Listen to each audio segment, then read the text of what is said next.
And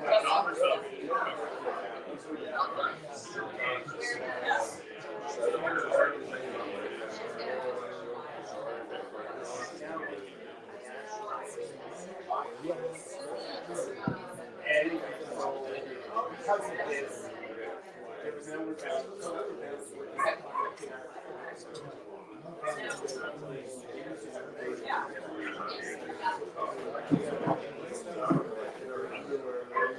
so she was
Let me know when you're going to do something embarrassing.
We're ready to go.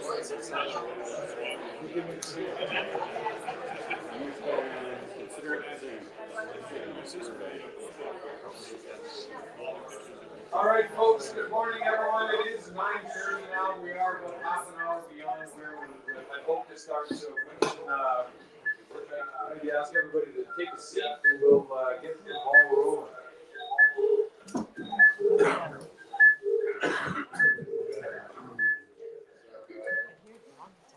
Media department up and running.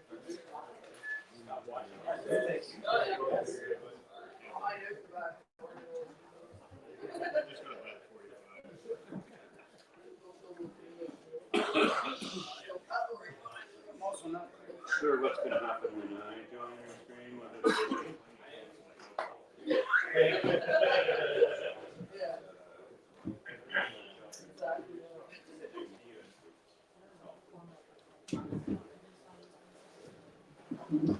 So, PJ, if we're set up, I'm going to go ahead and call the meeting to order. ready? Yep. My name is Mike McIntosh. For those that haven't met me, I've been involved with FOT for going on 20 years now. And I've been asked to chair today's meeting. So I think I see my main role today is to try to keep the meeting roughly on schedule.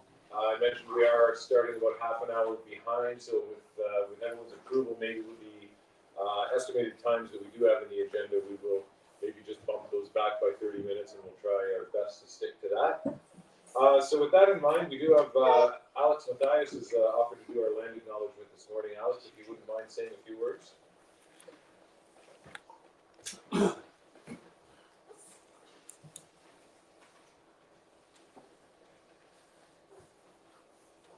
thank you for all being here, and it's good to see you people again. And I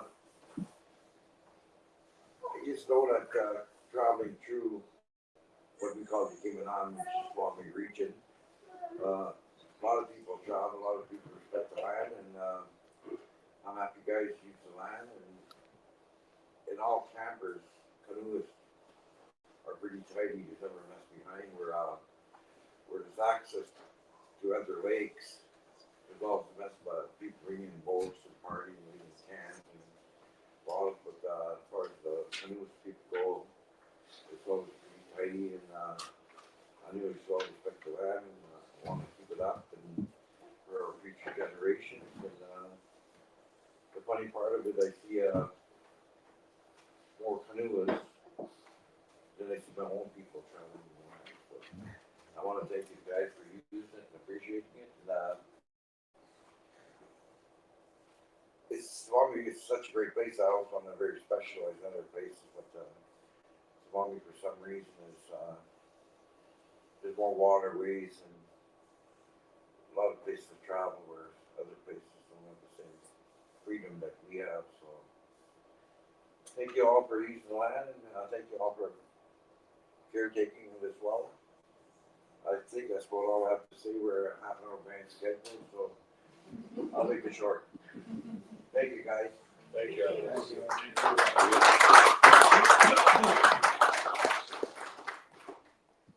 So meeting expectations is the next thing I've got item on my agenda. We will try our best to stick to Robert's Rules of Order as we proceed through the day. Everyone, of course, is invited to make a motion if they need to. And rough outline of the day, we are planning to break. Again, bumping everything back 30 minutes. We will shoot for a break at about 10:45, a 15-minute break. Lunch is scheduled for 12 o'clock. If we have to bump that back to 12:30, I don't think that's going to be a major issue as long as Fran and Johanna are all right with that.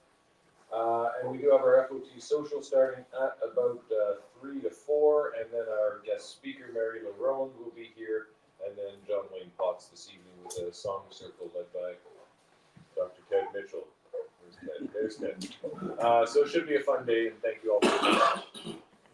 Next thing we've got is a roll call. At this point, I think I'm just going to invite all of the board of directors members just maybe to introduce themselves with a brief introduction about your role in our organization and or your role in Temagami. I'll start off, Mike McIntosh. I mentioned we've been involved with Temagami for many years. I'm currently a board of director member. Longtime canoe tripper, guide in Temagami, and now we make Temagami our home for the summer. summer at this point, maybe a little more of the year down the road. Next board of directors member, maybe Mercedes. Oh, it's me. Hi. Mike and I met at an FOT AGM. And now we have 2 kids. Whoa! So careful. Yes. So grew up in North Bay. Temagami has always been very dear and near to my heart. And now, as Mike said, in the summer it's our home. We spend all seasons traveling on the land up here, in the winter as well, which is something that we really enjoy. And I'm the director of Camp Wanapate on St. Helena and the Cashabo family territory. And yeah, board of director as well. And this is Jude and Dylan, who got out on their first maintenance trip this summer.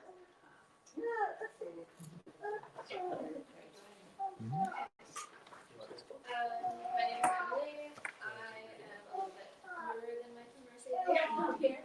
I've been involved for about 3 years now, I think. Vice president for the past year.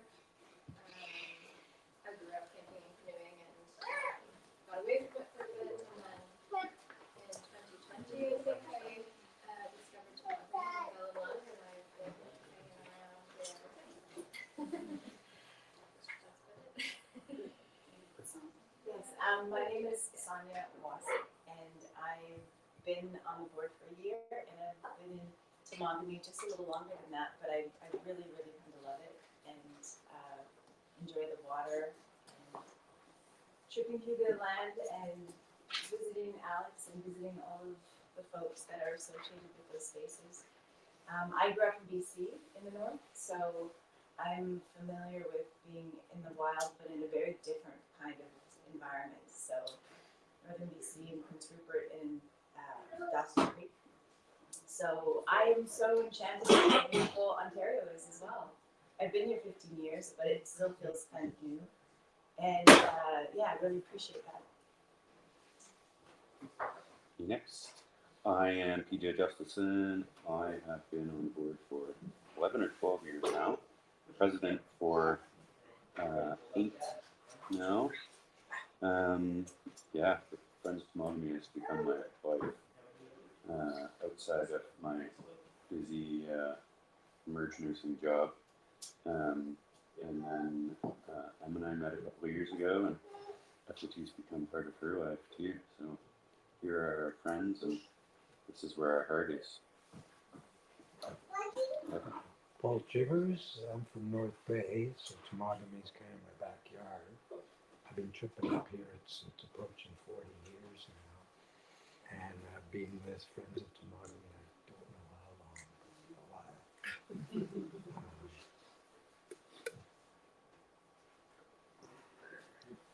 Dave Hill, Saggy Beach. Was a member of the, what was called the Temagami Wilderness Society, which became Earth Roots in the early 90s. Did some fun on the Red School Road back then. And the director since Alex nominated me. Not sure how long ago that was. Canoeing up on Sea Alex lots of times. It's a beautiful place. Ted Mitchell, so I'm from Hamilton, grew up in Dryden. Spent a couple years living in Kirkland and kind of fell in love with the place around then. Always try to come back, love paddling, like maps, and this group of people was pretty cool. So I've been with you guys for 3 years, and hope to help more. Zach, I'm from Niagara. I've been paddling for many, many years. Found Temagami, I think 20 years ago now. My goal really is to paddle every possible route I can come up with in the area, and document it and map it if we can. And yeah, that's my goal for this whole project. Zach does all our Ask an Expert inquiries. We were just talking about the potential of replacing them with AI last night.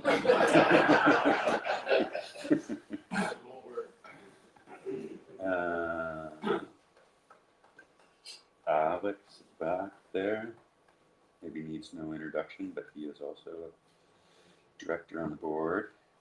And did we catch everybody? I'm here. Oh, That's right. Heidi. Oh, yeah. The one that leads. I'm Megan Steves. I have been with Friends of Temagami for, I'm gonna guess, 8 years since we became president. I am secretary on the board, although Emily has been the intern secretary for a few years since I've been busy having some offspring. And yeah, I've just been hanging around with these looms for a while and enjoy the time, so here we are. And I think if that is the board, all the board of directors that are present, we do have a couple of regrets. Amber Ellis sends her regrets, and Rob Colwyn as well. Am I forgetting anyone, PJ? I think that is everybody. Well, we would like to acknowledge all guests. Thank you for joining us today, and I think we all look forward to this event on an annual basis. And we do need a 1/5 proof of quorum membership. And have we met that?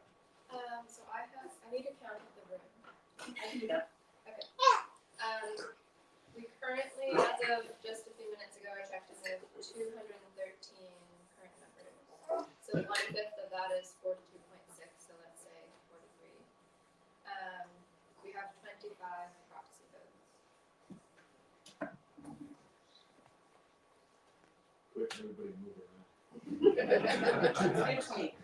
28? Yeah. Perfect. So So then with the proxy. I would say that's a quorum. The quorum has been met. Remote attendees, do we have a count on that? Is there a way of I remote? can have a look here. I've- It might Got not a user number, viewer number of 9. Although that might not be completely the case, because there's 1 or 2 that are monitoring on here.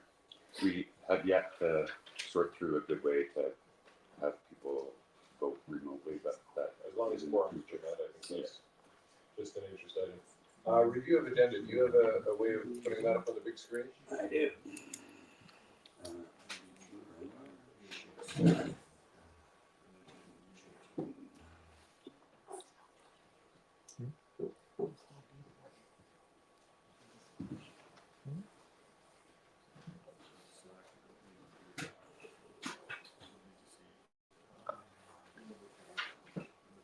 So PJ's got the formal agenda up on the board. The one I'm following it has a few different additions, but this is the general overview of the agenda. And we'd also ask for a call for additions to the agenda if anybody has anything to add.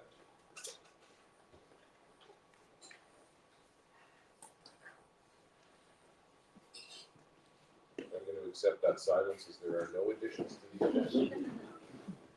No.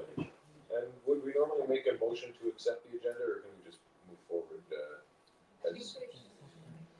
I make a motion to accept the agenda. Yeah, it's like, It's gonna be a race. The challenge is to make it so fast. So if there are no additions, it has been seconded. Sorry, the motion was made by Mercedes. I didn't see who seconded it. I said Megan. Megan did, good. That's what I heard. So as accepted, we'll move forward with number 6 on my agenda, and that is the Board of Directors elections and acclamations. PJ, you're a little more familiar with the. Yeah. Did you want to? Yeah, sure. So this year, we only have 1 director that's up for reappointment, and then we have 1 director position that has opened up with Bob Aloysius's resignation that we had been planning for. So there's 2 available director positions. We do generally try and have them planned out, and so that there's not any surprises. But just to be clear, both now and in the actual directors meeting where we appoint officers, anybody in the room can, any member in good standing can nominate any other member in good standing. So I guess we would open that up for nominations. I nominate Zachary.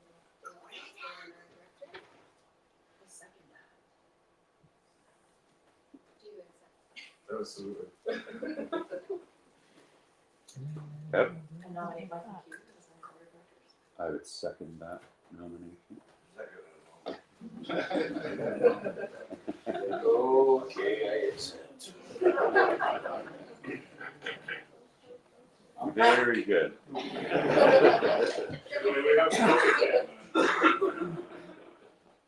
Very good. So that was what So Deb, you nominated Rob, who seconded that?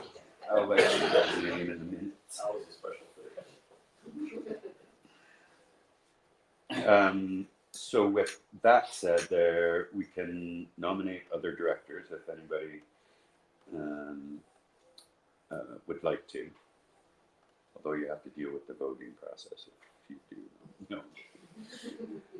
That's generally the way. It's good when things work that way because when you get into election stuff, it gets tangled and time consuming. So those are the two positions filled. We good with that? We good with the board as it stands for 2024?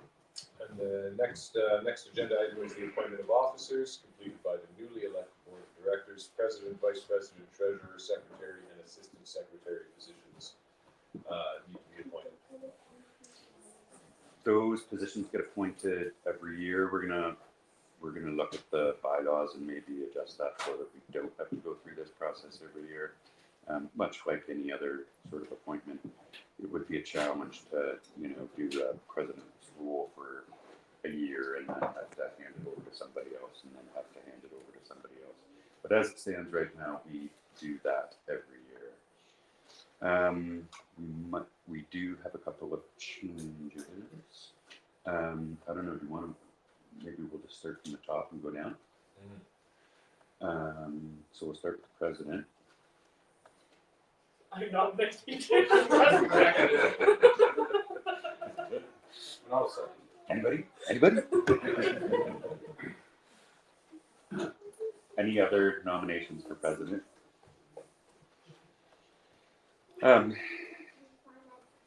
Vice president. Oh yes. This happens every year. Seems like. We do have a slight potential change with vice president. So currently Emily is our vice president.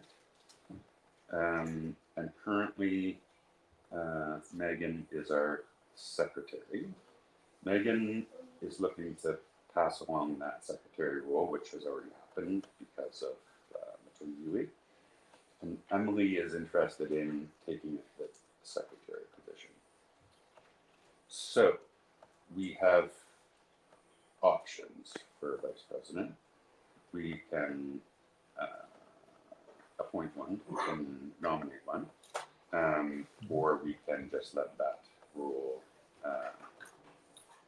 go empty as it has a little bit in the past.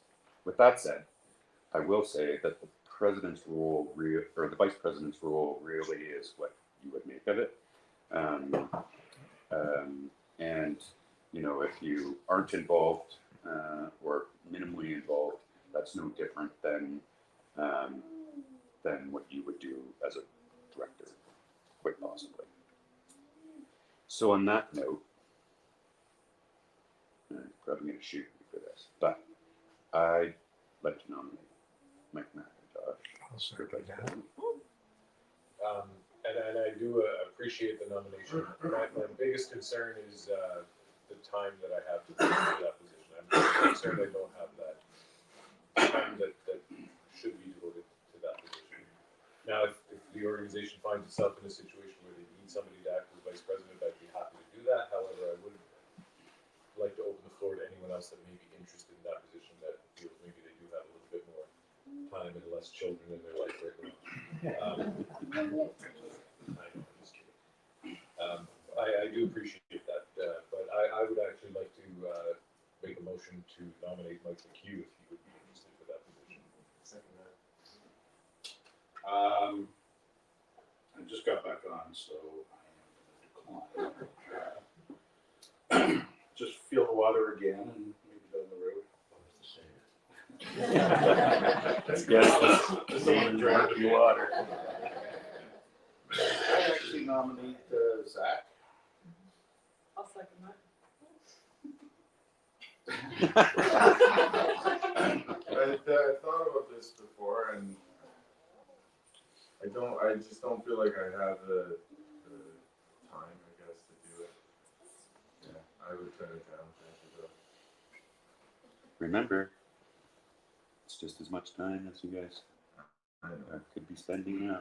Yeah, with that in mind, I'll go back to the original motion, and I would accept with the understanding that I'll do what I can, but it's just a really busy time in life right now with building a new house and a couple of kids and a busy career as well. So I'd be happy to accept with keeping that in mind. I'm happy to keep that in mind, as I'm sure the rest of us are. Perfect. We have a new vice president. Did we complete that process? Yes, I am a little behind, but Oh, nomination. Well, that's pretty cool. That's exciting. Where to next? Treasurer? Treasurer was next on the list. Okay. So Amber had to send her regrets today. She formally wrote me formally to say that she was interested in carrying on as treasurer. So I'll nominate Amber Ellis. That's okay, Paul seconded it. Then. And she accepts. And the next two on the list are secretary and assistant secretary, which it sounds like that's already been sorted out or partially sorted out. Yeah, I mean, we should probably still go through the process of nominating. I'll nominate Emily for secretary. I'll second. And then the assistant secretary stuff. I don't know whether we need to continue doing that or not. Basically, we found in our bylaws that we could appoint sort of assistant secretaries, but those secretaries could fill any role. So if, the treasurer wanted somebody to help them out, we would put somebody in an assistant secretary role, although everybody's more than welcome to help anybody out anyway, so it's... I think we do need some help with treasury and inventory and that sort of thing. Yeah, I mean, I will be on maternity leave come April, so we'll need an interim. I'm gonna keep trying to do as much as I can, but we will need sort of some folks interim for minutes taking and that sort of thing. but those people, A, don't have to be directors, and B, don't have to be executives, really. All that help could come from whomever the board or outside of the board. If we need the position, I can do assistant secretary. I can do it. So we got a couple backup secretary. That's always good to have. And is that it for the executive? That is Yeah. for the appointment of officers. Very good. So we did not elect an assistant. We did not. We just left it open as whomever will help out. I can help as well. So we can call that completed, agenda item number 7, appointment of officers. We'll move on to number 8, which is the review of last year's AGM minutes. Do you have that available for display, BJ? Yeah, let's see.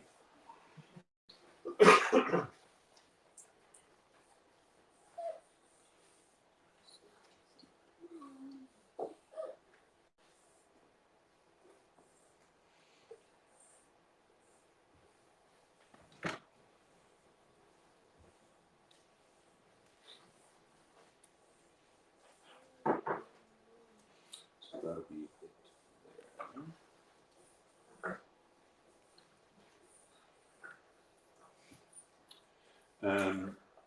Did anybody have a close look at these minutes?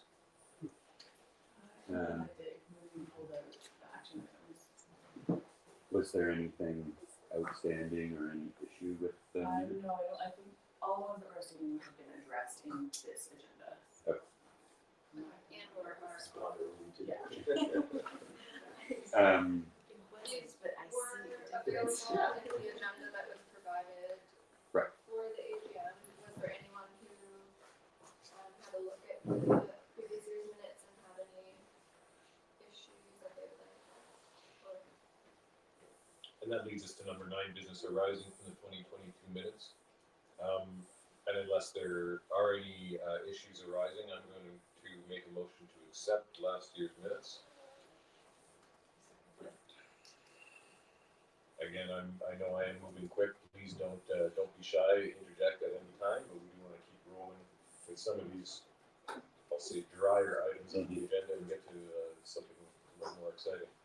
And that brings us to number 10. Speaking of exciting, the president's report. No, that's me.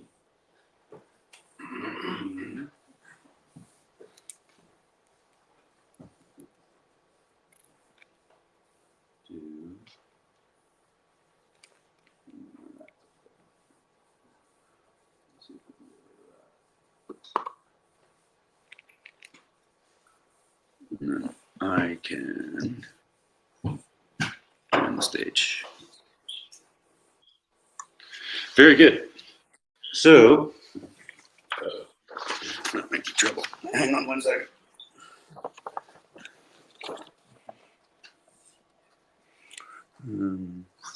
That's what you need.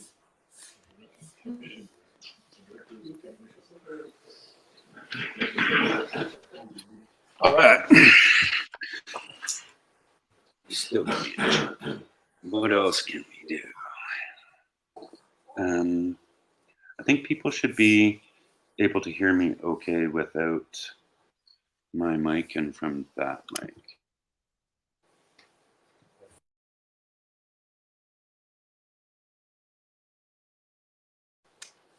Should be good. So in past years, I've just sort of rambled on about the successes and challenges that we've had. This year, I put some thoughts to paper. So it's kind of in bullet points, but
There's been some good involvement lately with a map pricing committee. So that stuff has been really cool and needs to happen. Development and transition to a new membership management system that's gonna take over in the next week or so once we get through all of our emailing in the MailChimp app.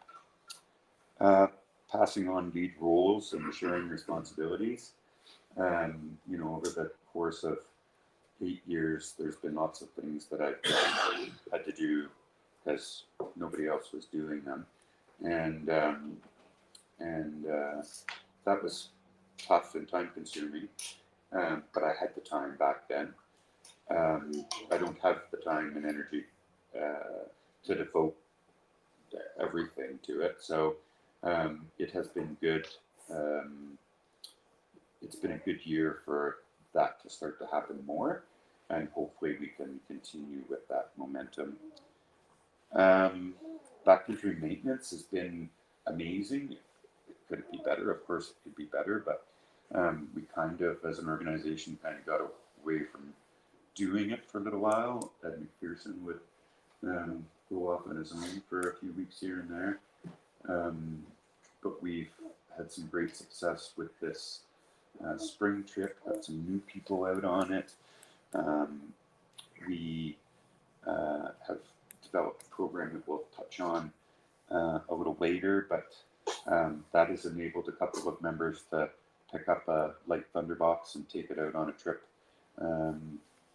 this past fall. So for anybody that's interested, Marjorie Lake now has a new Thunderbox on the Big Rock site, and there is a refurbished campsite on the northwest end of the lake that also has a Thunderbox on it.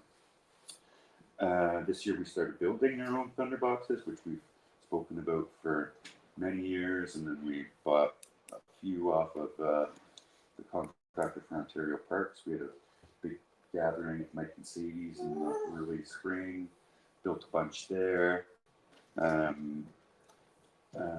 There was a big, I put a bunch of effort into trying to decrease the size of Thunderboxes, so there's a couple of new designed ultralight Thunderboxes around the corner for anybody to look at. That was a game changer for getting them out into the wilderness.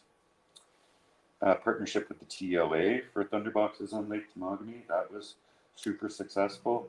We basically just dropped off 12 prefab Thunderboxes and kits with signs and all the hardware, and I haven't had a chance to go back and sift through all the emails, but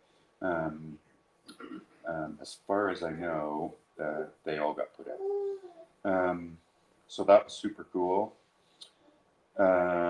Moving forward in the digitalization of FOT mapping products, that has been moving forward quickly of late.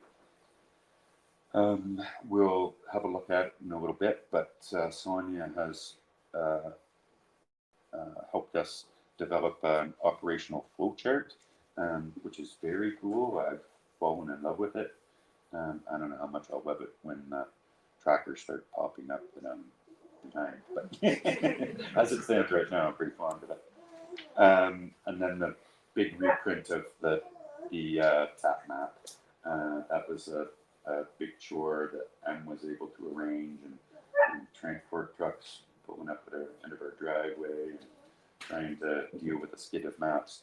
But that was a good achievement as well. Some milestones reached, increased membership,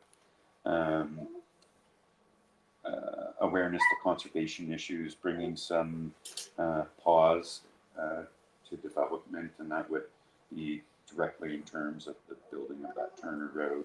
As far as we know, they are still paused out there and not building any more road, although we don't really know for sure. They could be. They very well could be up there now, and we wouldn't know it. So that has been good. success stories, that backcountry canoe trip, maintenance trip that we did in the spring. How many were there? There were 8 of us. And it was almost, it became a challenge to keep everybody busy, really, which usually isn't the case on those maintenance trips.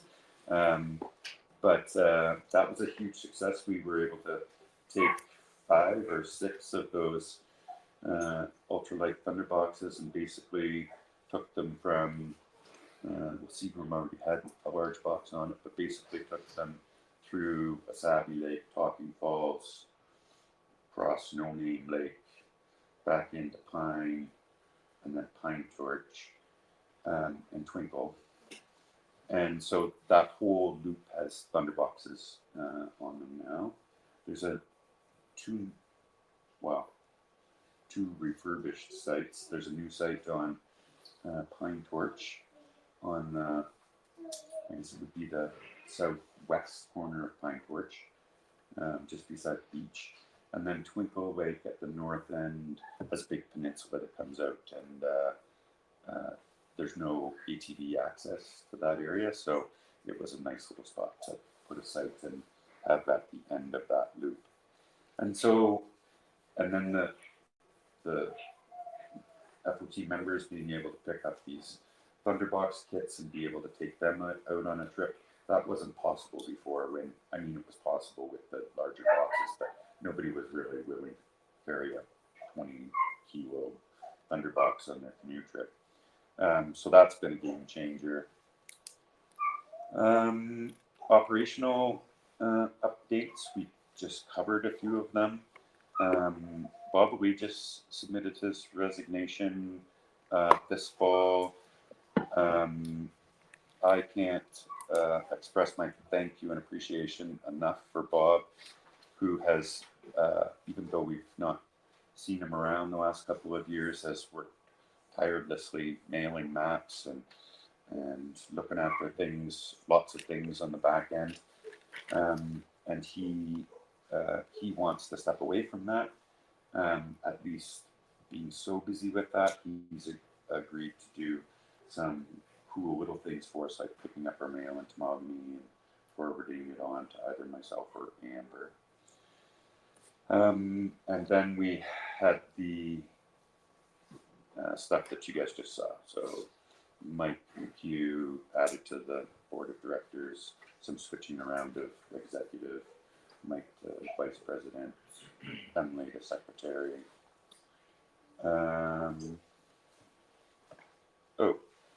Also, Jesse Rogers, who is on the back end of StreamYard in our live stream, he's there monitoring things. That's been a huge success story as well. So that Save Wolf Lake Coalition has been meeting often and doing lots of good work, and I guess it was probably early in this year, I'd asked Jesse if he was interested in taking on the lead on that Save Wolf Lake Coalition for FOT, and he was. Although, you know, sort of brand new to it. And so Jesse and I spent a few meetings going together, and then he's since been to a few meetings on his own, and Jesse and I chatted a week or maybe more than that, a few weeks ago. And he's happy to take it on, and I'll continue to work with him, and he'll offer us a little update later in the meeting. But there's a perfect example of one less thing that I need to be the lead on, and can take some time, take some pressure off me. Sonia to project management lead. I don't know whether she actually agreed to do that role, but she is, so too bad. She has been super helpful with getting us set up with that chart, so that will be good. Some new initiatives and projects for this year, although we need to be wary of anything new, but certainly that project management should help out significantly. Still very interested in this youth engagement idea, but we can talk about that as we move on. But I had a chat with Paul Robinson, who was the fellow that took the printer boxes out, and he has a couple of daughters at Camp Elizabeth, and he said, even if it was just like a FOT ambassador, that would be sort of up to speed on the basics of the organization and could, spread the word with friends and other campers. So we can explore that. Human resource management, we need to figure out how we can best do that. And that's been one of my struggles over the last couple of years is people wanting to help out, but then getting them involved in helping out is time consuming as well. So to try and find the time to do that. We have lots of people that are interested in volunteering with us, and we're not really able to do too much with it because we're so busy trying to keep things up and running. But we've got some good tools developed. We've got a nice Google form where you go in and you fill out your interests and your basic experience, and then and that doesn't have to be anything to do with backcountry canoe tripping. It could be you're a semi-retired accountant and interested in helping us out, that sort of thing. Web development. So that's a fun tool that we need to try and utilize better. And again, this reoccurring theme of trying to find ways to share roles and responsibilities. Partners and collaborations, elders, First Nations elders particularly, TFN and TAA. Temagami Lakes Association, that was a wonderfully easy collaboration for us, and we've been in touch back and forth for a number of years, but it's been a little while since we actually took on a project together. That worked out well. Ontario Parks, Dave Ward will be here after lunch to do a little presentation and take some questions. We have a neat opportunity, and I've not actually spoken to Dave about it. So, but when Kevin Pinkerton was still superintendent, we had chatted about it a few times. And then I went to a meeting this past winter, and it was led by Ontario Parks. And the gist of that meeting was to bring all the friends groups together, and a whole bunch of different operational models, right from the Friends of Algonquin that, has an operating budget of millions to, the little FOT that, and Ontario Parks, interestingly, and, we can all see this happening, they're quite interested in collaborating with friends groups and whatnot. So to try and take the heat off of what they need to do. And one of the things that would be interesting for us to look into would be some collaboration, or at least, working agreement on new maps, right? And whether Ontario Parks could essentially sell them in their office and whatnot, which they have done with FOT before. There were a few maps that had some contentious stuff on them that they didn't want to get involved, but that would be a really cool collaboration for everybody, really. I mean, Ontario Parks, FOT, and people coming canoeing. Another partnership that's super cool, if anybody hasn't heard about it, it's called the Future Ground Network. It also takes part on Slack. It is funded by the Suzuki Foundation. And they're just a really cool group of people that help other organizations do good work.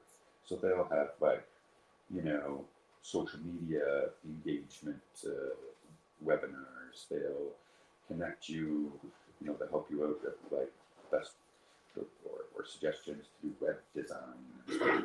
And that stuff is all there for our asking. We did have to fill out, an agreement with them and whatnot, but that organization is there if anybody's interested in checking out some of the fun stuff that's there. Excuse me, what's the name of that organization again, Future? The Future Ground Network. Thank you. Good. Key challenges. Is it the mute button on? No, it is on here, but they're hearing me through that. Key challenges this year, as it always is, that membership communications. Basically, what we managed to get out are the invitations to the AGM, the proxy vote stuff. There is some good notion of communication built into the operational structure chart, and we just need to make that happen. I think we would find it super easy if we got a few of us working on it just to do, a biannual newsletter. The new FOT mapping project, that's been a challenge, although potentially ready to move forward. We'll hear more on that later, I think. It's on the agenda for later. Right? Treasury and accounting, that has been a challenge for this year. So just to give people the heads up, I don't think that there is any financial report. There's a sales report. I will have jumping ahead to number 11 and number 12 on the agenda, so maybe we'll touch on that when you're done your right. And the challenges of finding ways to share the workload. Strategies to overcome some of these challenges, passing on lead roles, project management, potentially treasury assistance, which we'll cover when we get to it. So basically, in summary, I have for 8 years, for the most part, in a positive way, but not always in a positive way, carried the weight of this organization on my shoulders.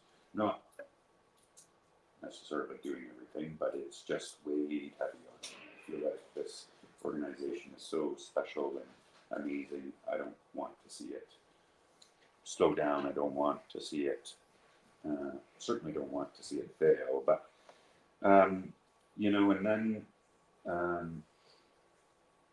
Emily came along and started helping out, and so that was good. But it really is time for me to start doing a better job of looking after me, not only my physical health, but my mental health. And so in conclusion, I hope that people will get involved and help out so that I have time for, on that note, a personal note from Emily and I, for those that don't know, Emily and I are going to have a baby in the spring, April 1st. So we've got to find some extra time in there to raise a child. So I'm hoping people will help out. That we had all in all had a pretty amazing year, all things considered, and that concludes my report.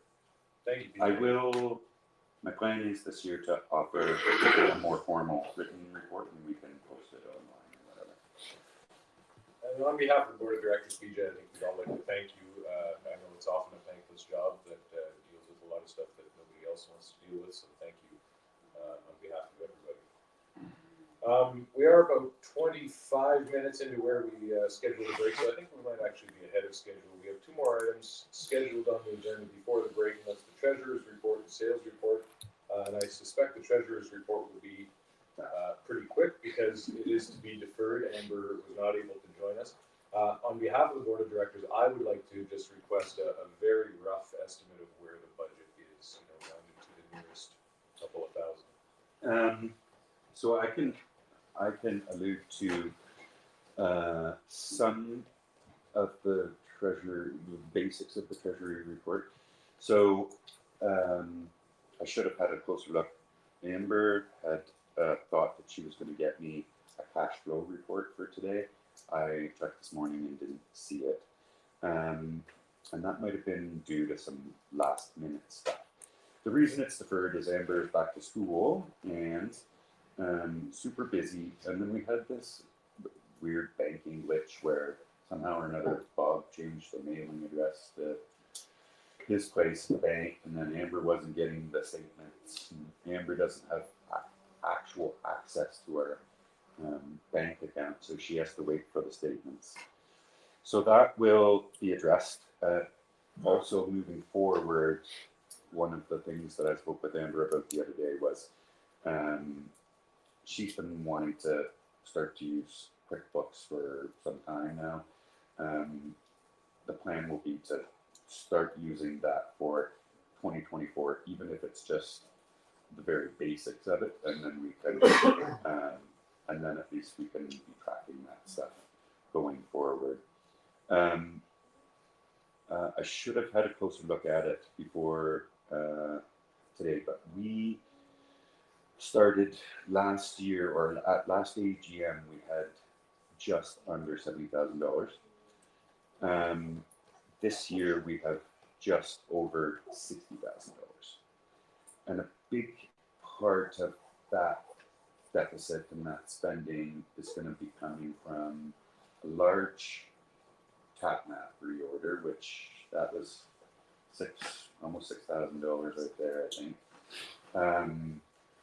We didn't pay for our outdoor adventure booth for last year until this year, so there's sort of a double take on the outdoor adventure show. But then the biggest one will be the Thunderbox program, which I think is totally acceptable, given that that's what money's there to do, and all of the Thunderboxes that we've built, except for a couple, are out doing their job just now. So I'm thinking it was probably about $5,000 or $6,000 total for all the Thunderbox stuff.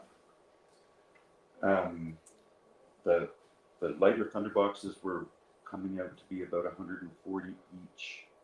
The ones that I think we did at Mike's place were just under 200, I think, but much bigger, sturdier boxes. So for estimating sake, moving forward, it would be, this is jumping ahead, but if we said $200 a Thunderbox would be a really rough estimate, safe estimate moving forward when we're estimating the projects? Yeah, that would be super safe for sure. And that is one of the things that we've not done in the past, that we don't have to, certainly won't be doing it today, but it would be a big benefit for us as an organization that even if it was just a rough budget, we're going to spend, $6,000 on backcountry maintenance.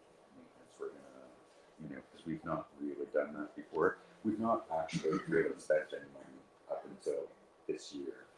And I'd like to jump in there and just say, I have noticed the organization has been very hesitant to spend money, but we do receive sizable donations, one of them $25,000 specifically earmarked for that sort of work. So I would applaud the organization for getting out and using some of those funds.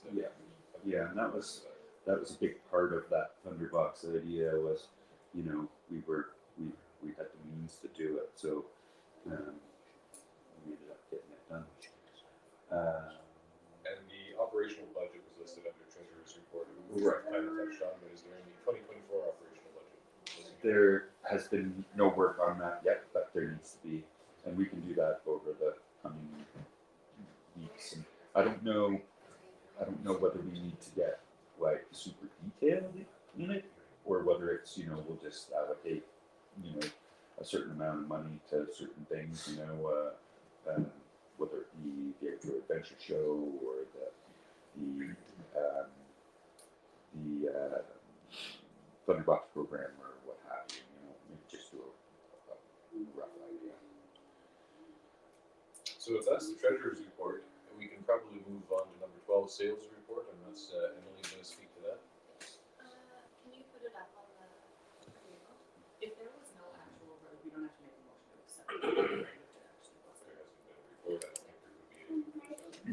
Yeah, and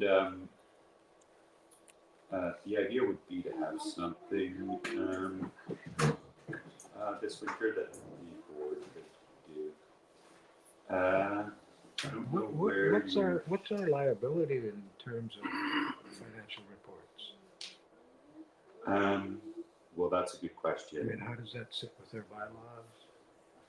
That's a good question. I was looking, I haven't seen a financial report since 2019. It was the last financial report that I can find either on Slack or in my email. Last year's was deferred as well. She did a cash flow. Yeah. Yeah, that's why it's an at-risk item for us. Roger, I'm not so sure his last name. He is the official accountant. He has all the information. We just need him to actually sign off on it. So there shouldn't be anything. I mean, there certainly isn't anything untoward there, but it needs to be addressed because it. Yeah, that many needs to be years filed. without a report, it's really, Yeah, it's incumbent on us it is to to be sure that it keep an eye happens. on that.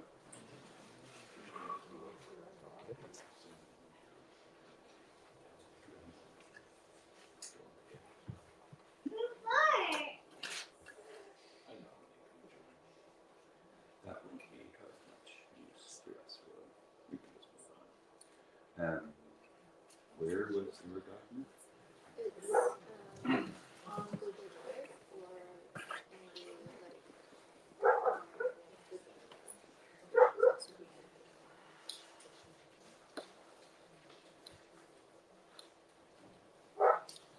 so while we're waiting to pull this up, on that note, we are looking for one or two interested parties to assist with some of these things.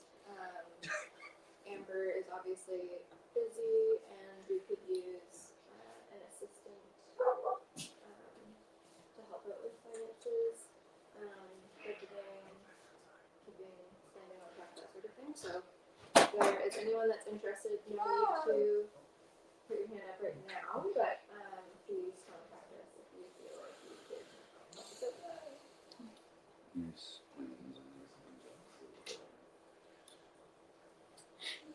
Do you know what sales report?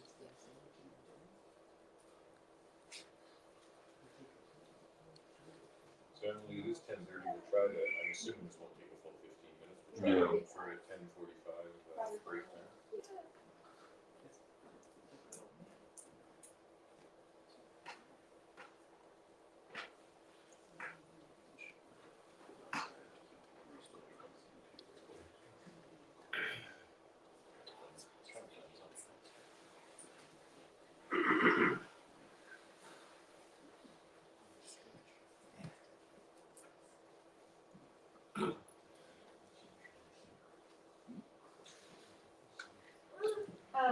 Just as a quick note, I didn't know I was doing this until a couple of days ago, so it's fairly simple, but it does capture almost all of our income over the past year. There are a couple of numbers that I'm missing, but I will provide those as soon as I can find them.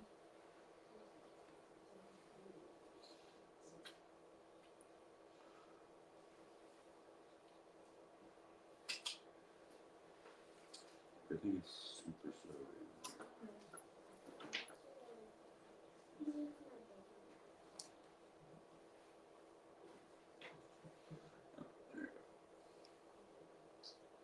Okay. So I did this a little bit differently than I should have. I did it AGM to AGM instead of like year end, because I didn't really know what I was doing. So, but it's still a year's capture of income.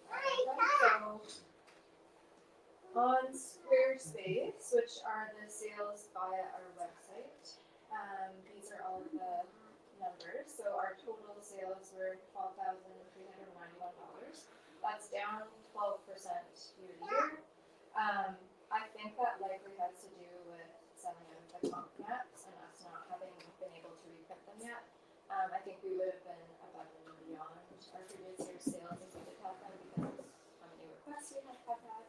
So that is likely where that number is coming from, I would imagine. So online we sold 87 tap maps for $3,670. 24 hot maps, that's how many we have remaining this year. Aside from a few sold at the OAS in person for $740. T-shirts, we sold 65 FOT t-shirts for $1,430. 13 Safe Solos t-shirts, so they weren't a huge hit this year, but we also didn't do much in terms of revamping the campaign. So we sold a few when we first put them up, and then that's been about it, $286 there. Good number of FOT stickers at $3,372. 16 Safe Solo stickers for $163. 37 Safe Solo Flake stickers, those continue to be very popular for $185. The Spirit of the Red Pine book, $760. And then lots of memberships, so 46 basic,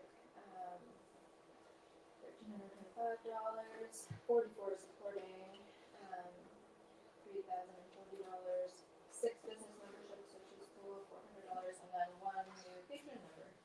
I can't remember who that was, or I would let you know. Just as a note, a couple of years ago we did start selling multi-year memberships. So if we were still just selling single year, you'd probably see those numbers being higher, but not everyone has to purchase their membership every year now, so there would be some change in numbers there for the past few years. Yeah. In terms of events, so we had 3 events this year. The Ontario Backcountry Canoe Symposium, the Ontario Winter Camping Symposium, and the Outdoor Adventure Show. I'm missing the cash sales from the 2 canoe symposiums and winter camping symposiums, because I couldn't find where I recorded those numbers. So I will, when we send out we're going to send out an email after the AGM with updates with the financial report, with the president's report, and I will find those numbers and enter them in. But my rough estimate is that we would approximately have doubled the Square sales. So we use a Square reader for debit and credit purchases at the in-person show, so that's where those numbers are coming from, so it's easy. Going forward, we also didn't realize until after the shows this year that you can put in cash sales on Square. So next year, going forward at any in-person events, we have a plan to make sure that there's just one designated salesperson who will record all of the cash and debit credit sales, so that we won't have to go looking for stuff we wrote down anymore. It will all be easily accessible to us, and we will be more easily able to generate reports. The Outdoor Adventure Show was very successful for us. We had a larger booth this year, and it was very popular. The big thing at that show is the amount of networking that we're able to do, but we were also able to more than break even this year with the cost of a double booth, which was great. So a total of $2,959 income from that. Moving on to wholesale purchases. So this year it was strictly tap maps. We sold a total of 135 at wholesale, totaling $3,284.32. We had an amazing amount of donations this year, $3,884.84. A large portion of that, I don't know if I can remember his name, I wish I could. But there was a family who had a young family member pass away and requested, in lieu of gifts to the family, FOT was one of the organizations that they named for donations for the memory. I think his name was Lawrence. So we did receive a large number of donations in memory of Lawrence. So I'd like to thank the family and thank Lawrence for his commitment and interest in the area, because that was a huge part of the donations that we received this year in memory of him. We also, interestingly, we don't have the donation side of our webpage or our store is not great. It allows people to put in a little written note, but you can easily go and donate $500 and not say anything, which we've had people do. We've had lots of fairly significant donations in terms of, just got back from doing a trip, to so and so, and appreciate all the work that you've done, and donated $500 or something like that. It's pretty cool, actually. But we could certainly do a better job in, you know, following up on those donations and thanking people and whatnot. We have drafted, just as a side note, have drafted a thank you letter. Trying to be a little bit better at singling out donations and thanking everyone for those.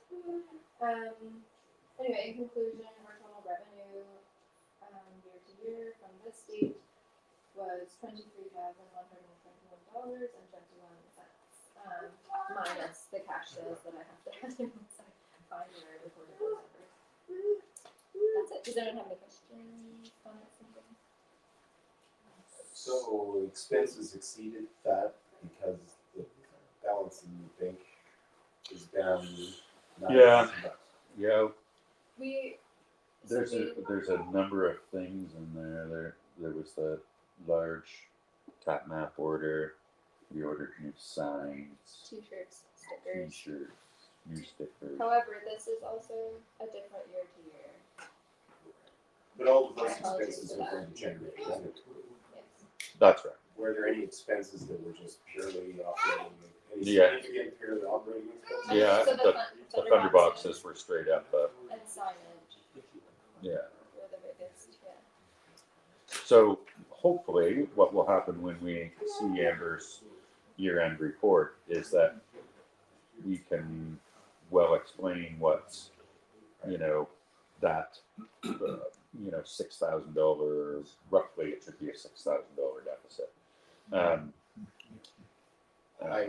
echo what Paul was saying. It doesn't look good on the organization to be deferring Agreed. financial reports year to year to year. That's not cool. Agreed. Would that be worth putting forth? In fact, I'd like to put forward a motion that we insist that we get a treasurer's report from Amber. Yeah. Or we need to make some changes in the organization, because I didn't realize it's been a number of years since we've received one, that's been recent.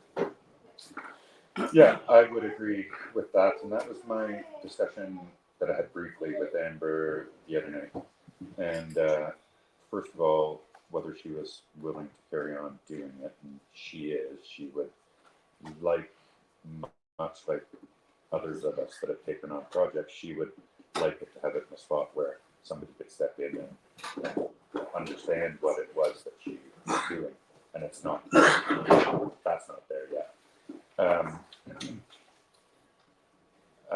In Sonia's, or in our operational structure chart, I've labeled it as about the only thing that's at risk, and it is at risk. And then I've said winter of 2020, I get this winter sometime. It will be, it's going to be a challenge for Amber with school, but she seemingly has committed to doing that for like the end of this year when she's off between semesters and stuff. So we'll talk about a deadline. I've asked her what we can do to assist her. This cookbooks will be one way. And then she is going to reach out to Roger to see what he needs to do an account review, which we were having done. I'd have to go back and look, but it was done anyway. I think it was done in 2019, even though we might not be able to fund that financial report, but it's been done recently anyway.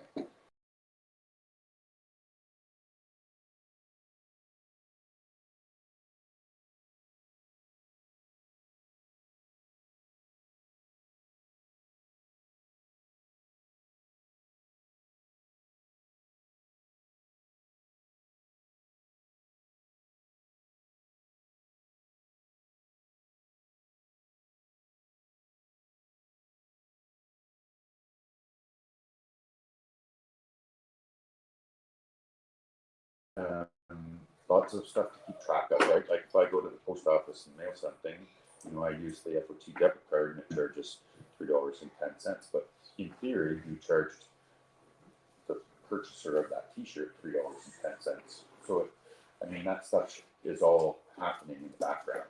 We just have to we have to put it in paper and get it done. Question. Mhm. Is there any tax consideration to changing our year end to say September 30th to coincide with the AGM so that we can present real time, up to date things on a kind of timeline that makes sense?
We might have lost.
Yeah, I mean, I really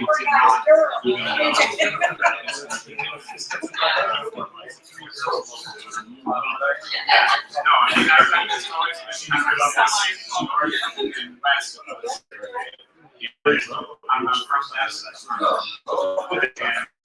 it's been,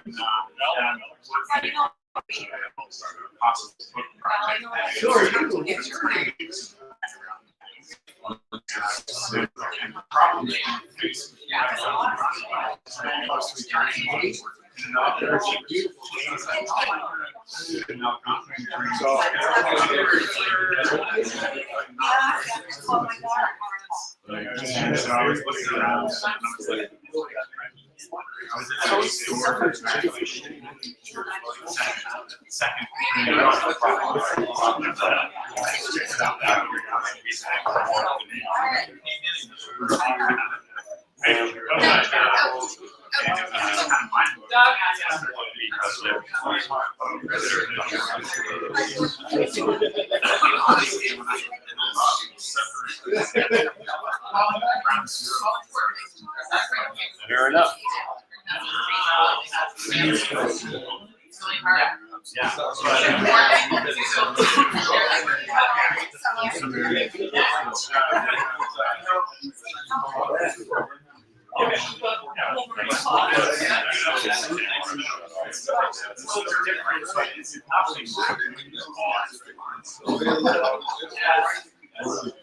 All right, folks, if we can get everybody settled again, I'll give my usual teacher warnings. Turn your cell phones off, keep your eyes up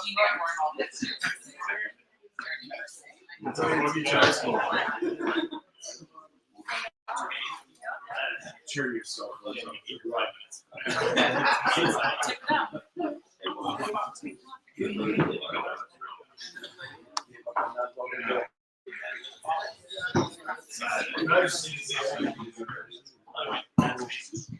It's an addiction.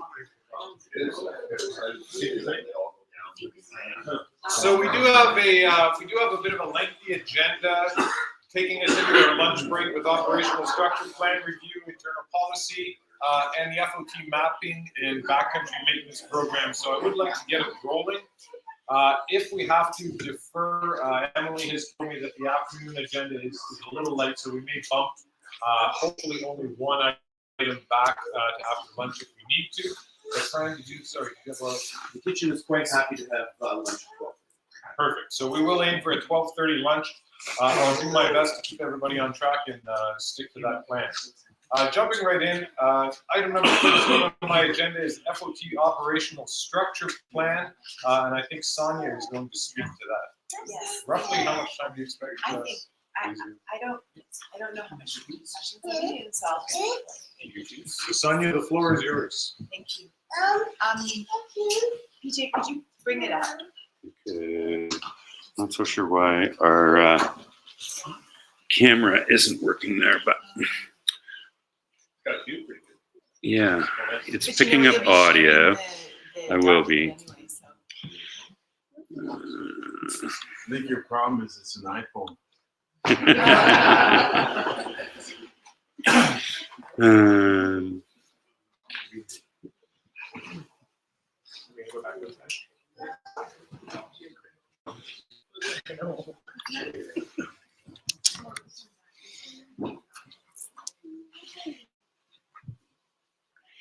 do you know which one it would be of those? Try the last one and let's see.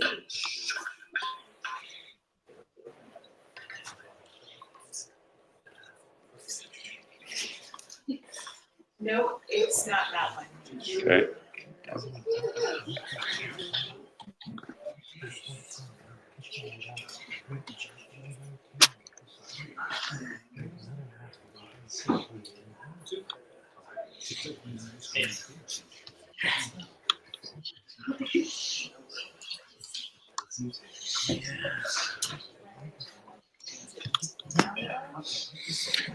Got my try the top one, and then we'll just go with that one.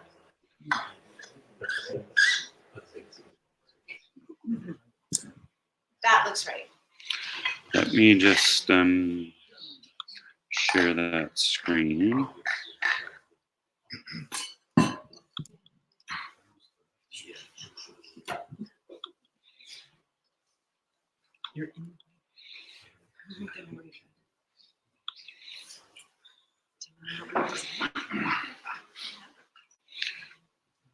Okay, and then I would just make it really small and just to give people a sense of it.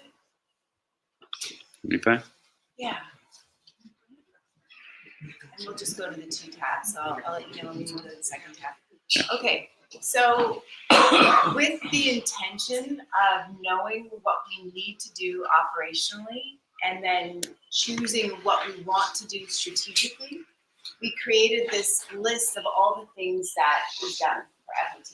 And you can see if you scroll down, PJ, just how many things we do to maintain ourselves as an organization. We have IT activities, membership activities, reporting activities. It's a lot. And it's mostly carried right now by PJ and M. So that's part of writing this down is understanding how and where we need more resources. Near the bottom, we have our campaigns and our strategic outreach programs. And those are also important to include so that we know where we're focusing on, that we're focusing in the right place, and that we have enough resources for those as well.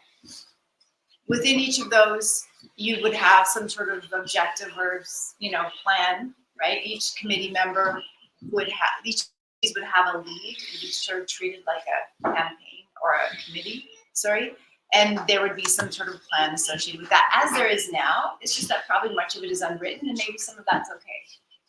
But for the administrative stuff, you definitely want to know what that committee needs to do and how they're going to speak to it. So the idea of putting it into paper is just to help us understand where there are gaps and where we want to go in the future.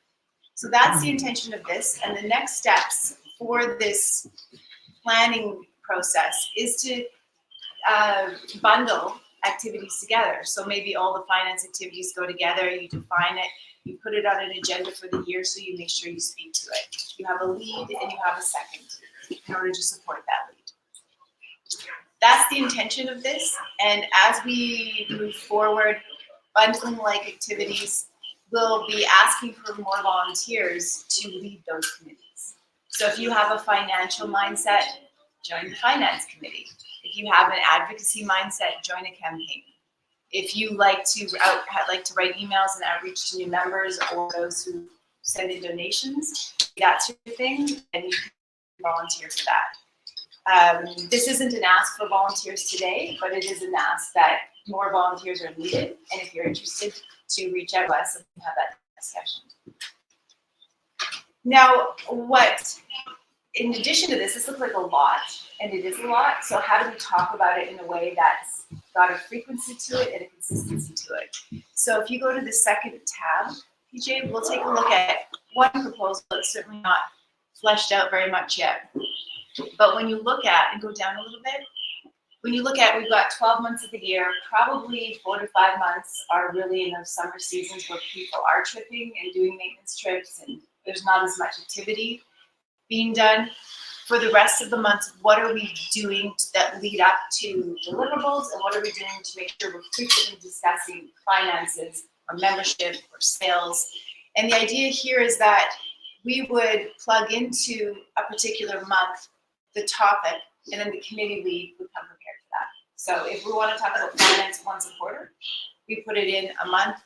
The finance committee is getting ready to prepare an update once a quarter. What it means really practically is that we're not talking about everything every month. We're only talking about certain things on certain months, and those folks are prepared. And there's more of an equitable set of responsibilities that doesn't just go to PJ. And I think that speaks to how we can support Kim and M as they also focus on their own lives and aren't so embedded in every piece of this. As a committee, lead though, you certainly still be sharing your thoughts and ideas with the president and, you know, getting that initial buy-in as well as any other stakeholders, but the responsibility would be on you. It probably sounds no different than what we're doing now, but a little more formally structured so that we're not talking about everything every single meeting. We're only talking about them at certain times and we're prepared for it. It would make it a lot shorter. Yeah, right? Like it's we don't, and it also evens out how everyone can contribute. And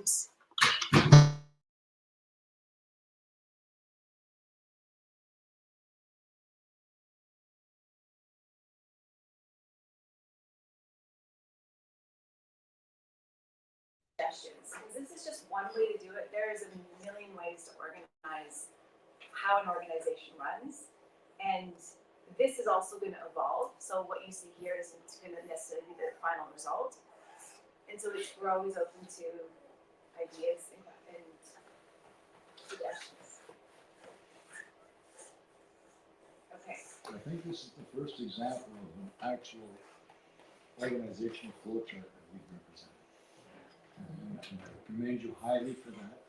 And I'm looking forward to seeing some of the spots filled in. Yeah. And I certainly hope it keeps things going through on a little more timely basis than it has been in the past. And to the scope that we need it to. And like I would even argue, we look at that and we say, what can we not do? What can we stop doing? Right? Because it's really, if you look at the operational list, it's long.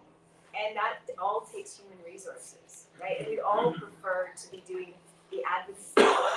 So Analyze what we can do, yeah, how we can do it, and how we have people do it. yes. And sometimes that means taking things away to make things more efficient in other places. Agreed. And deprioritizing certain areas that we'd like to have, but that just can't be done with the resources we have.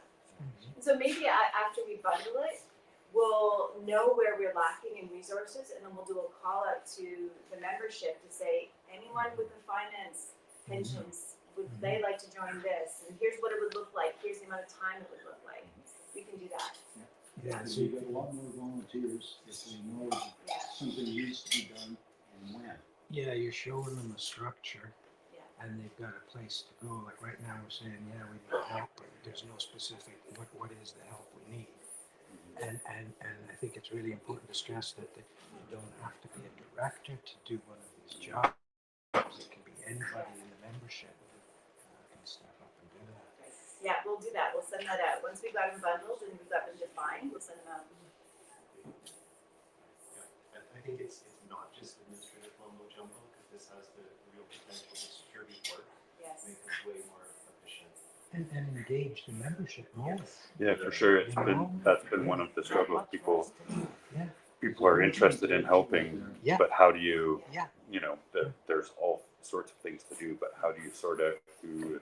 But Who we can do haven't what? really had, you know, what you would consider a traditional committee structure Yes. where people can sit on committees. It's all directors doing this stuff. Yeah. So this, I think, is really good for the future of the organization. Well, I'd say Growing this. pains a little too late, but growing pains nevertheless. Yeah. Yeah. Good. I think the timeline for this is going to be December. We'll have a sense of the December meeting. We'll have a sense of the committees and the scope of each committee, and we can talk about that then. And then the call out can go out maybe the first of the year when folks are feeling ambitious about their New Year's goals. Okay. Yeah, great. Sonia, on behalf of the organization, I'd like you to thank you sincerely for taking on this profession and presenting it. You're really good at it, and we really need it. Right. Yeah. It's been massive just in the bit of time that we've chatted about it, just having enough confidence that we're going to be able to make this work and figure out some way of being sustainable. Yeah, that's the key, right? Is that we're unsustainable right now in how we're operating, and it feels less organized than it is. And that's just the perception because we don't have a communication. But this can now be a way we communicate communicate out what we're doing. And it probably folds in nicely with our organization as if we become a charitable organization, we might even need this. Folds in with our bylaws that we need to review. Yes, I agreed. do have a question, Sonia. Yeah.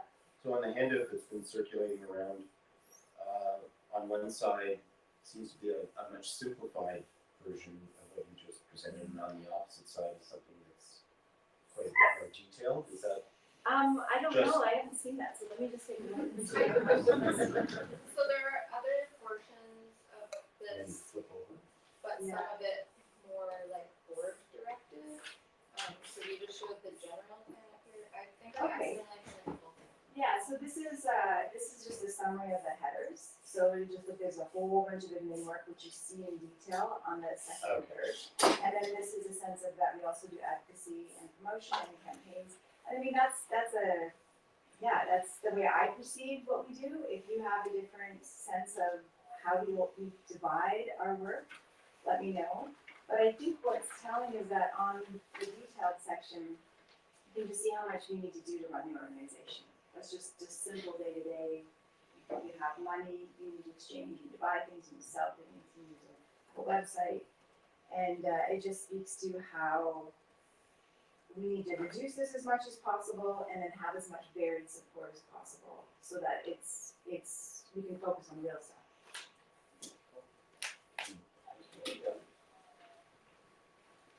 Thank you for that update, Sonia. If there aren't any other questions on that item, we'll move forward to number 14. I'm not seeing any expressions there. Number 14 is the FOT's internal privacy and confidentiality statement, and Emily is going to speak to this. Yes.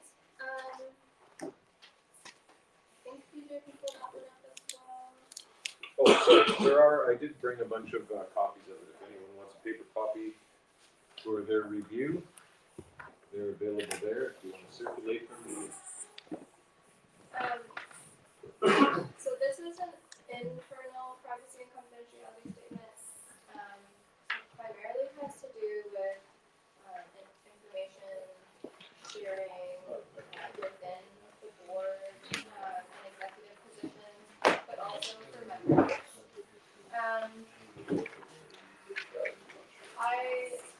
This is not my specialty banking, so we don't have to motion to approve this today. It could be left to be done at a meeting in the future. But it's just an outline, a starting point for us on this topic. We have had some issues in the past with possession of proprietary information and it not being in the hands of the appropriate people and that sort of thing. So it's just, this is meant to give direction and responsibility to those executives in the organization who hold certain levels of responsibility to make sure that we're all living up to a certain standard and requirements. Yeah. So this is, like I said, this is not, I don't really know what I'm doing again. So if anyone has recommendations in how we can make this more FOT specific, we're very open to comments. But we just wanted to present this today, thinking it was a good option. I don't know what more to say from that, but it's something that's needed within the organization because we have lots of, so for example, the mapping data and files. That is proprietary information that needs to be in the right hands at all times to make sure that it's within possession of the organization. That hasn't always been the case. So just looking to make sure that we're responsible with that information because it means a lot to the organization. So specific to that point, Emily, where's that in here? I would have thought there'd be like an intellectual property. There's proprietary information, but I can certainly insert intellectual property. Yeah, it would normally be called intellectual property. Okay. And it belongs to the organization, not any one individual. Sure, that's a good suggestion. So I think I'd like to make a motion that we give some time to review this document and then make it an agenda item at our next conference. just to give a couple of weeks to kind of go over things and think about things. But I do think Fran's suggestion of intellectual property or a statement to that effect is important to include in that. Because I think that was kind of a catalyst for this. Yeah. I'll second that.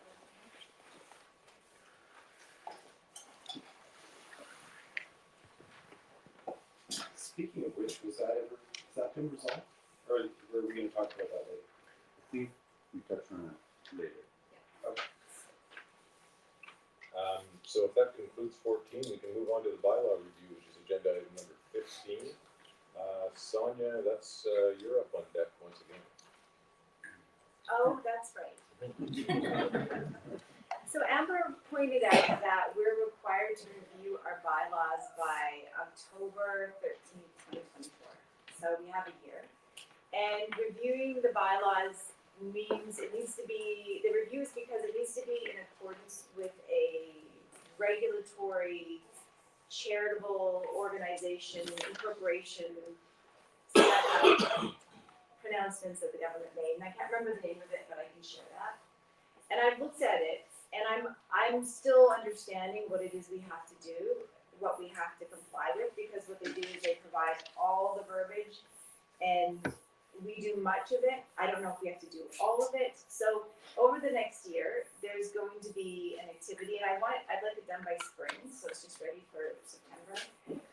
Is reviewing our bylaws to make sure it's in compliance with that, and then at the same time, we can review the bylaws to make sure our membership structure makes sense, that maybe that we are not appointing folks every year unless they request it. We can review it in general. And what I'll do is I'll just make sure that whatever changes there are is in track changes so that we can all share it and review it and make sure that it makes sense. So that's the goal between now and April. And it will work out well because the deadline is like Yes. the 16th or 19th or something of October 2024. And so the review and the amendment of bylaws would have to take place during an AGM, during a general meeting.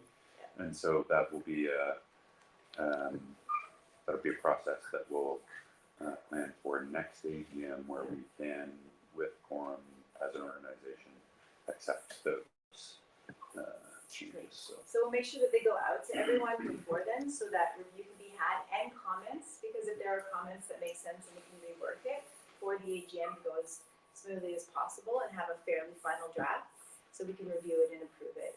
So yeah, that's a major deliverable for us next year. Just to point out a few of the major topics that we're looking at addressing in the bylaw review are a director attendance policy. So for a number of years, we've had at least a few people on the board who don't attend any meetings and or do not always provide a regret if they are unable to make a meeting. So putting more weight and responsibility on that position, so that we make sure that our board is composed of people who are actively engaged and doing good things for the organization. Approved leaves. We don't have any policy regarding maternity leave or parental leaves or anything like that, and holding continuing to hold positions. So just looking to make sure that there's inclusion in our policies, and then executive terms. So PJ mentioned that briefly earlier, but we're looking to perhaps increase the terms for executives to greater than 1 year.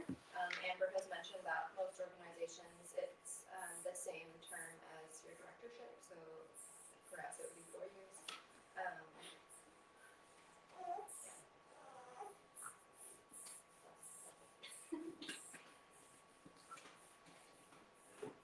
Any comments or questions regarding the bylaw review?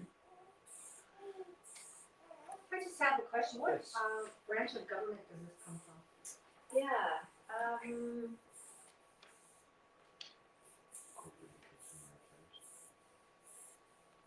got it right here, actually.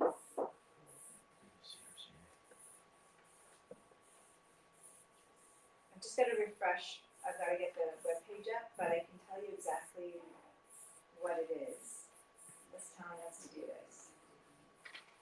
So it's under the Not-for-Profit Corporation Act. This used to be one of my references, but let me just.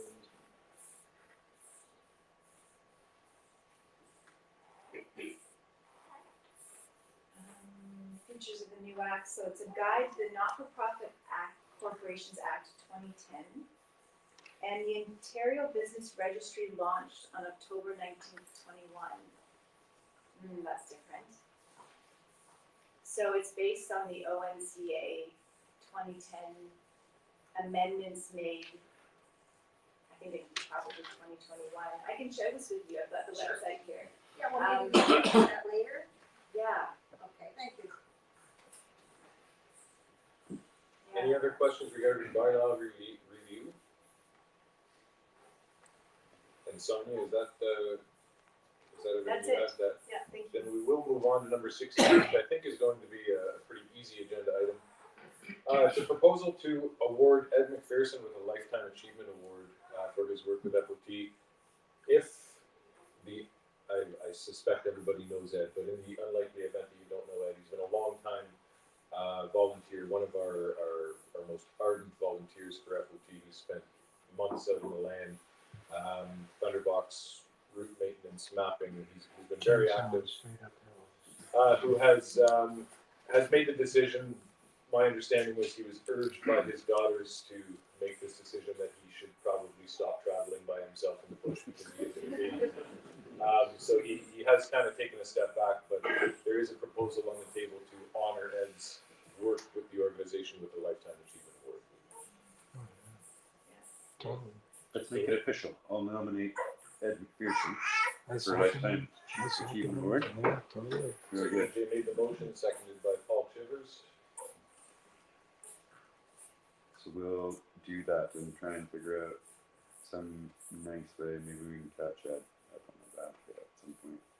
That'd be good. Or we'll go track him down. But we'll figure out some way of getting that to him. For anybody that doesn't know, that includes a lifetime membership and a beautiful hand wood burning FOT paddle. I think the one that's around over here somewhere. That'll be happy with that. So it sounds like that motion's been carried. And bring us to number 17, which is probably going to be a longer agenda item. This is one of the most time-consuming tasks I think that FOT has contributed to in the last several years is the FOT mapping project. So PJ, are you prepared to speak towards that? Yeah, there are a number of things to mention. I suppose one of the more positive things to mention now is that when I came across the TAP map, the large Temagami adventure planning map, when it was shared with me for a reprint, in fairness, it was the first time I hadn't asked anybody for it, but I also didn't have it in my possession, and this was just last spring. So when I had that sent to me, we had a chat. We did do a large reprint. How many did we have done? 500? Which cost us a little bit more money per map because it was such a small run. I think when we did it last time, it was in the 2,000 or 2,500. yeah. But And then it, the price has also just increased Right. for printing in general. Right. So I think it was at least 2/3 increase yeah. in cost of price per unit to print. And so also a challenge to store, 2,500 large maps like that. So we went with the smaller option, but we were able to do that. And then in discussion with some folks around the booth at the Outdoor Adventure Show, Avenza was interested in chatting with me about the potential of putting this map up, the TAP map up onto Avenza. And so that's where the process started, although you pointed out that you've mentioned getting this map to Avenza a number of times over the years.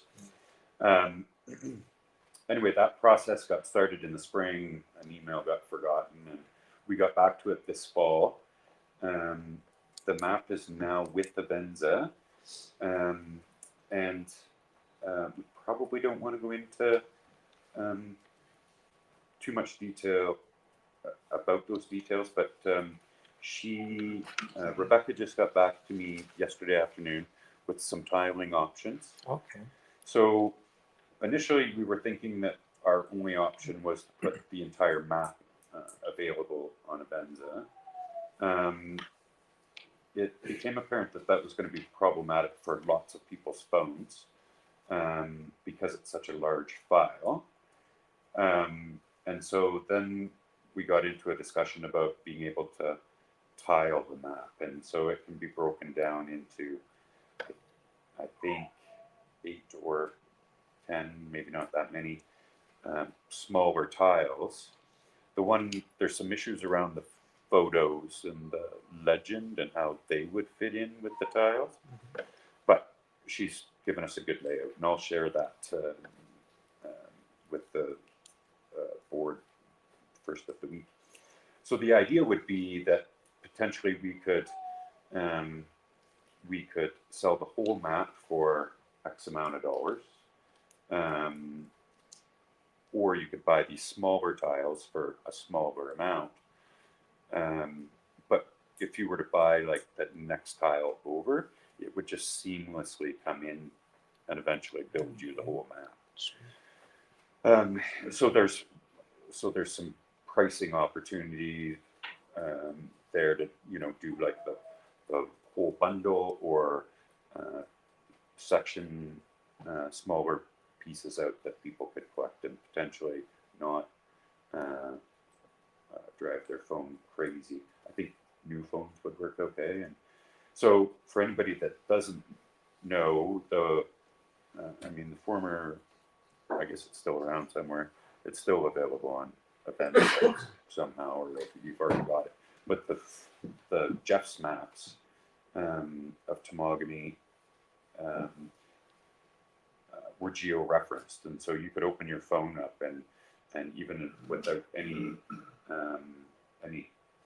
connective access, your GPS within your phone would locate you on that map.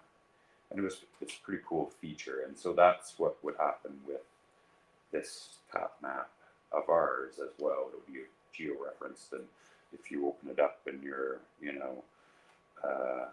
on Diamond somewhere, it'll show you right on the map where you are. That project for Avenza we should be able to, provided we can figure out pricing and whatnot in the next couple of weeks, that should be able to happen within a couple of weeks, I would think. There's a back-end process where a vendor account needs to be set up. And then Avenza, they're super excited about seeing products succeed too. So they offer a whole bunch of marketing support on the back end, some social media support, some collaboration on a blog, that sort of thing. So what that will mean for us as an organization is that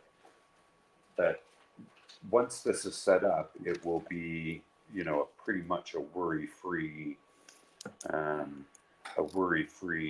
project that and source of revenue and that source of revenue without us having to roll up a map and take it down to the post office, that sort of thing. So that's a very good thing. Just wanted to say. What are the upfront costs with putting on Avenza? Nothing. So they do the formatting. Mm-hmm. Yeah, they take their customers to say, Yeah, and so that's what I was going to mention. So there is a breakdown of, I think it's like 35% goes to Google and Apple Pay. 30% to Apple, and then the 70% left is split between Avenza and us. Right. So we get 35%. Right. So it is, it's not like, all the revenue from sales of that digital map are coming back to us, but still, given the amount of work and, Same with the paper map. 35, We've got a cost in 35% is there. all that FOT's gonna get out of it? And what's the price point on this? We're still working on determining what the price Well, a point's going to be. suggestion, I mean, you must have an idea, even though you said $20, something like that. It's for the bundle, yeah. Of which we get 35%. Right. I mean, somebody's getting rich off of this, and it's not FOT. Nobody's getting any richer than we are. Because we're getting 35, Avenza's getting 35, and Apple/Google is getting 30. So we're doing getting nothing. Yeah. we're not Is this doing the anything only either. option available? In terms of selling a secure digital map, Mhm. yes. So there's no competition to them yet? Not that I'm aware of. Wow. Not that I'm aware of. I wouldn't say that's a great deal, but I understand the benefits. The Yeah. thing is, too, you have to look at it as I don't see this as cannibalizing paper map sales. Okay, that paper map is not something that you take out in the field. Have you ever seen anybody with that thing out in the field? I mean, it's not practical. Pictures on your phone, right? But I don't see it really cannibalizing. In fact, I see a lot of people who already own the paper map buying the digital map so that they've got it in their pockets. Mhm.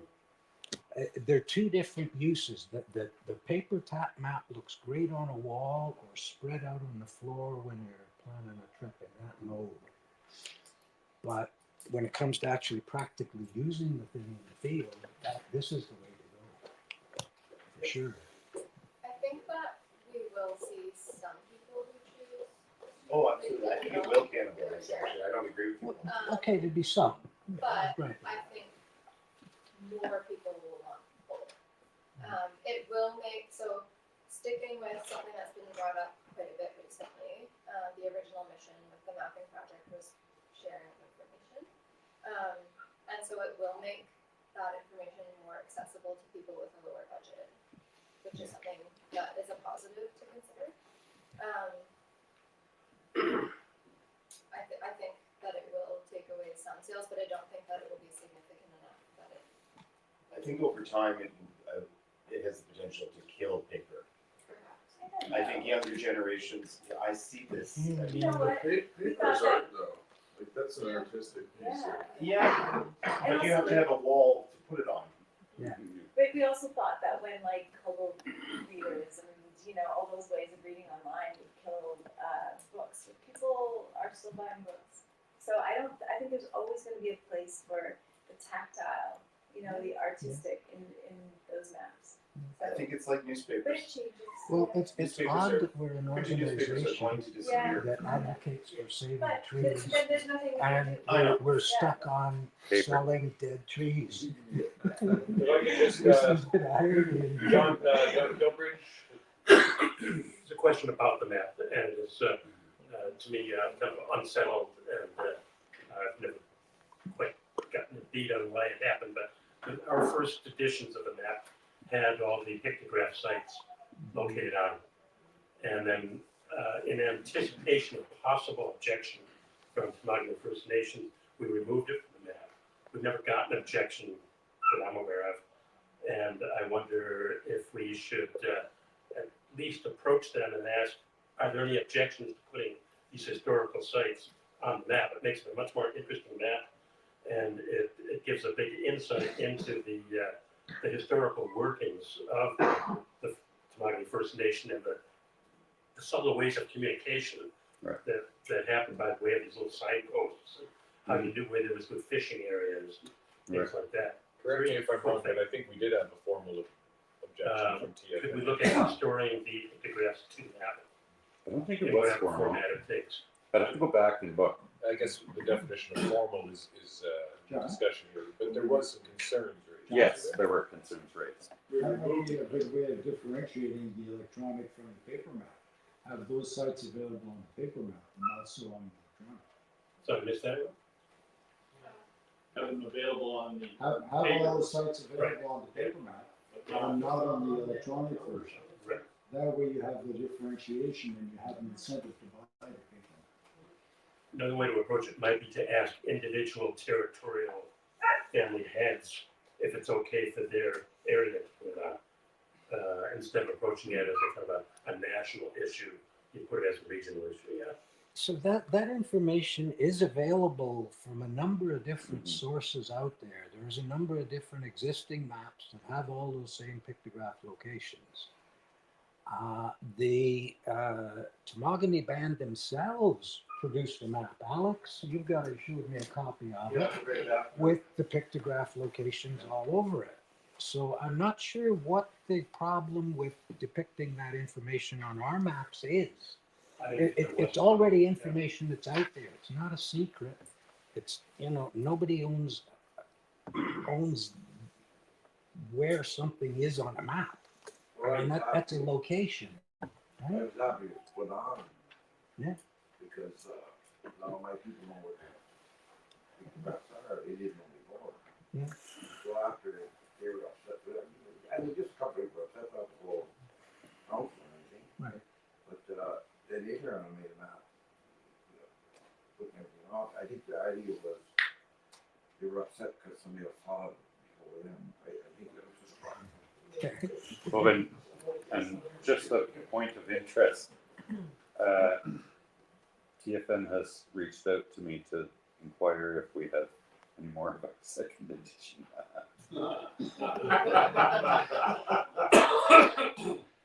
which I thought was kind of cute because, you know, they're so sought after. They're the last edition that had the sites on them. Oh, they want those ones. Yeah. Interesting. Yeah, so you know, the young lady I was talking to and I both had a chuckle about that. And she said, well, I just thought How do we resolve that whole problem? Yeah. I think, the Swan First Nation has a pretty good working relationship with the FOT, with no other leadership. Looked in my house before, but things are working now, so I think it'd be a great time to just use light mass to Explore the opportunity. Yeah, so they're already looking for the information. Accommodate them. Mm-hmm. Yeah, for sure. We just All right. how many without them? We can work on that. So historically, it was just TFN maybe wasn't officially complaining about this. Did our organization have a concern about vandalism? Was that a motivation? No, it was a concern from TFN that people were using our map to locate some of these sites and they were being vandalized. Which, you know, if anybody's actually tried to find anything like specifically to the point from that R1 to 100,000 map, Yes. you're not using that map to find a pictograph, right? Like you're just not. I mean, you might get to the general area to know where to look for it, but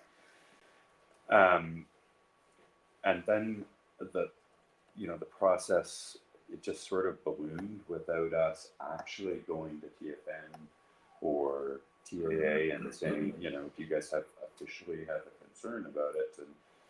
And we just removed the sites on our own accord. There was not ever an official, as far as I know, there wasn't any, you know, official concern shared from either one of the organizations. It was kind of a rumor mill that got back to us, and then we became concerned about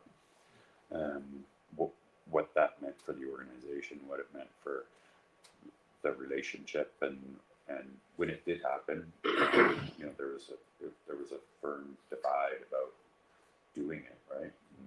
And you know, whether it was the right choice or the wrong choice. I mean, here we are now in a good relationship with TFN and TAA as best as it ever has been. So who knows, maybe that gesture of taking those sites off actually was beneficial to some extent in building that. So, but I agree with Al. It's our relationship has never been better, and this leadership has certainly shown the most support and concern for conservation, and now would be a good time to start that discussion about whether they would be willing to.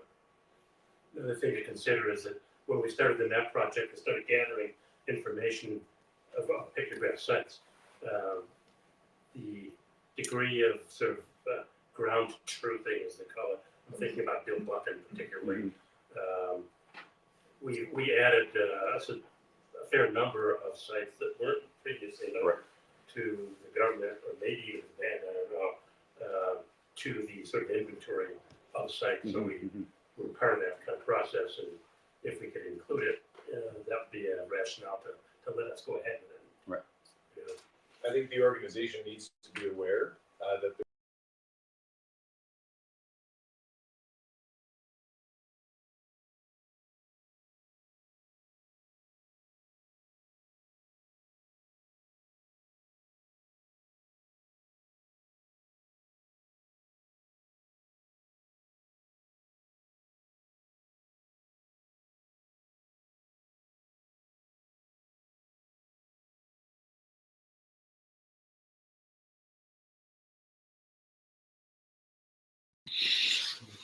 I think in the, not to agree about Mike, but I think in the interest of time, 45 minutes left to discuss the new mapping project and we should move on. I have just a quick technical question. Is there any risk that georeferencing may be wrong if it is what happens? I know it's very good for Jeff's map for all the places I've used it. And the other thing is, has anybody used this tiling feature that's a new concept to me? Just trying to sort out the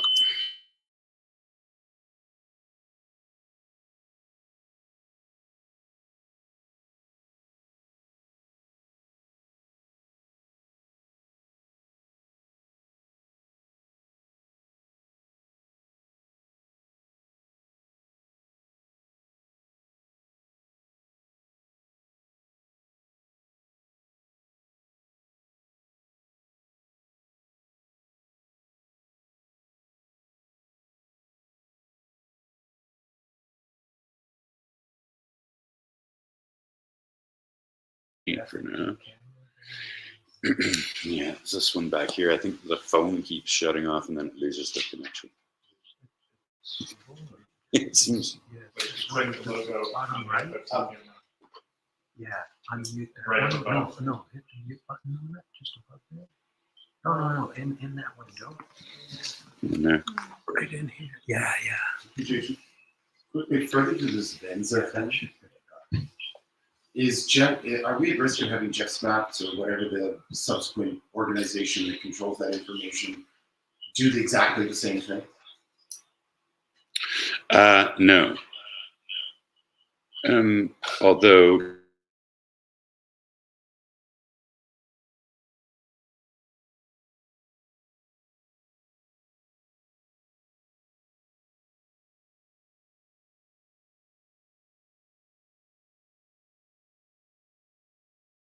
lost the file maps are on Venza. He seems to be sticking to the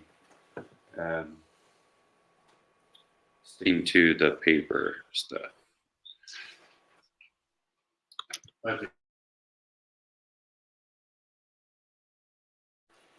The georeferencing is all done by Venza, and there should be no risk at it being the map was all technically done correctly, and so they just got the map the other day, but she said that there was no issue with the georeferencing. back to Emily's point though, should we Yes. talk about moving forward? Yeah. So there was good intentions of reprinting our old companion map in the spring.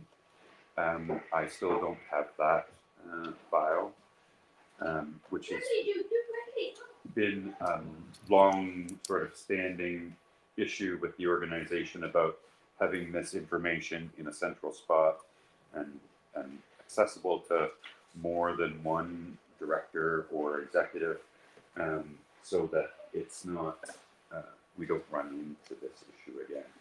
I hope to have that file in the coming weeks, in which case we could also consider doing a companion map to Avenza. That would be fairly easy and should be simple to do. In terms of the new maps, there's been a couple of glitches in that. So I initially thought that I was going to be able to go in and have a look at these new maps and be able to ensure that campsites and portages were in the right place. And then when I did get into the application, which is our GIS, I believe it's called, my computer, which is old, needs to be replaced. It's going to be replaced, but it didn't like being in that system. And I am able to go into that digital layer and look at that map and see the campsites, and I can put new campsites in. I put the 2 new campsites in the other day, but it's slow, like incredibly slow. And then in terms of what I see in that layer, there's no, the lakes aren't named in that layer, right? They're named on the map, but not in that layer. So unless I know the lake, you know, and you get looking at it, you zoom out and there's just no way. So we basically have a completed product that needs to be checked over closely by us. And we need a way in which to do that. The initial thought or suggestion was of, you know, printing, doing like a one or two prints of each one of the 12 and mailing them around, having people mark them up. Probably not all that workable. If, you know, doing something like that might be more of a group, you know, early New Year at Lincoln Sadie's, you know, if we can get the maps looked over by then, doing a print and then sitting down, a bunch of us, and just being sure that they are as accurate and correct as we can get them. To get them looked over, I think we're probably looking at sharing a digital file, and then people would need, I think that there are options, but people would need something like Adobe Reader or whatnot to be able to open the file up and use some sort of, you know, highlighter or pen and literally look over the maps digitally, which is not. There may be a solution for that we can talk about in the committee. Okay. I think I've got a solution for that. You know, it's and then we need, so basically we need to look over the maps, and if there's information that needs to be changed or edited or whatnot, we need a way of taking, you know, marking up that map digitally and being able to send it back to Sarah is sort of the plan now, depending on how much there is to do. We might have to figure out a way for us to be able to do some of that. Like I can certainly go in and edit campsites. And any one of us could. We can only use the one login, but any one of us could. But if there's a whole bunch of corrections to be made, that's going to be problematic. Like, it's going to be trouble to do that, right? So I'm hoping there isn't a whole bunch of corrections to be made. Really, I spoke with Sarah 2 weeks ago. She assures me that all 12 maps, so the entire region, has all of FOT's data from Broadbent's hard drive, so portages and campsites, which wasn't always the case. That's kind of why we're 2 years out from this project. You know, the first set came to me without portages on them. So she assures me that all of that data is in these files, and if that's the case, we should have a pretty reasonably ready to go map. It's just a matter of looking at it. And, you know, if people are aware of portages that have changed or, you know, that sort of thing, then we will need to come up with a process that we can A, make those identifications, and then B, have somebody go in and be able to make the adjustments. As it stands right now, Sarah is willing. She's not spoken to me. We haven't paid her for however long, 2 years, over 2 years now. So anything that she does do for us is on a voluntary basis, and she hasn't really said. We haven't chatted too much about what sort of getting the maps ready, you know, ready to a final stage would be. But she's committed to seeing it through and committed to, she wants to get it done, as we all do. So that'll be the plan. In the coming weeks, we will, I'll ask her to, because I don't actually have the updated, even the updated digital files. I'll ask her to resend those, and then we'll distribute them in some way that people can start looking at them, and we'll chat about your idea about, because if we could find one, you know, one common way that we could go in and either the actual changing of things is going to be the troublesome part. If we could find some way to make the identification and share that back to Sarah and I. So, all in all, I mean, if we could make that happen in the next couple of months, then we could have eventually.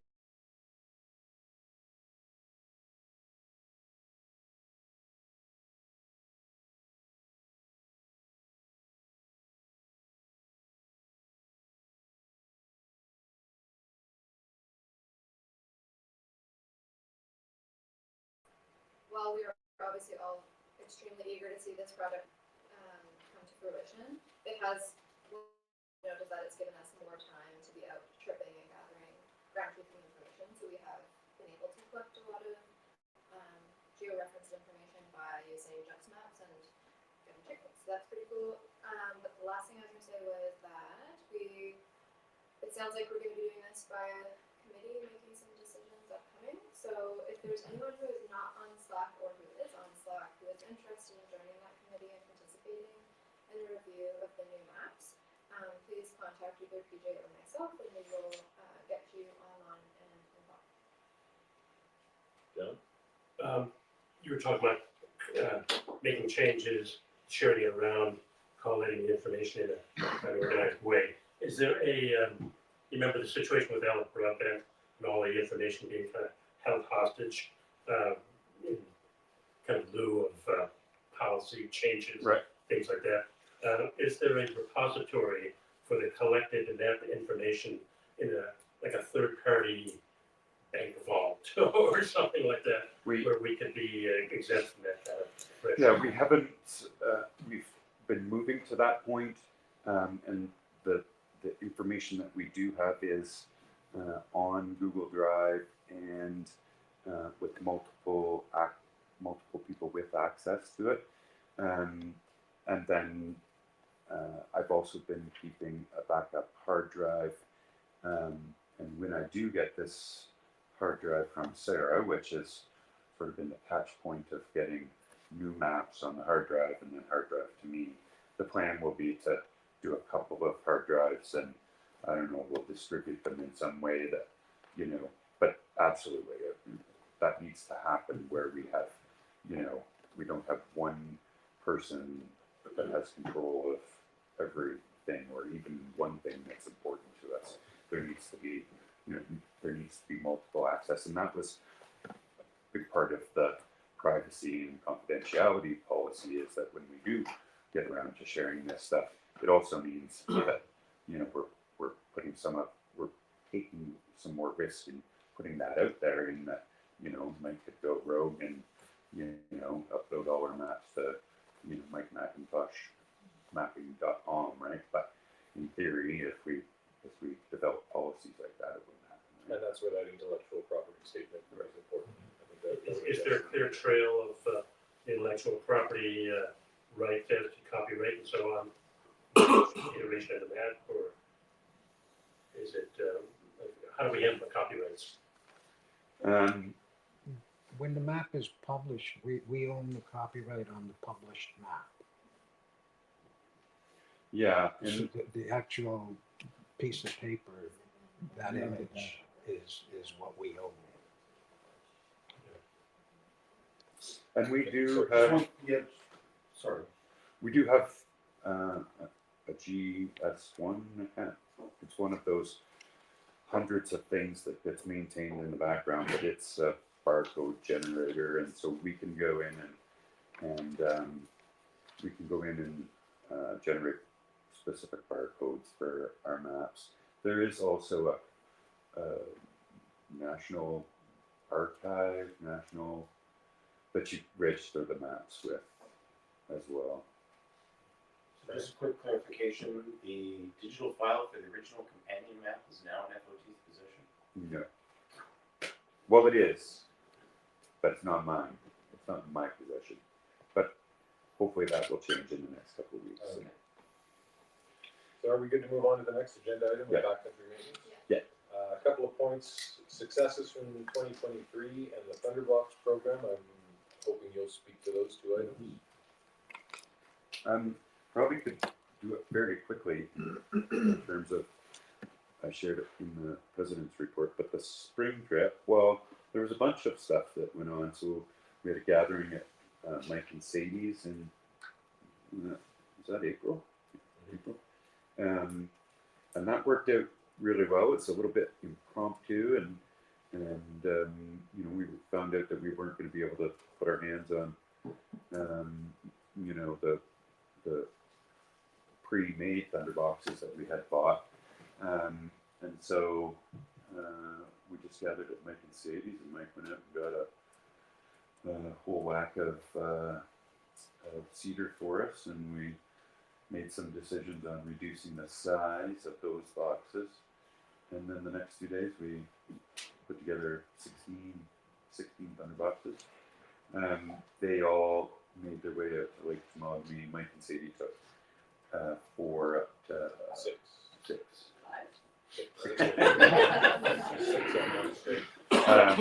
And then those other boxes we dropped off the TLA building, and again it worked out.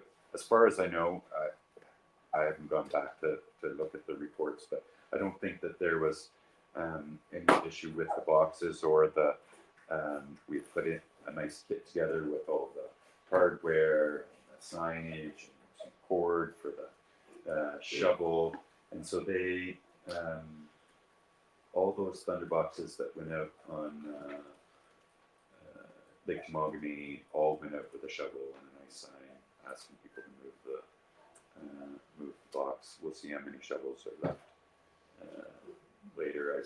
I painted them a fun green, so they'll have to stash them behind their shed if they swipe them. But I think that whole shovel program with the Thunderbox has been such a massive success, and will be like the deal breaker for these smaller Thunderboxes if they don't get moved, then they're going to fill up quick and not be very workable.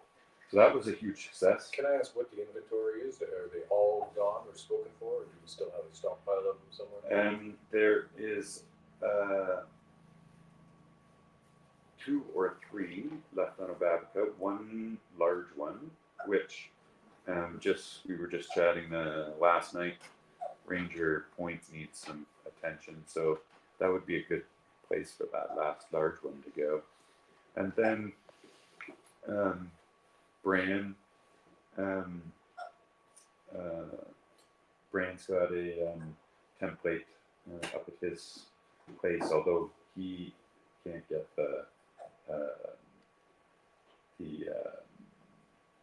pan wing that we've been using for these. For whatever reason, they don't sell it at Home Hardware in Sturgis. So if he had some supplies, he could put some together for us. And then I've got a set at home that I can make a few. So there's 2 there, 3 I think potentially over on the back, and 1 big one. So we'd like to offer to do another weekend workshop like that if that fits into everybody's schedule around the same time, same. Yeah, time, sounds good. Bang off another 20. I'm sure. Yeah, that was good, and it worked out really well.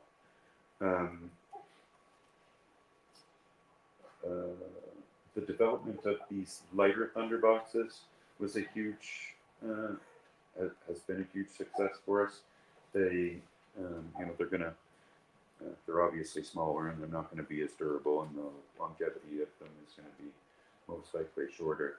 But they're getting out to sites that we wouldn't normally take a Thunderbox out to. There's some neat ideas. We were going to try. Most of us have orchard packs. We're thinking probably put at least 2 of these boxes, if not 3, into one of those packs. And so there's potential collaboration with Orstrom to, donate us a few backpacks to carry our Thunderboxes around. So there's some neat stuff going on there. New people involved in the spring trip. Ricardo joined us. Chris Nixon also joined us. Chris has put up a video on his YouTube page. It's about 47 minutes long or something like that, so too long to show today. But we have a plan to perhaps put it up in the projector during one of the breaks later this evening, so if anyone's interested in seeing that, just let us know. Yeah, and when I watched it, and I just watched it for the first time the other day, it's really cool to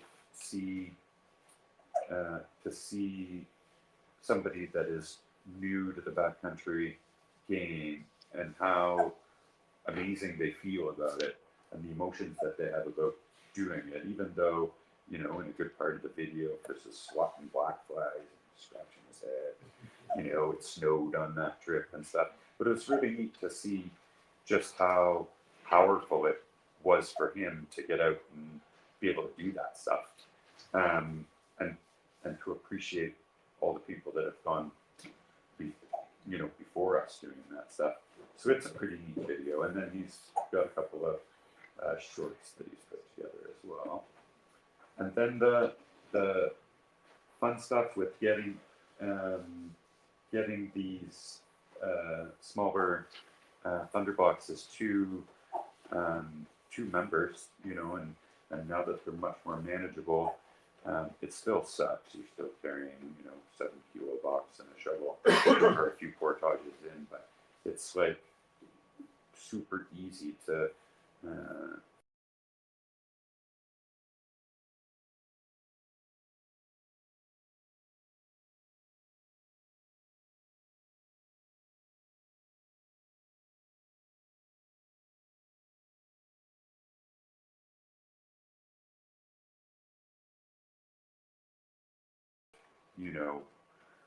where people might get those Thunderboxes. You might have to, I can meet people in Wabashine.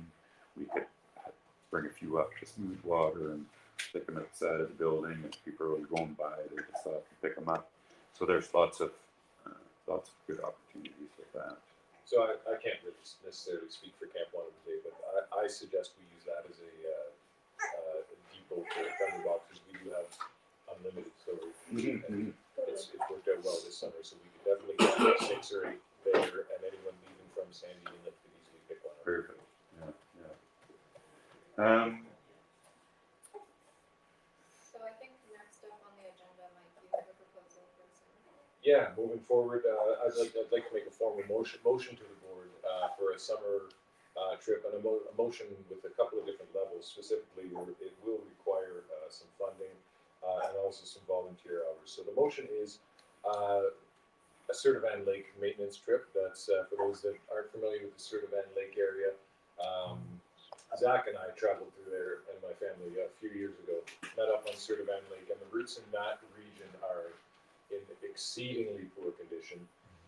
So the proposal would be to get Darren Guerra to fly us and a load of thunder boxes and all required tools and materials into Sertavan Lake, establish a base camp on the island at Sertavan Lake, and then spend a week working out in all directions to restore the routes, specifically the routes from Sertavan to Goss to Ferguson, and there's a long 2-kilometer portage into Lady Evelyn.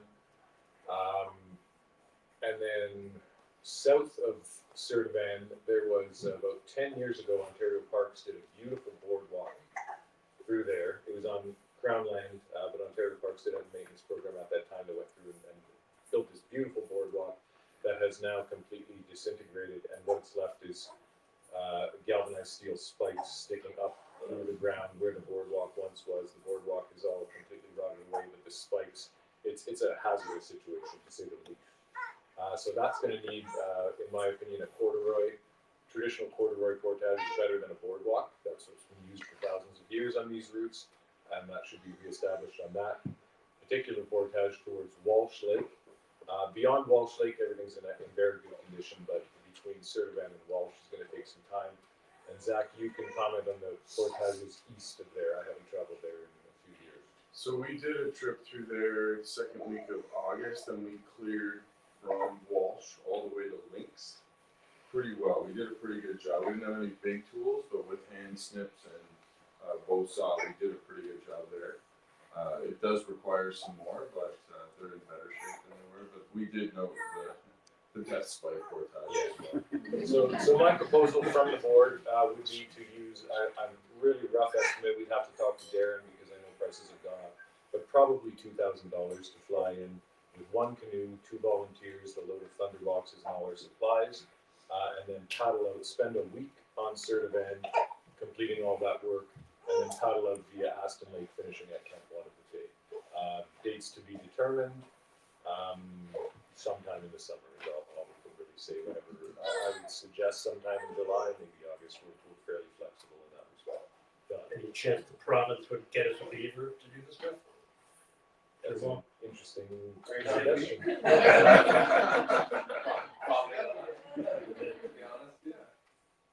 Who If they don't do anything else for us. in the boardwalk? Wouldn't that be their responsibility? It is on Crown land. It's not in a conservation reserve and it's not in a park. So it was an initiative, maybe you can comment to that. It was an initiative at least 10 years ago where Ontario Parks did have a maintenance crew doing Crown land maintenance, but now that maintenance work has now come to the end of its life. So are they still liable for what happens to that? I can't comment on that. I'm just, maybe they could chip in with some of the expense of getting us in there and clean it out. On that note, I should introduce Dave Ward. Thank you for joining us. Dave is, Yeah, like historically, I mean, M&R had a pretty great program. We had the Ranger program through the M&R, and M&R did a lot of Crown land work. And then, I mean, that essentially phased out over time, and then it's phased out even more so, like Ontario Parks, 6 years ago now, shifted to different ministries, and now Ontario Parks is part of Ministry of Environment, Conservation and Parks, and so we've got an even bit of a firmer line between Crown Land and Parks. Like Parks does manage all the conservation reserves and parks, but at the Crown Land line, it's really M&R's responsibility. So essentially, if it's any infrastructure on Crown Land, it would be M&R. I'm assuming for that chunk out of North Bay. But I highly doubt they'll be interested in definitely not putting in any more infrastructure because there's just no resources within M&R now to maintain camping routes. And that's where I'm proposing again, that is a motion, I would be looking to second it to use some of FOT's funds to fund volunteer trips. Yeah, so I it'll be motion money. to accept your proposal, Mike, for funding. So, I have more than 2 people. and I did know we definitely would need more, well, I mean, we could make it work with whoever's available, but I definitely would be looking for volunteers and we can coordinate week that would work in the I line. have a question, how long would it take to paddle in there with some other volunteers to So join? that would be part of the logistics. It Yeah. is only, a beaver can only take one canoe at this Yeah. point. They used to take two when I was a kid, now they seem to only be able to fly with one. So 2 of us would have to fly in with materials, and I'd be looking for other volunteers that would be willing to meet us on the Certivan and stay for really any length of time, ideally a week. But specifically, some of the routes up through Ferguson and Goss into Isbister are in very, very good condition. At risk of being lost. But again, how long would it take to paddle it? 3 days from Alex's to If you left from Sandy Inlet, I bet you could do it in 2 days. Don't you? figure. Be there in a day and a half. A lot of work. Yeah, from Sweden. It is a particularly remote. Coming in from Sandy Inlet, there's 2 really long overgrown portages into links. Yeah.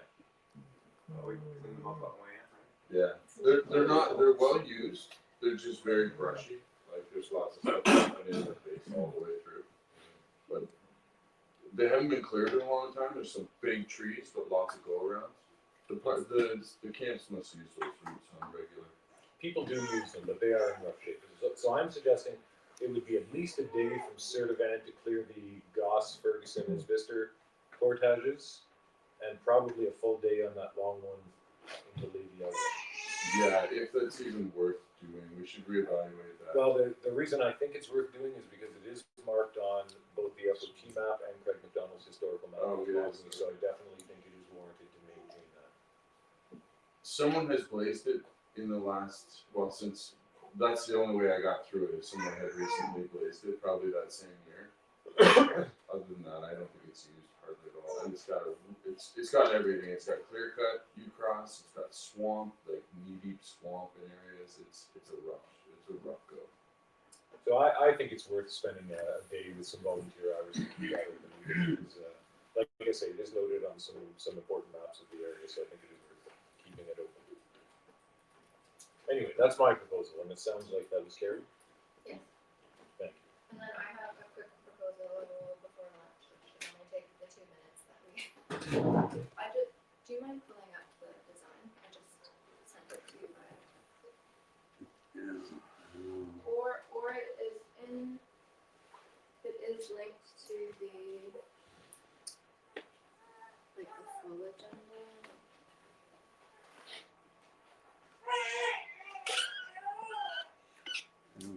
So sorry, the minutes.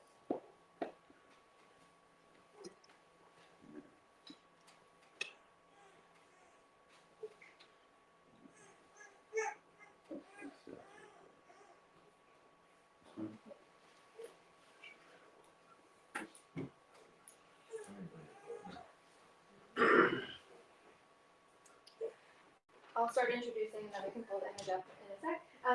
So it sounds like years ago, John Colbridge is responsible for the beginnings of this project.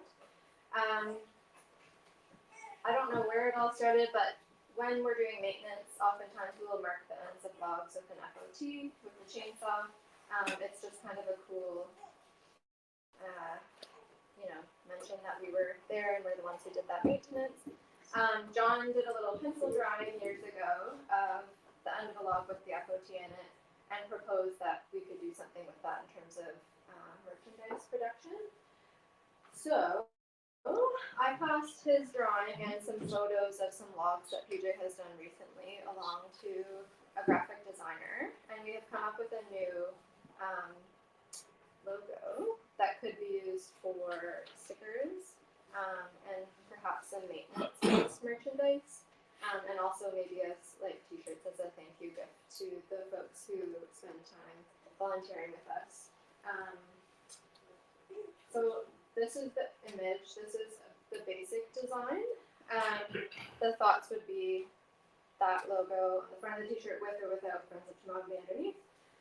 Sadie has mentioned a cool idea to me earlier where she saw t-shirts with the website along the back of the t-shirt. We could put maintenance crew on the back for folks who volunteer. That's sort of the general idea. So I was looking for perhaps, I mean, we could always do this at another meeting, but a motion to approve going forward with getting some estimates for new merchandise and then approval to go forward with. And with these, is the idea that these would be given to volunteers that volunteer their time to do that sort of work? Yes, Yeah, but no, we that's could great. also use them for sales as well. But, and like stickers you could sell, I think it would make it pretty. I really like the idea of rewarding, giving Yeah. some sort of token appreciation to the people that do volunteer their time to do that. I think the vendor boxes should be identified as well. They could put in. They are, the new ones are, Yeah. they're burnt in. Yeah, Brand built us some wood burning brands this year, so we've stamped all of the. The one that's put together here is not, but the one bundle, yeah. And then Fran, we have letters, so we can put the year. So this year we stamped them all with 20. Yes. So the graphic designer changed the font from the original lettering to square blockier lettering. I think to kind of look like the. Yeah, the point of this was that it's very easy to do with a chainsaw, Okay. easier than the block letter. So this runic look there's a reason why runes are made like this, because they're easy to do on rough, hard surfaces with chisels or whatever. Okay. So there's the original concept of it in hand there, if you want to. It was the stuff. I would go back to this from what the chief graphic designer had myself. What she showed on screen is exactly what you see in the field. Yeah, that's how we do That's what it looks like. Yeah, that's exactly what it looks like in a log. Yeah. I've got photographs of logs exactly like that. Okay, just so everyone has. I haven't actually seen that, but I've seen this. Okay. Okay. Just so everyone has an idea, our current t-shirts cost us, I think, a little under $10 each to produce, so that would be the cost to provide a thank you token to folks who volunteer with it. To somebody that's given their blood to black flies $10 is not so. Anyway. Very good. We can request a motion now, or we can pass it on to the board meeting. Let's do it now. Okay. Yeah. I'll move to. What are we moving to? Just to Just to move go forward with with this the project, reward because it will project. cost a bit of money. So it's in black and white? So no, I do have some other, so he gave me multiple designs. So we could do, my thought was, I found a nice t-shirt of the same quality but in brown with a white logo. But that's up for discussion again. We might have to do a committee for that. But he's given me like the opposite, so like black on white and white on black, and then we could also move it to color if we wanted. So there's lots of options there. We just haven't discussed that fully yet. So is that then, Emily, you tabled that motion? Yeah. PJ motion, PJ's Sonia accepted. Okay. Which motion? To To move produce forward the with the merchandise. maintenance t-shirt project. What's the design going to be? We can hammer out details, I think, based On on a committee, committee, but yeah. we will plan on moving forward with that project. And it's lunchtime. Yeah, we have 5 minutes to lunch with another agenda item, white snow, black flies. Is that the video you just described? Yeah, it's too long to show today, so we're gonna. So we will defer agenda item 19, that's an update on the planned 2024 events till after lunch, and I think we'll take a break. We do have an hour for lunch. Is that okay, Fran? We do 12:30 to 1:30. Good to meet you. So on that, unless there's any other points of discussion, I think it's.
But somebody got before that, the word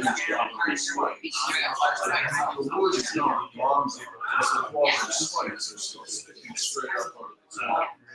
And you're on parts of the heat up old boardwalk, so it's slippery and it's even if you buy some ball and you're sorry.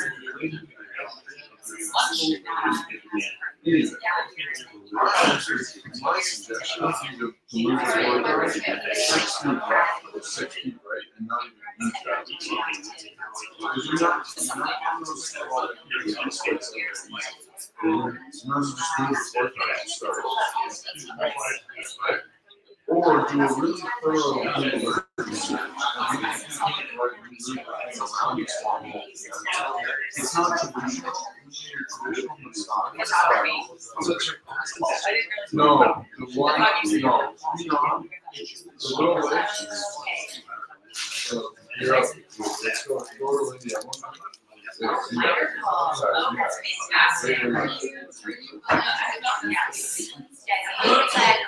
Yeah. That's nice. Right, so you come across the wall, and then that little one there is 3 miles, and then 3 miles circle.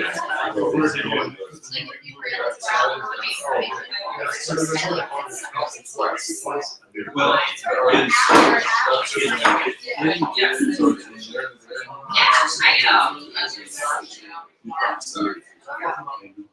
it's tough. The road handle on the side of the lake, took us a whole day to get from there to the island survey, because we included that trip. Just, but it was tough route. But we cleared a lot of it. Like, it looks like, honestly, if I went through there now, I'd be pleased. I would crack off some of this year. The only other thing to do is the action plan was a we just do that. You don't really rush out there, because it's literally everything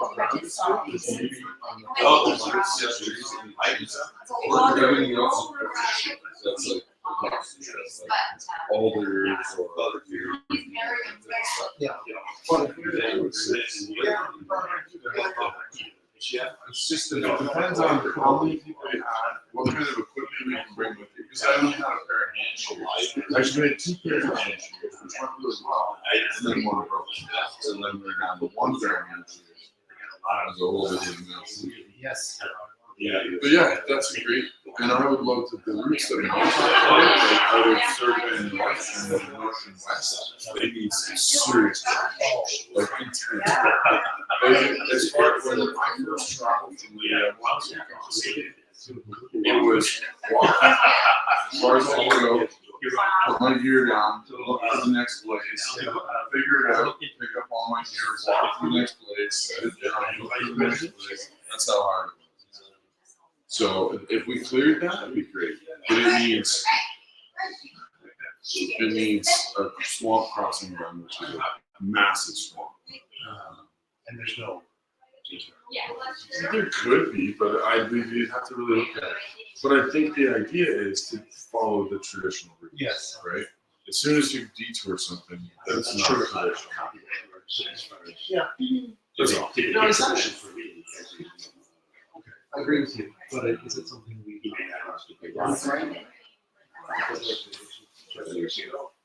I believe we have. This is the guy's idea. Yeah, jogging preservation.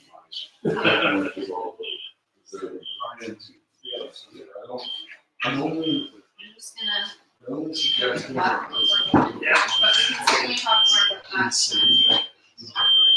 You're not Okay, well, right now, that,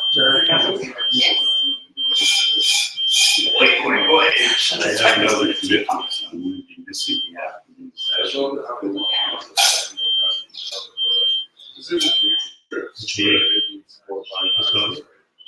Or this is something, this is something that should have on our agenda, is rectifying the FOT AGM to the Wisconsin Trail.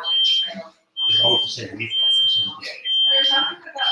We should flip a coin, get together, either duke it out, get two champions and duke it out, or flip a coin, heads, we move, students. Make it one weekend, because otherwise it's too focused on the beginning. I know, so that's the tricky thing, is that Brandon and Hannah basically stay open so we can come here. But the week before Thanksgiving, we have too much going on in December, but yeah, I mean, if it was okay. Trying to push this dog and get them to go a week earlier. Most of the people there. Relatively good point. Yeah, it would be more intrusive for us to move that around. Yeah. And I'd like to be able to go down meeting myself, but I can't, remember, everyone, because we have this. Yeah, I haven't seen for a couple of years. Yeah. Put it in a few.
Right now I'm over here on Lake Obabaca at the confluence of the Obabaca River. Myself and the Friends of Temagami are just setting out to go on a trip to do some portage maintenance. Going to be heading into the area of the sort of Pine Torch Conservation Reserve and just sort of south of there, Solace Wildlands, and are going to be spending 6 nights doing some maintenance, some trails and some campsites, installing a few thunder boxes, and just doing a little bit of taking care of some of that area in here. I hope you're not filming my horrible paddling. No way.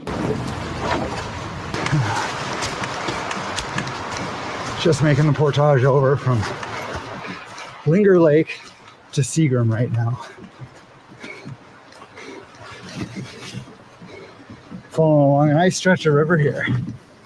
There's some waterfalls and a rapid.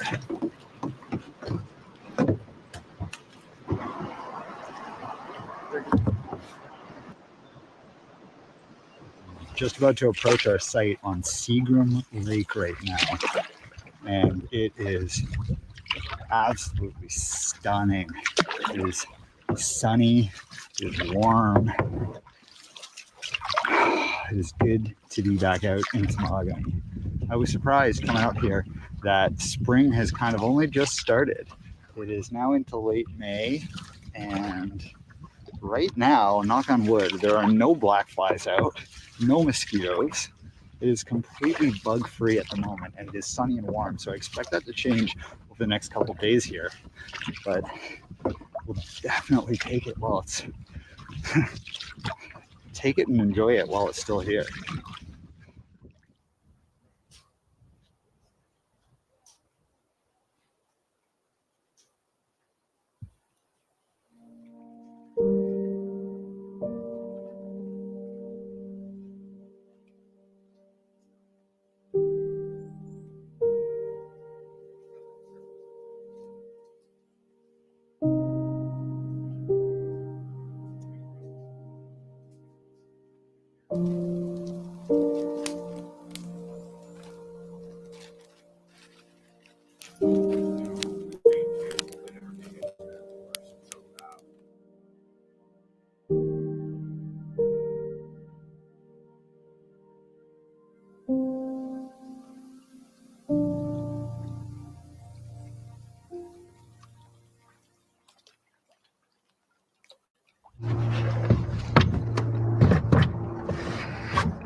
Let's install that one first because that's the one I tied the shit.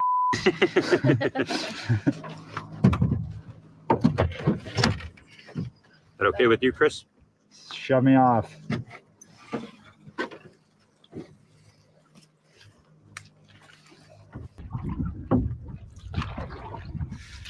Morning of day 2.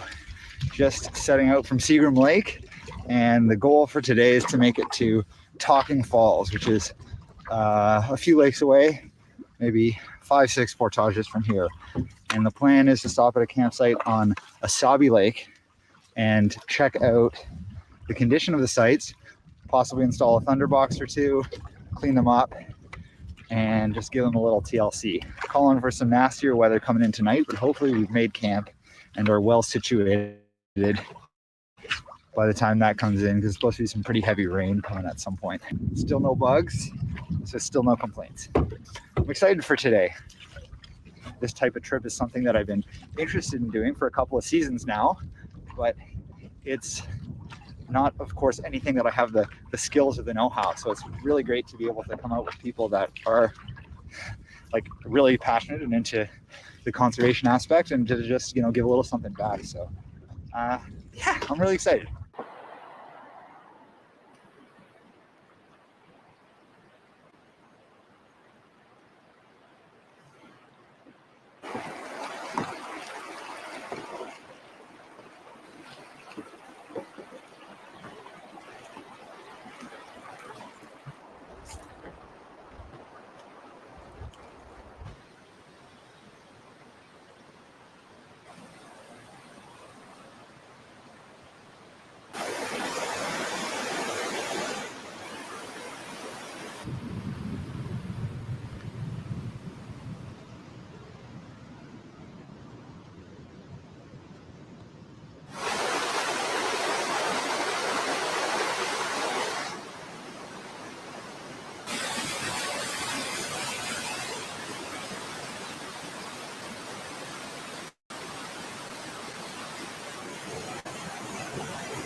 see the ochre nest from here. Yeah. I'd be ochre with that.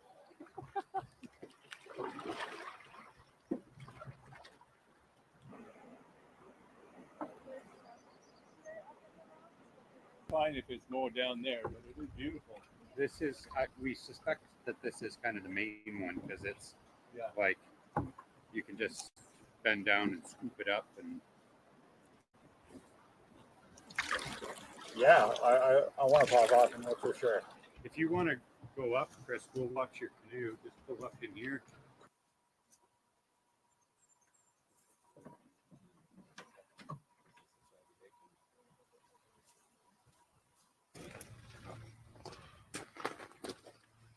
Just past a really cool spot here. Beside one of the portages and just before it, there was red and yellow ochre sprouting out from the rock on the side of the trail. And ochre is what the First Nations, Temagami First Nations in these parts, use. They mixed it with some other things and they used it for pigment to make pictographs. And I don't know what the technique was that they mixed it with, but whatever they did, it was able to make a paint that would last for many centuries. So yeah, really cool to see a little piece of that cultural history, and pretty subtle, something that it would have passed by without really knowing it. Unless you knew what you were looking for, you wouldn't see it. But friend PJ here pointed out to me, and it was really special.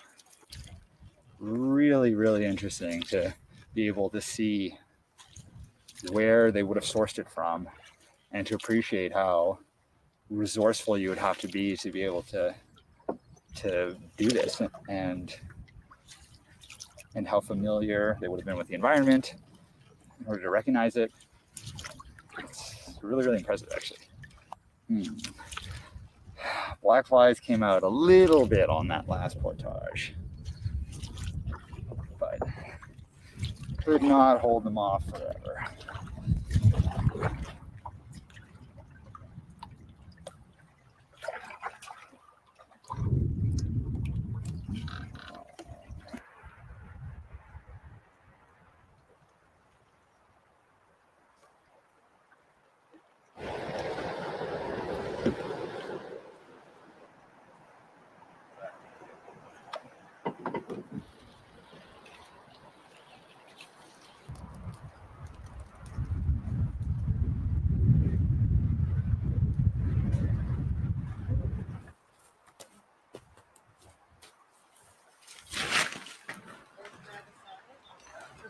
There's like an orange tarp underneath this one too.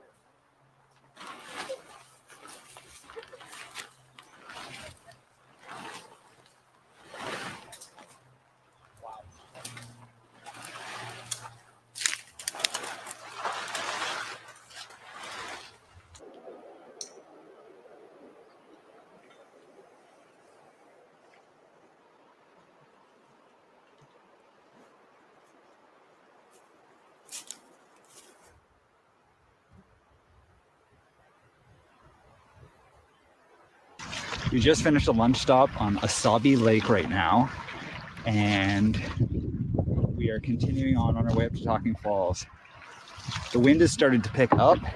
It is a tailwind, which is really nice, but it does foreshadow the weather that's going to be coming in just a little bit.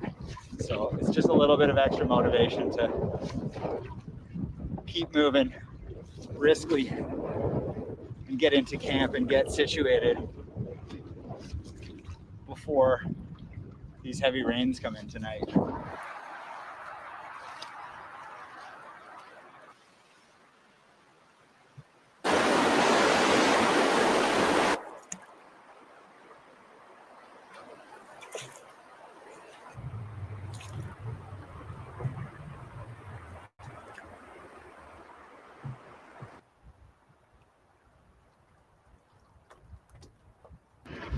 Last portage of the day here, working our way up the Yorston River system. The wind is really starting to gust up now, so I think we're going to be making it into camp in a pretty good time. Get things set up. Well, I've made camp at Talking Falls, and just in time because the rain sort of has started to come down now. It's not coming down too hard right now, but it's coming down, so hanging out here to stay dry. Gonna cook some dinner. I'm sure it'll be an early night for people tonight. Feeling kind of beat. It's not very much distance today, but good bit of portaging and lots of gear carrying back and forth. But yeah, fun. Set up a thunderbox on Asabi Lake and clean that site up as much as we could. It was pretty nasty, but did what we could, and looking forward to doing more tomorrow.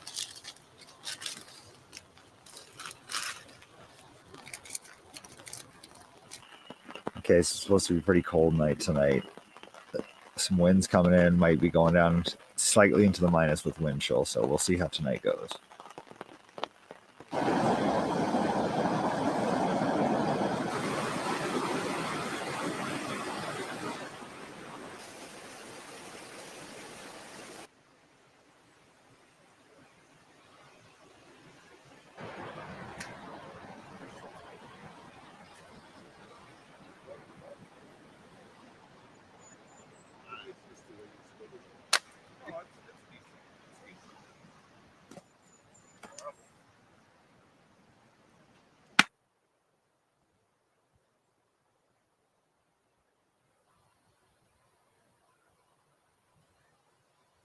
It was pretty cold last night and woke up this morning and it is lightly snowing right now, which is funny because last night we were all looking around at our various Garmin devices, looking in for weather reports and puzzled that the precipitation was being labeled in centimeters and didn't quite, make the connection on that. So now it makes sense when you see it this morning. It's not sticking on the ground, but it's chilly.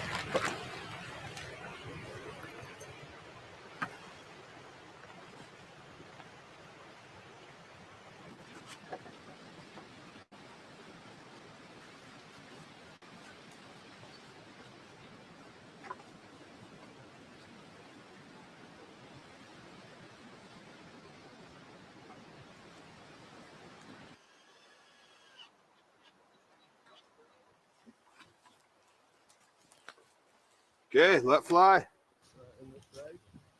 You know, there are some thunderboxes that have come apart.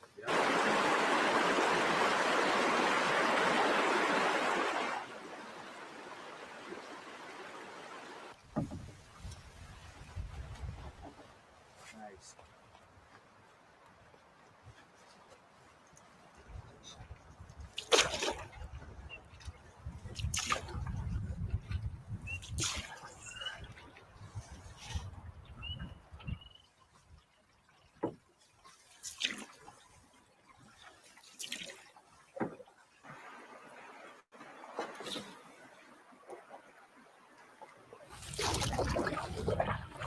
Got some blue sky and sun out right now, which is really, really welcome.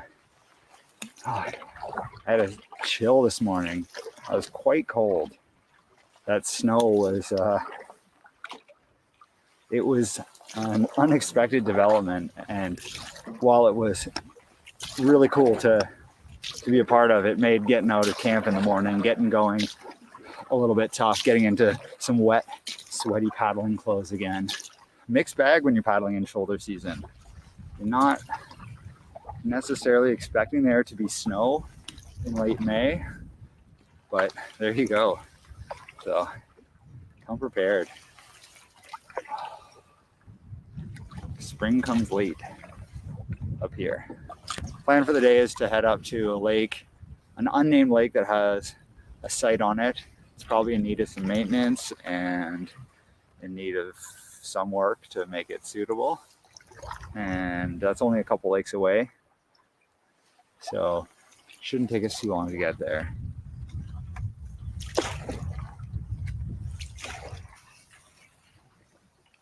Get that chocolate milk into you. No, this one's just coffee. You're gonna go first? Go for it, man. You're the one with the prospecting. So I should be prospecting by going first? Okay, I gotcha. The water.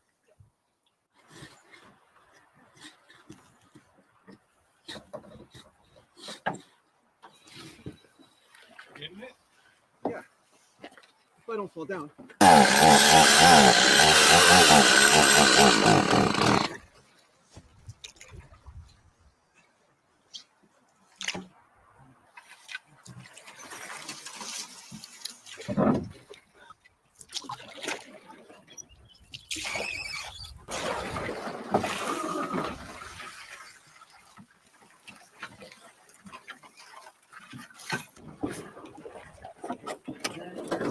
A few hairpin turns in here. Oh my goodness. This is where having a bow paddler would help.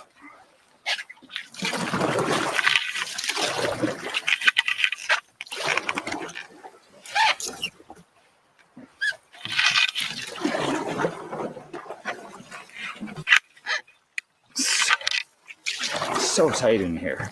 Oh my goodness.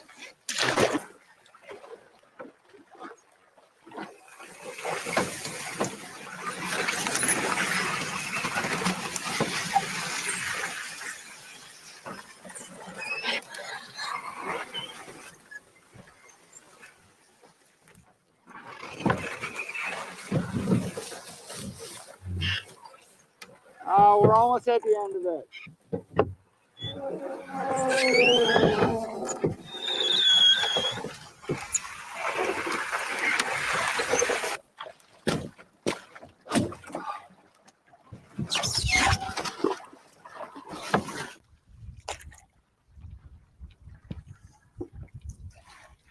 Sandhill crane up ahead.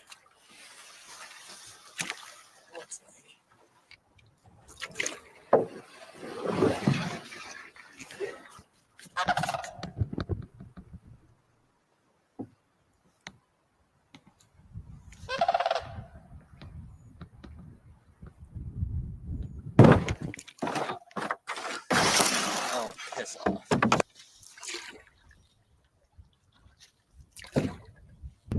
Well, that was a muddy, mucky drag and half paddle through that section of creek there.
It was very, very cold last night.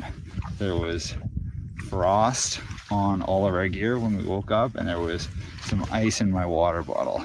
Hard to believe, but right now it's blue skies. I think the high is about 15 today, and it's just going to be a much nicer day to paddle, so spirits are high.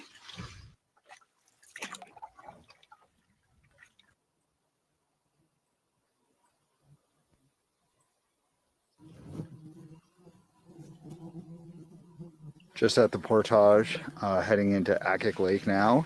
We've cleared the trail here and brought the gear through. Black flies have definitely started to come out in the water at the end, being the end of the port, but it is a beautiful day right now. The goal of the day is to make it to Pine Torch Lake, perhaps stopping in on Pine to do some work on a couple of the boxes that are there. So we'll see how far we get, but off to a good start.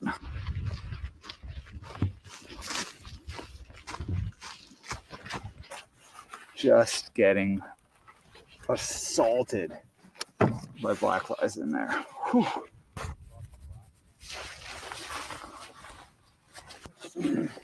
Oh my God. It's a little better, but man, they just ripped me up there. Whew.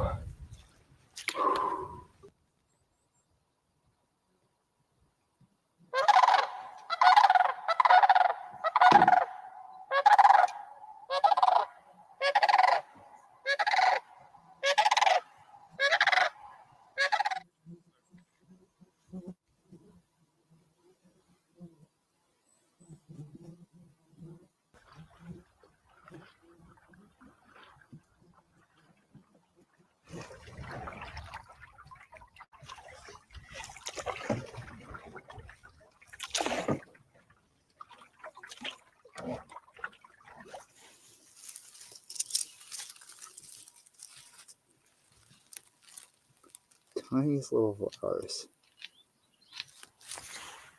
Just making lunch on Pine Lake right now, and we're gonna do a little bit of maintenance on the two sites that are on here. Probably drop a couple of thunder boxes down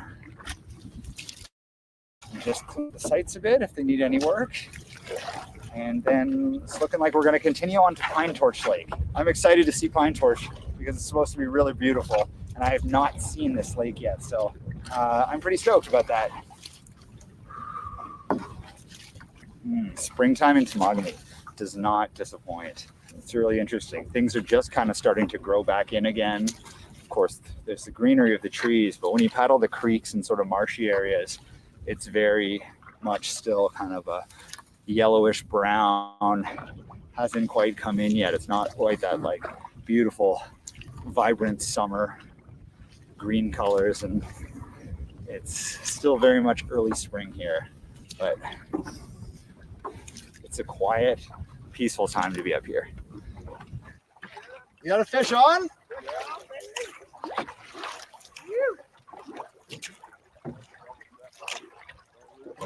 my God, that's a Laker, man. Just coming straight up from the bottom.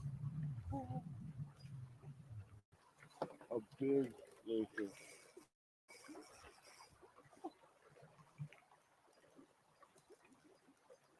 Dude, this is a huge Laker.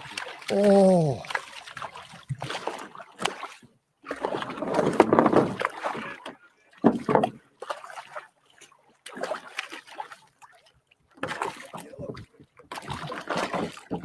Yeah, you! Dude, that's gotta be 10 pounds. Yeah. Oh, yeah, boys, we're eating good tonight. We eating them or we throwing them back? Oh, we are eating that. Are you crazy? It's the biggest Laker I've ever caught.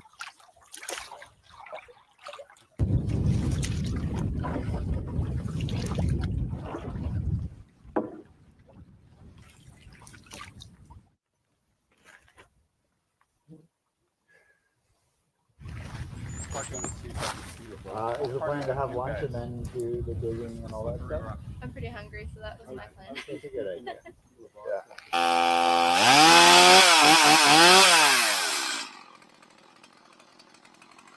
Yeah.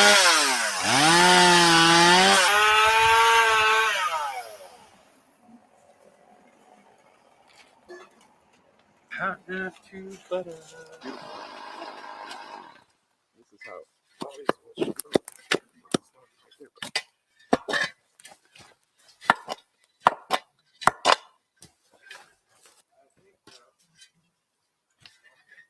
So that's the top, so then it goes like this? Yeah.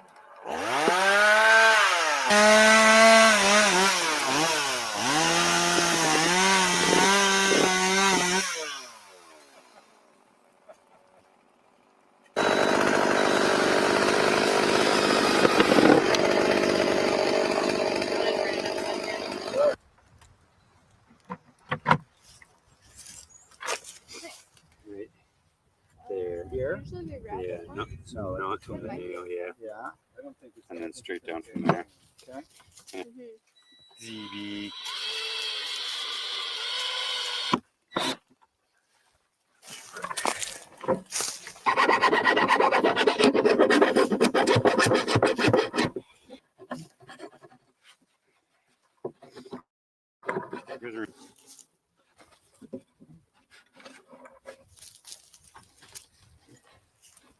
Looks good.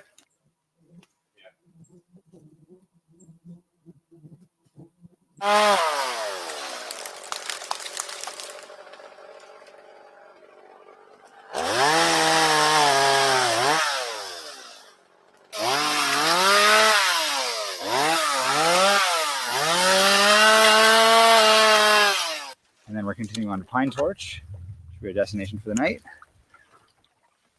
where I will promptly take a bath and jump in the lake, if only for a second, just to feel the cool relief from the 10,000 blackfly bites I just accumulated in the time that it took me to help install that Thunderbox. Oh my goodness.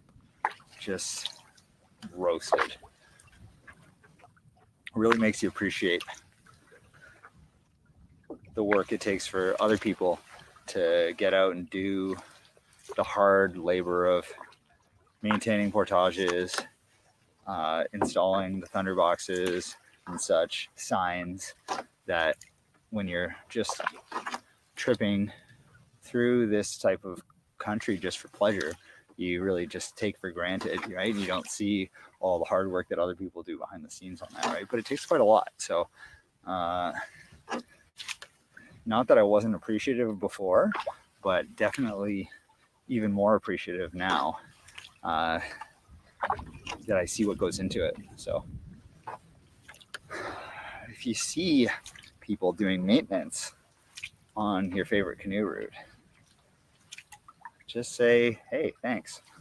Appreciate what you do. I'm sure they'll love it.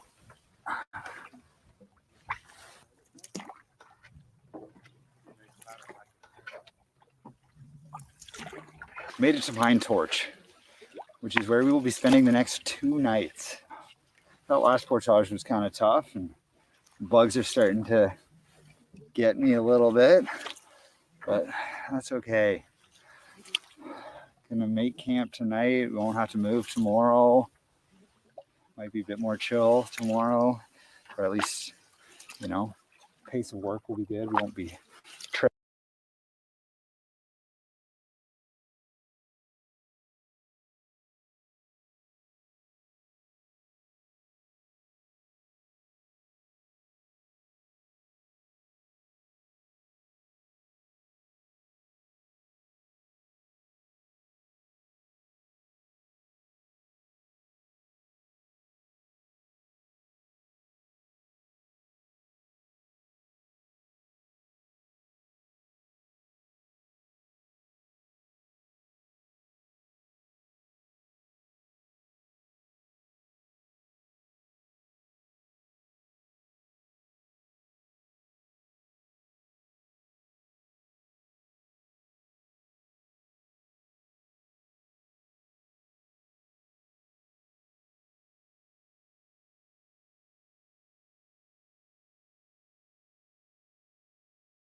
first year coming to this meeting. So I did a bit of an intro last year, but so yeah, so anyway, I'm Dave Ward, so I'm the park superintendent for the Temagami cluster of parks. So basically it's the campgrounds are Finlayson and Martin River, and then all the backcountry parks and the non-operating parks. And then all the conservation reserves in the area, those are, I'm involved with them, but I'm not directly responsible right now for managing them. So they're all managed by Ontario Parks, but out of our zone office in Sudbury. So as far as issues or things people identify in conservation reserves, you still can bring them to me and I can forward them along. And really anything related to parks, if you want to get a hold of me, I mean, I do always just share my cell phone and my email, but you can also just reach out to Finlayson Point Provincial Park and they can get you in touch with me as well. Just a quick background, and again, I think I sort of did this last year as well, but like I am newer to this role. Like I started last May, so I've been in it like a year and a half now in this role. But I am originally from New Liskeard, Hailbury area, and then now I live in North Bay. And yeah, I am a backcountry camper. I'm trying to get out there. I got out, so I was very fortunate. I got on a work trip this year into Solus, and then Catherine Lake, and then last year I got into Lady Evelyn. I've done some trips in Lady Evelyn before, and yeah, but there's still lots of the parks that many of you have probably spent more time. So I am always open to feedback from people who are spending a lot of time out there, and if people come across issues or have issues with the way the parks are being managed or the way things are going, I do really appreciate when people actually just reach out to me directly so we can talk about stuff and sort of evolve the wheel. So I thought I'd just give a quick overview of some of the stuff that happened this year. So before a couple of years ago, Temagami only had basically a crew of 2 people doing backcountry maintenance across all the parks. A couple of years ago, we expanded that, so we now have essentially 2 park wardens and 2 canoe route technicians. So we have 4 people, like 2 crews, and it has made a big impact on our ability to get through, even annually, just to get through all the parks and do like an annual run through of all the operating parks. So yeah, it's made a big difference. And even from a trip like logistics standpoint, we now have 2 crews and 2 trucks, so it allows them to do a lot of their own shuttle and drop or like coordinating trips together, which is great, and we can cover a lot more ground. So this year was really good. We basically made it. I think we basically got through all the operating parks except for the Grays River, from like Grays Lake down to the Lady Evelyn River. So we got through essentially all the operating parks, which was fantastic. And then there was a number of like smaller sort of side projects that we had wanted to get to. So we actually got down the Obabaca River this year. They did a trip just for the Obabaca River to deal with all the log jams. So they cleared most of the log jams, and the ones that were kind of crazy and almost impossible to clear, they put in portages around them. So the Obabaca River should be in much better shape. And then in Solus, we reestablished the portages from Maggie Lake up. So now from Solus to do the loop in Solus will be a much more enjoyable trip. Those were the top loop there? the top loop from Solus up to Broadbent. Oh, and then down to Maggie. good. So from Broadbent to Maggie, basically. Okay, That has been reestablished. good. And I haven't been in there, but they said it is quite beautiful in that section. I don't know if anyone hears. No, We were on my radar. yeah, we were through. Oh, yeah, okay. It was beautiful. Were you after they went through? In the top end of Maggie? Okay, because there was portages. Yeah. Yeah, so I think they were pretty well non-existent. So they should be better. Hopefully they were Yeah, good. they were good when we went through there. Yeah. So yeah, they got to that this year. Also Maple Mountain. Some people might not be happy about this, but it was something we did have to do. The Maple Mountain hiking trail, we put in basically a reroute around the ladder, the super steep ladder. So basically now it goes like there's a reroute to the south where it's a more gradual rise that then you can hike up to the top that way instead of doing the ladder where you get off on the super sketchy slope. To be honest, from my perspective, like that ladder in section just had too much liability even for me to be able to like promote that. So anyway, we did a reroute there. They spent quite a bit of time on it. It probably still needs like another visit next year to do a bit more brushing on it and establish it a bit more. But there is a marked reroute around that ladder up to the top that should be good. Like we spent some time ahead of time just planning with contours and on the map, and then they spent basically 5 days I think out there like scouting the route and then brushing it out. Yeah. Does anybody have thoughts on that? I know there's a lot of heritage and. How long is the reroute? Do you know? I think it was only maybe 400 meters or something like that. Yeah. Don't quote me on that, but it's not a crazy distance. It did start like a little ways back from the ladder to make it come off more gradually. Yeah. But to the south, and then it loops up. Gotcha. Is the ladder still there? The ladder is still there. We've been talking about taking it down because it is basically it is a liability. Yeah, and then I mean I've also been interested in maybe exploring the top of that area. I don't know if anybody's done a bunch of bushwhacking around there that would know, but I am interested also in taking that reroute up to the tower and then potentially looking if there's anything interesting to do, like a little bit of a more established like loop at the top that then comes back down. But anyway, it's not an immediate thing. The main thing was we wanted to get that reroute around the ladder. So. What's going to happen to the tower?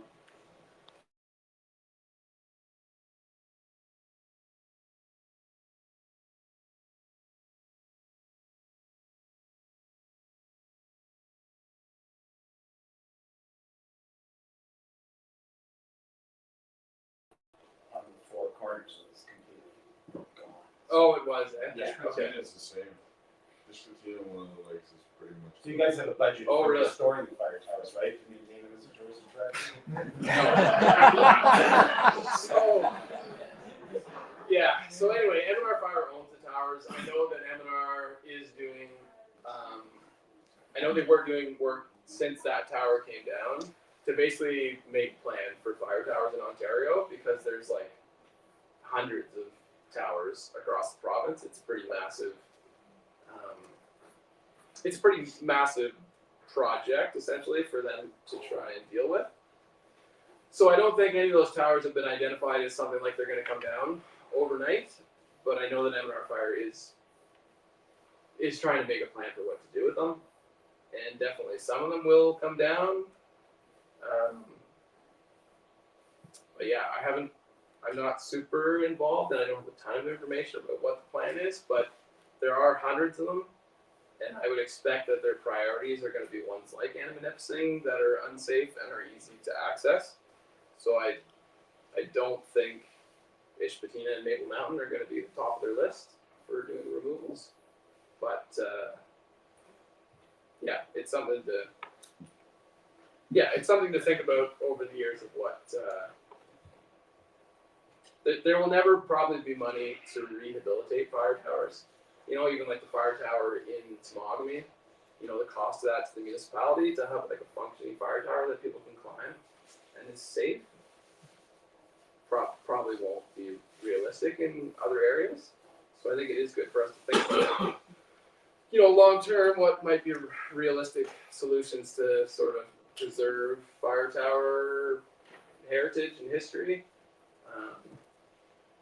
But likely we won't be able to maintain structures like that forever. So yeah. So anyway, I have a non-answer for that. I don't really know what's going to happen, but I don't think anything's happening with those immediately.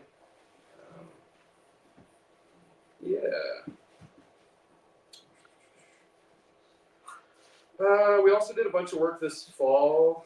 We're trying to get more basically on Sturgeon River, we have a lot of issues with access and ATV and unauthorized crossings and unauthorized hunt camps and clearing of land. And so we did quite a bit of work on the sturgeon this year, and we were out this fall trying to get just like signage in place at a lot of the areas that we have issues. So our crews were out for a couple weeks, essentially just installing boundary signage, and also where we have issues installing signage for prohibited activities like no boat caches, no littering, camping permits required, that type of thing. So you put up a lot of shotgun targets. We put up a lot of shotgun targets and signs that are going to be ripped down fairly quickly, but it's important to do as far as enforcement activities. When you know you put a sign up last year and then you find someone the next year who's in there with an ATV or in there with, putting in both caches or other things, it's hard to do enforcement. Even though people are responsible for understanding where they are, it's if you put signage in next year, it makes for a stronger case when you lay charges and things. So How often does that happen? putting in signage. No laying charges. Well, basically when our crews are out there, they are laying charges. Like so, permits is an easy one, or ATVs on site. So this year they laid a few charges on their trip down the Sturgeon. But to be honest, the tough thing with the Sturgeon, like it's so long and it has so much access that basically when we're finding people is when they're doing their maintenance run down the Sturgeon in the spring. And then if we get complaints, or people let us know about things that are happening, we will try and get out there to address them, but it's difficult. The COs are out in that area generally more in the fall, so a lot of times they end up flagging stuff to us as well, or they're laying charges, but it can be hard because it's just such a long river with so much access. So. And we fully understand the limitations of MNR and our frameworks. I think part of the sentiment that we see coming back from paddlers is it feels almost like paddlers are being targeted for a permit issue, and there's a blind eye being turned to ATVs and they might cancel. Well, no, that's fair. And when you do the Sturgeon, there's lots of areas where you're like, oh, people are obviously ATVing into here, and so that's where like signage is almost the first step because they really have been doing the permit compliance and canoe route tickets opposed to the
in which you all know being in the landscape doing the maintenance.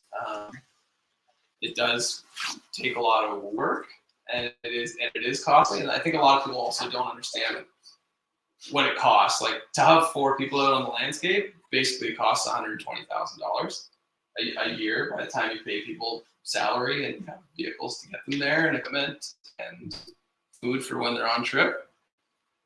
And Temagami brings in permit fees like $75,000 a year. So even what we are charging is pretty fair. And I think a lot of people don't understand what they're paying for. Like they think of the backcountry just maintains itself, which isn't necessarily true. At the same time, there's these other parts like in Algonquin they have a plane that is just for Algonquin, and they fly people in for like day trip maintenance, and we don't have that. Algonquin also has like really good access by logging roads and by old rail beds and ATV, and so their access issues are much less, and so they can basically get in easier, and they can do more maintenance in a smaller period of time. Do you have any cooperation with the OPP for people coming in from outside with ATVs? More with the conservation officers, but they're also spread pretty thin as well. So there's like, I mean, this year they were also a little extra short staffed, but there's basically only the one guy, like Pat Stapleton's basically been the guy in Temagami, and there's he gets teams up with some folks out of North Bay, and then they're spread pretty thin over the landscape. So they do get much more focused on fish and wildlife related offenses. So they're pretty well out there doing the motorboat and the hunting related stuff, which in a lot of our parks they may never go into, other than Lady Evelyn, Obabaca, like basically on Lady Evelyn Lake, they'll get in there occasionally, but they have so much, Crown Land's a big area. So yeah, so it's limited. But they do flag us stuff, like they let us know if there's issues, and if they do find people are in a park and find an issue, they will lay charges for it and work with us that way. But so I wasn't actually aware that the COs go into parks. I thought that was just those Ontario Parks personnel. I thought the COs were exclusively on Crown Land. They pretty well are, but like on the Sturgeon River, for instance, because it's just a buffer on the Sturgeon, it's mostly Crown Land on both sides. If they're in the area and they find things, they'll address it. And then same on Lady Evelyn Lake. Like they do all of Lady Evelyn Lake. They won't stop at the park boundary. But yeah, they're not canoe camping now. So a lot of our parks where it's like, yeah, they're not canoe camping. They pretty well are ATV or motorboat enforcement works. So. In terms of like the fee structure and also your budget and your revenue, yep. I'm wondering what impact it has with the current fee structure, where you're permitting per campsite per night and capping it at the equivalency of 3 campers. Yeah, so you're leaving a lot of money on the table within group larger than 3, and you're losing the revenue from people like me who would solo camp because I find it too expensive. Yeah. At better than even as a senior rate, $33, $34 a night. I just don't go. Yeah. And it's unfortunate that I spent my whole life in parks and advocating for parks, and now I got the time to enjoy it and I can't afford it. Yeah, and to be honest, the tiered structure. The change came before I was here, but it is still essentially a pilot program, but it's like this pilot program that's never ended. So there was discussion within Ontario Parks about this flat fee versus the per person rate. Yeah. And so they did this flat fee pilot where they thought they would try it essentially in Temagami and at Massasauga Provincial Park. And they're two kind of like, they're pretty polar opposite parks. So Massasauga is a lot of weekend campers, and it's generally groups of 4 people or so. Where Temagami, and they do get they do get enough camp groups and stuff too. Where Temagami is more, or tends to be a lot more solo campers, couples, and then obviously all camps.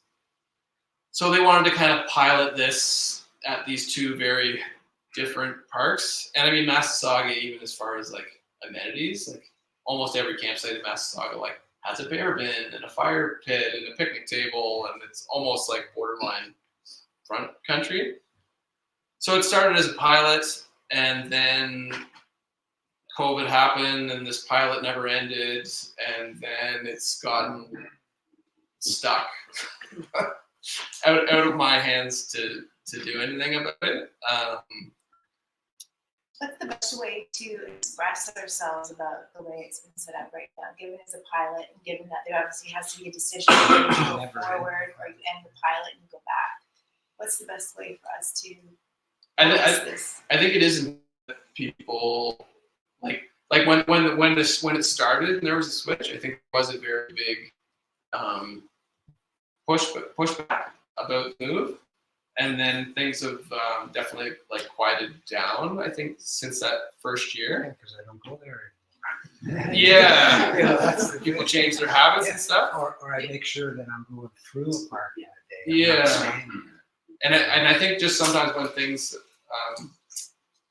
quiet down, it can be misread as that like, well, people are actually okay with it now. You know, like, oh, we went through it now everybody likes it almost. So they're not doing this in all companies? No, this No. is It's only in Temagami and Mississauga. Yes. Just here in Mississauga. Why did they choose us to eat on? That's why I pushed this off a little bit. I said, oh, well, it was before I was here. But yeah, I wonder as well then, because I know that from a camp perspective, we did change our practice where we used to. Yeah. And then how many people, we discussed before, just opt to not get the permit because the fine is less than if they had. Yeah. Right? So you're likely to Yeah. Or just choosing to go through it.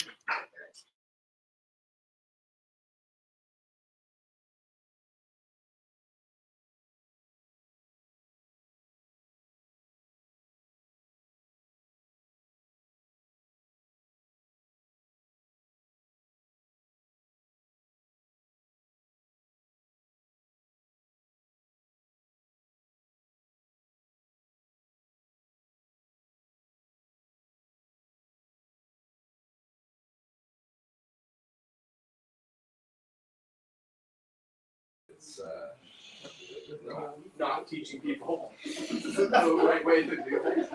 So we have had discussions about that. But anyway, just back to the flat fee thing. I think it would be good that if there's people who still feel very strongly or have, you know, that they don't camp in Temagami anymore because of that fee change.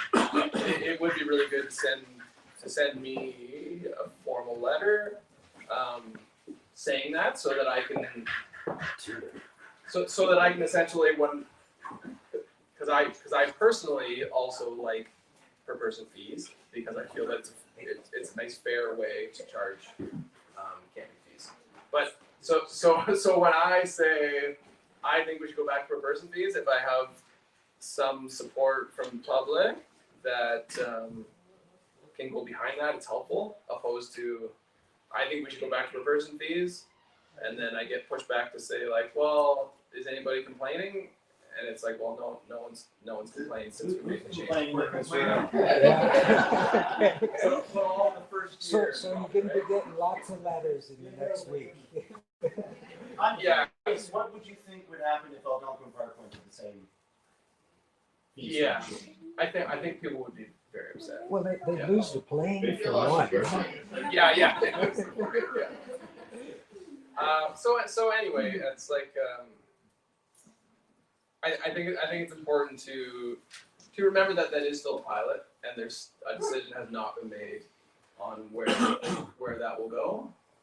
I know, and I don't know if anyone knows, but Dave has been really proactive in engaging with the camps through the AYCTL, and I think that would also be a really great place to like come back to us, and so we can have that discussion like how that impacts the kind of permits that or the size of our groups or how we're traveling through that area. Because I think there you get a lot of really good, tangible feedback that you could bring.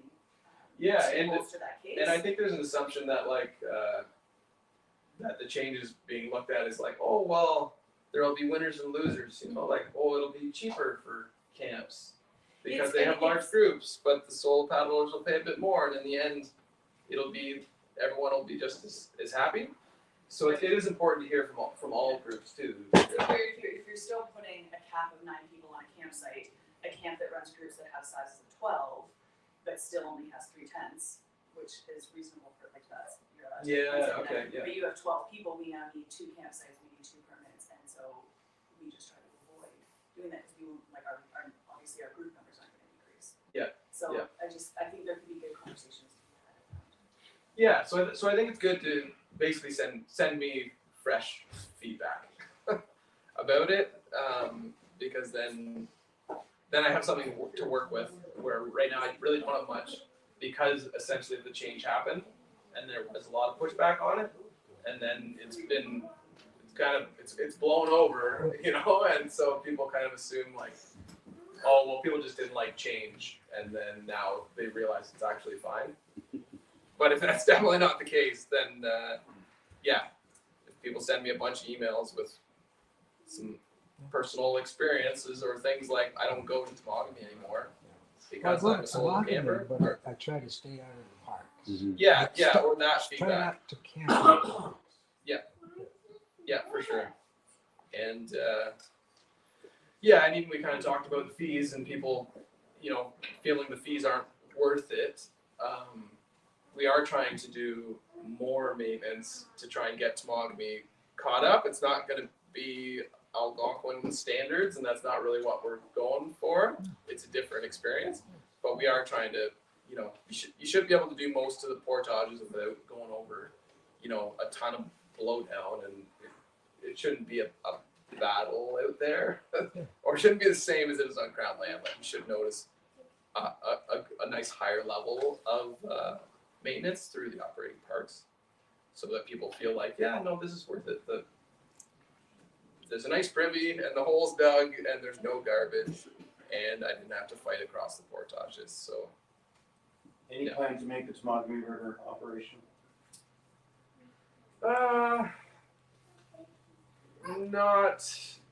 Not really, not immediately. To be honest, Chiniguchi's been on my radar as somewhere that's busy enough and connected to the sturgeon and may make sense. The Temagami River has been less so, but yeah, do you have an opinion on? Well, it needs attention, absolutely. I mean, it presents a similar challenge to the sturgeon. It's not as long a river, obviously. It's got lots of incursion that, it is a park. Yeah. But not an operating park. So conditions aren't going to improve until it gets operational status. Yeah. So yeah, I'm in my little parks bubble, and so I'm obviously biased in my perspective and value that parks bring, but I personally like the idea of charging fees in places that have use, and then using those fees to maintain those places. So somewhere like Chiniguchi, it's getting quite a lot of use, but it's also being maintained fairly well by FOTs in there, and Vicky Mathers reaches out to me regularly, and I drop her off some privies for her to install and do things. But yeah, none of that is definitely is in the immediate future. But I think about it. Yeah. I don't know if this has come up yet, but if you've got a maintenance deficit, sounds like you do.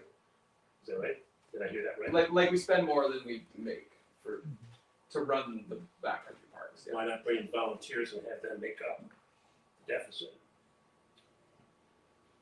You mean I've offered to do that myself, to take a trip in the park and bring the tools and do all the maintenance on down. And everybody said, well, you have to, get a management agreement with the crowd and blah, blah, blah, blah. Yeah. And it just never went anywhere. But it's still a possibility. Yeah, no, and it is a possibility. And honestly, volunteers are the best bang for your buck. So, but I think there is well, and you'd be the best people to speak to it. It's like you're already doing a ton of work out there on the landscape, and I think I imagine it's still a struggle to try and maintain. Oh yeah. We don't even just the Crown lands. We don't even come close to covering the entire area. We focus on one area for a couple of years and then move on to another area. But there'd be no way that with the little bit that we do that we keep up with all the Crown lands. Yeah, And so it's like, yeah, in a perfect world where there was a lot of people interested in volunteering their time to maintain parks and crown lands and stuff, it'd be amazing, you know. But I think realistically, a lot of people who are using the parks aren't putting in the maintenance time, so they should pay for somebody else to do it. It's pretty well my perspective, but yeah. Are you going to be around for Mary Larone's presentation later? I don't really have a game plan for after this. Have you seen the document that's sitting over in the lodge called, it's probably here too, Declaration of Jurisdiction or something like that? No. Okay.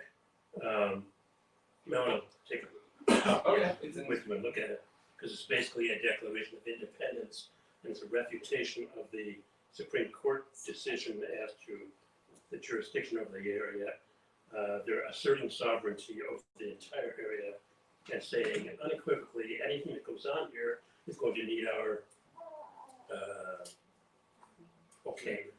Okay. So that has some big impacts for you. You said there's copies of it in the It's on the kitchen pass room, I think. Oh, no, that's great. Stuff. I just looked at the first couple pages of it, and I thought, oh, mackerel, you know, it's a big deal. Yeah. For here.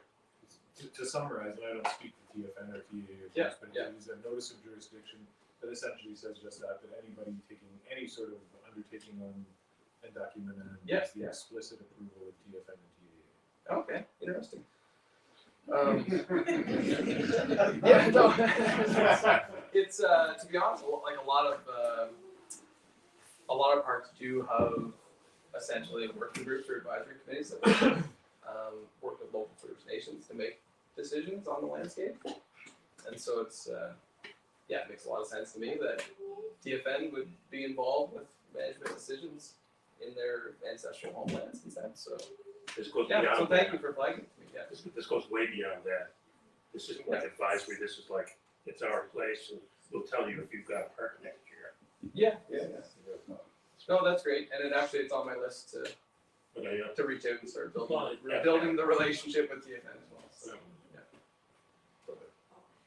Different. Yeah. I remember last year you talking about, and maybe I missed this because I came on earlier, the idea of like rezoning in terms of like the area, or going to different zone areas. Has there been any movement on that? It's actually we can pretty well move in and talk about that because I figured there would be people will definitely have opinions on it. I think so. Yeah. So we are looking at for 2025 basically changing the way that we do registration for permits. So I'm going to say the word reservation, which don't jump at me right away. But in Ontario parks, there's reservations, which is almost all parks, and there's registration, which is like a very small handful of parks. It's basically French River, us, Miss Navy. There's a few other, Woodland Caribou, I think. And, anyway, a few in the far north. But all other bookings are basically done through a reservation system. So reservations, like you can get your permits five months ahead of the date you want to do your trip. You are booking for the specific days, and then within the reservation system, there's very different ways of doing it. So some parks have like site-specific reservation. So like Killarney, I think, just moved to site-specific reservations. So people are saying, I want this campsite on this lake for this night. And then there's reservation by lakes, which I think Algonquin is all reservation by lakes, where you're like, okay, I want a permit for this lake, and I'm going to be on that lake this night, and then the sites on the lake are first come, first serve. But you can also do you can move to the reservation system, but do it by zones. So what I'm looking at for 2025 for Temagami is basically the zone model, and so with reservations, essentially the busier you are in an area, the smaller of a zone you need to make it function. Because if you have an area of the park that all the campsites are 100% full all the time, and you book that full, if it's a huge zone and somebody comes into it and they got a permit and they paddle up past one empty campsite, and then they paddle 10 kilometers down the lake, and then they realize, oh, all the sites are full, now you got to paddle 10 kilometers back.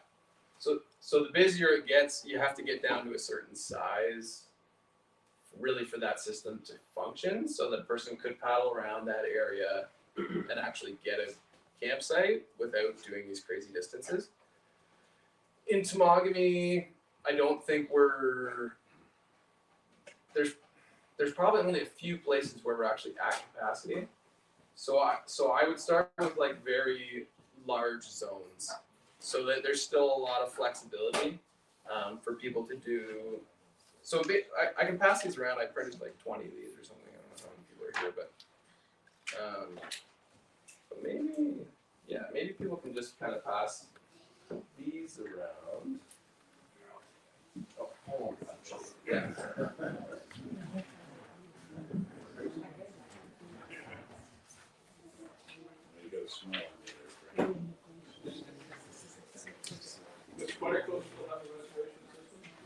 Quetico's a one-off. Yeah, they're quota systems. So they're actually a one-off in the province. They have they only let so many people through an access point. And I think, yeah, they're a bit of a weird one. It does. It really does. Yeah, and I used to work with the superintendent for there at Clarny, and I think there was a big push for him to change, and he resisted it pretty strongly to remain with quota system. Yeah, a little. Yeah, it's worth it's honestly something I haven't fully looked into because it is somewhat of a one-off, but. Let the access points all over. Maybe just that, you know, and keep it going in. Yeah. I didn't make arrangements to go into that fire. I just went out and go in. So, well, no, there's already been the amount of wins. If you have too many access points, it works for Quetico because you've got like 6 access points, and the routes kind of branch out from there. If you have. Oh, okay. But you don't go between access points very often. No. Yeah. No, it's pretty rare. You can't go out that way, but it's just that it's what makes the system work spatially in my opinion. You still have access from the U.S. into the park. Yes. Yeah. Minnesota National Forest back so the border, there's a couple of customs.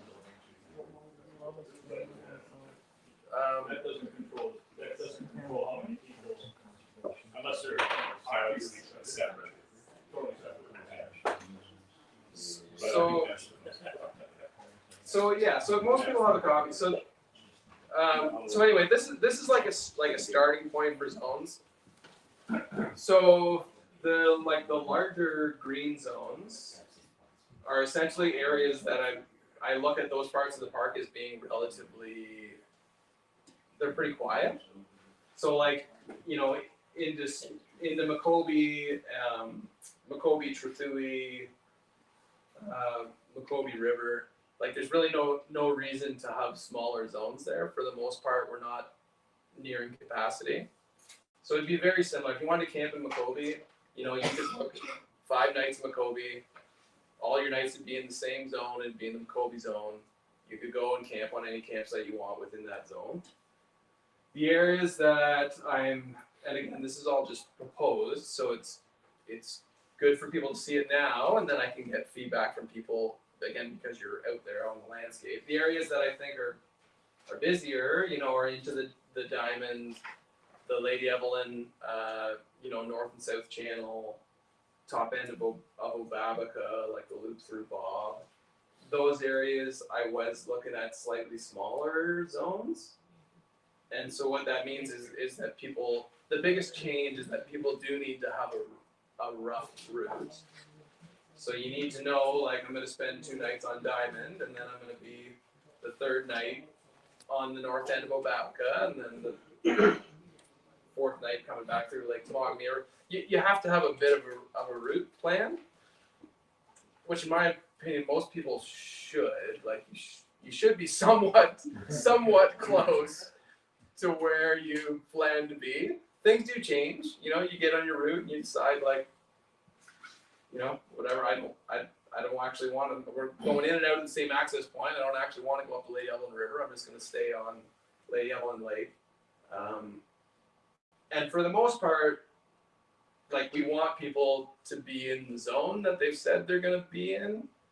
But in Temagami right now, I don't think it'll really be a big deal if people get slightly off track, you know, because there's enough space. That's always been a question of mine. In places where you are zone specific, lake specific, or campsite specific, what happens if you get off track, like off time, and you're in the wrong place at the wrong time? Yeah, so, like, you know, like you're windbound or somebody gets hurt or something, whatever the delay is, but you're not where it says on the permit. So in a lot of places, like again in Temagami, the park boards will be pretty reasonable, you know, as far as like, okay, there's we're not at capacity on Lady Evelyn Lake. There's lots of space. It's obvious you got windbound on your way in from Moat's Landing, and you're behind a day, and you're not on Diamond, you're on Lady Evelyn Lake. It's not really going to be an issue for them. Where parks have to enforce it more is where a park ends up at capacity. So, like, you know, in parks like Algonquin, they need people to be relatively en route because there's not much buffer there. The other thing that we will do is we'll also we often leave like a buffer. So let's say Diamond back up visitation at Temagami grows even more, and everybody's going to Obat, or everyone's going to Diamond Lake, and Diamond is full all the time. We'd probably leave a site or two buffer there, so that, because people always get off track of where they're supposed to be, and when they get off track, it doesn't cause a trickle down effect of like, okay, now somebody's on a site, they're not supposed to be there, and people who have a permit for that lake can't find anything. Almost all parks leave a buffer. Algonquin only goes 75% full for all their lakes. For that exact reason. Okay. Yeah, and the balance is always trying to find a happy balance of, like, you know, especially somewhere like Diamond, you know, it's a bit of a bottleneck. So you want to have as many sites as possible, but that working really depends on people being in the right spot. Yeah. Do they lay charges in those places? Under those situations? I'm pretty sure they do, but I don't know 100% how many they would lay, or what would that? I think it's like a lot of things in enforcement. It's not black and white. Like, yeah. Even with the permits, you know, like every permitting situation is a bit unique in itself. Like sometimes you do run into people and they're like, well, we got windbound, we thought we'd be out, and we're still here an extra night, and like those things generally aren't a problem. If somebody's bought a bunch of permits and they're nowhere, they've obviously just went wherever they wanted, then maybe they would charge them, you know. But generally it comes down to trying to determine people's intention. Okay. You know, like, were they trying, or did they just not care? And that's when people need a ticket to motivate. People that are enforcing this, are they the same people, the same 4 people that you're talking about that are going out doing the same 4 people? So it's the same as permanent enforcement, you know? We got 4 people on the landscape. It's not, they're only where they are. They pretty well get through the park system, once a year. They get through all the parks. So for this to work, it requires enforcement. Yeah, but like Temagami already works without any, pretty well. Temagami basically is working without any management of where people go at all, which is what we have right now. So, okay, so the silliness of the Ontario Parks booking system is that I want to be on reservations because the registration process is just not good. like making people wait till 2 weeks before their trip to book their permits is annoying, but also you're like registration, you're kind of booking permits and then you're locked in. So technically with registration, there's no refunds and there's no trip plan changes. The 5-month window is just better, and a big part of this too is, part of what I want to do is get more people camping in Temagami. And what the majority of people are used to is reservations. They're used to a 5-month window, and they're used to the sense of security that comes with a reservation, that they know no matter how often you tell people it's not full, without a reservation, people have less confidence that an area is not full. So like time and time again in Ontario parks, if you move something to reservations, regardless of its use, it'll be busier. More people will drive longer distances when they have a booking that says there's enough campsites there for me. We've gotten that feedback from people that haven't been to Temagami either. They just can't. They're just shocked that there's no reservation system. And, how do we know what we're gonna fit a campsite? And same idea. You tell them, it's just not busy enough to concern yourself with it. And they still, so I'm sure some of them, buy into it and come along, but there are others that are hesitant to it. So we've heard that feedback. And it's what was I gonna say? It's just to put things kind of like in context. Like I said, very few places have registration. Temagami, in our operating parks, there's lots of people crown land camping, so there'd be lots more people than this, but we see like around 12,000 camper nights, which is like, a camper night is a person camping for one night. We see around 12,000. South of in all the other parks south of Temagami, there's about 400,000 camper nights a summer. All those people are used to reservation system. So as far as like getting, which I really see Temagami as the Algonquin's high school, Temagami's post-secondary. You're making the jump to you're jumping up to another tier, and I want all these people. They're like backcountry camp community is huge, and they're just not. There's just one too many little barriers in the way of feeling comfortable enough to get into Temagami. And I think moving to reservations is just it's honestly it's a psychological change. It's like people just have a level of comfort with reservations that makes them more confident that the experience is going to be good. And then I think too in Temagami, some of the experiences that people will have too are like, like fly-in trip is like a bucket list trip for people. So if you're going to come and spend the money and fly in to do a trip, the reservation is just like this little bit of a, assurance of quality that you're not going to get in there and it's going to be overbooked.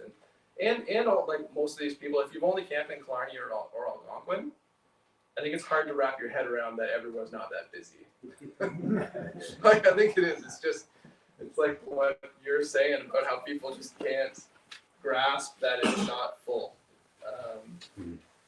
So how do you determine the capacity for any one of these zones? Just based on campsites. So we look at number of campsites and then we decide on a buffer for them.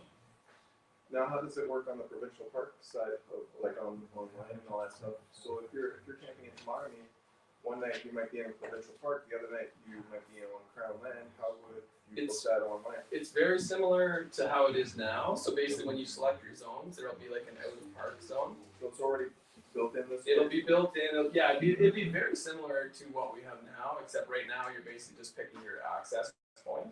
So you're not going to be paying money to sleep on Crown land. No, you'd still do out of park basically for all the nights that you weren't in park. Yeah, and a big, again, it's a small thing, but it's a big thing. Right now on the Ontario Parks website, there's all like the biggest things in Ontario parks is honestly car camping. It's car camping, it's roof accommodations, it's backcountry. Like these are like the headers on the website, and then or maybe it's roof accommodation. But anyway, backcountry registration is like off the page over on the right. So I think a lot of people literally go on the website and they look at backcountry, and Temagami's not on the list. And I want us to be on the list, so that we like essentially exist in people's peruse of the We're getting a website. number of questions. I think Mercedes, you had a question first. Well, yeah, one of them was the zoning thing. It's a little bit what Ricardo was saying. It works in areas like Missinaba or on a river where there's a natural progression of where you're gonna go on your trip and you never leave that area. Like you can just move through the zones. But we do have to be aware of going in and out of the different zones and making sure that part is mindful. Sometimes it does have the out of park, but sometimes it doesn't.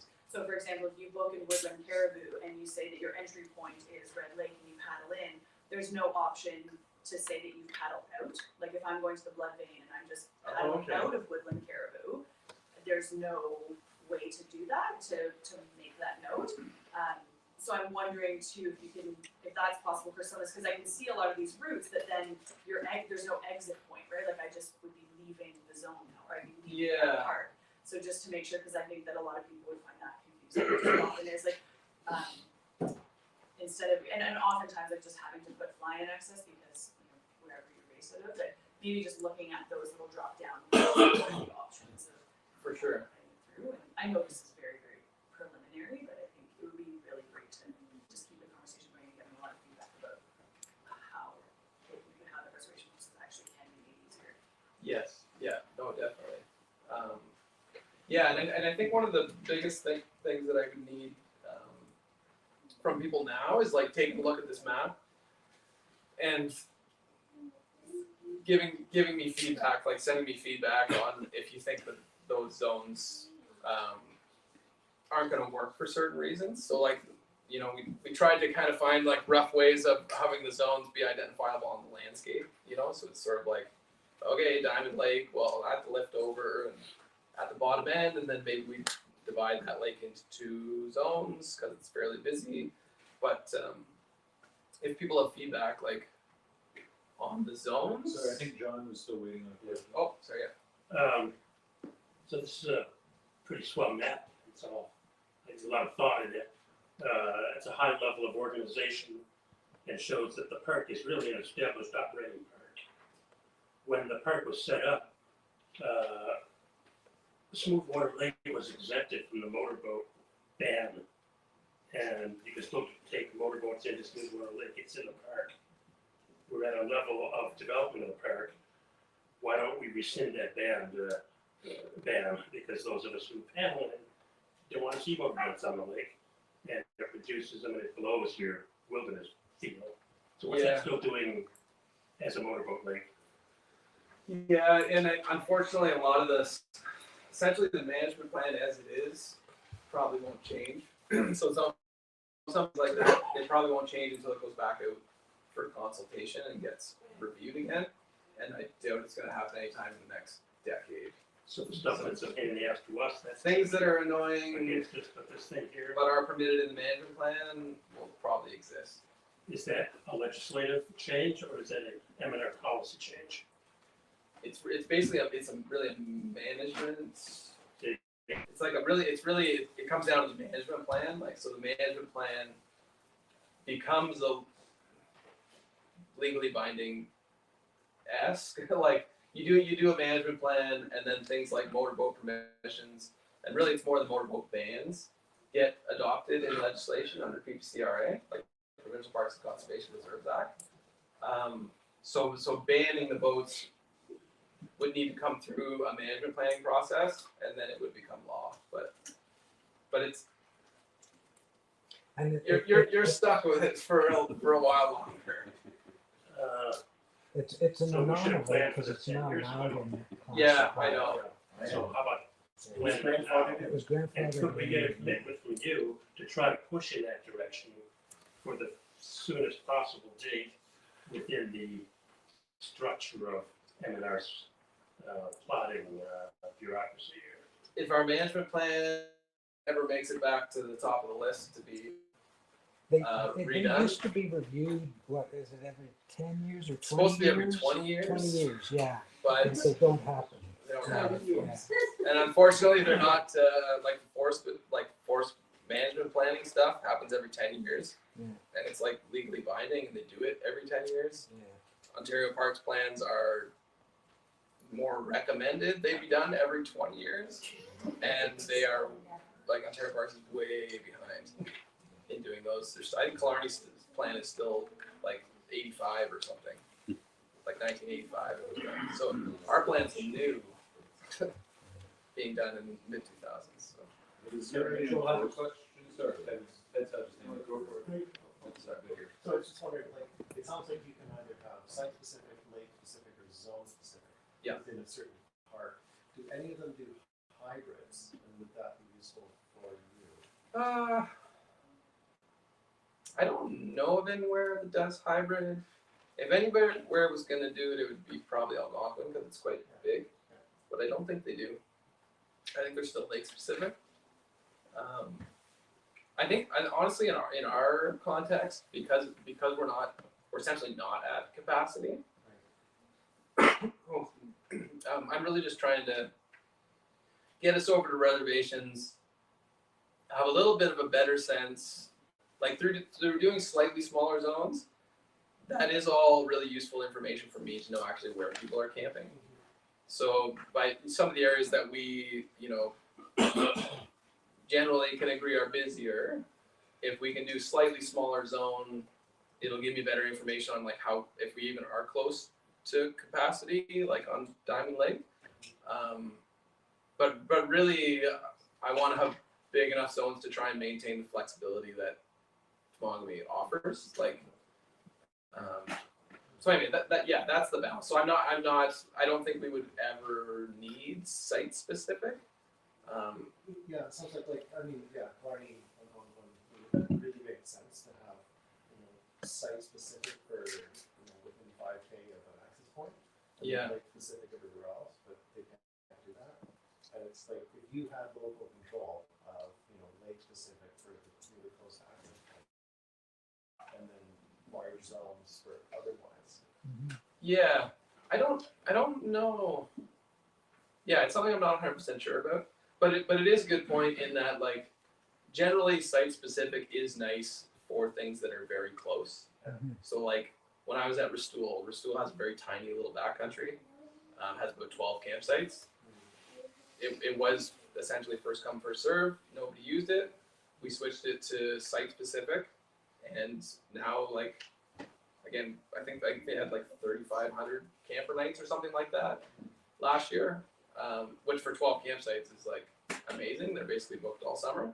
But it's people who, they want to just like drive up from Toronto, paddle across the lake, know that's where they're going because they're getting there at like 6 o'clock and they're paddling across. Or for people with young kids and stuff where they just like want to be able to show up, paddle for 5 kilometers and know that the site that's 5.2K down is my site and I'm gonna go and get it. It works really good for that stuff. But for Temagami, where it's you might spend a few days before you even get into the parks, and your trip plan might shift more.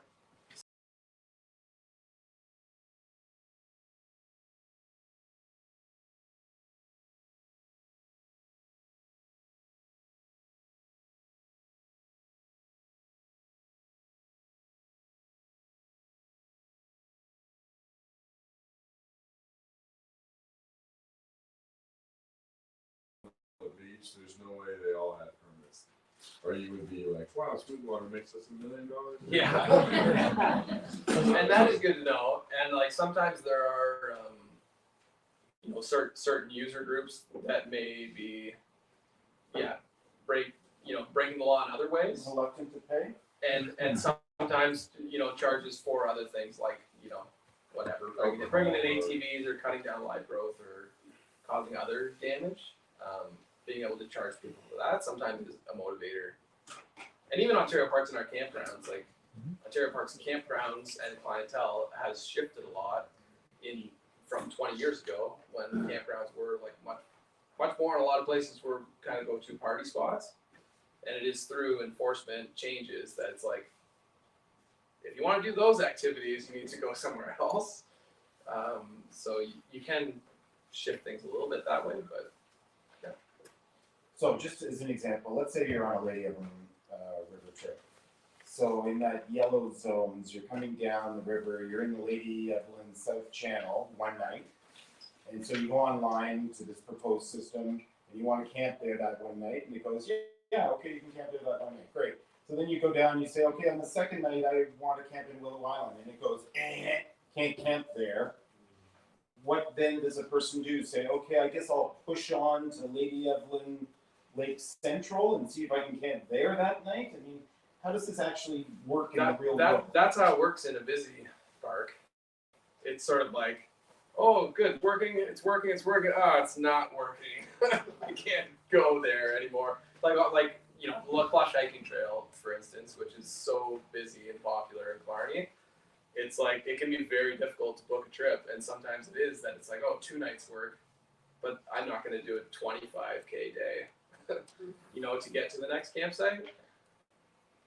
I don't think it'll be as much of an issue here, but it is those pinch points like on the Lady Evelyn River.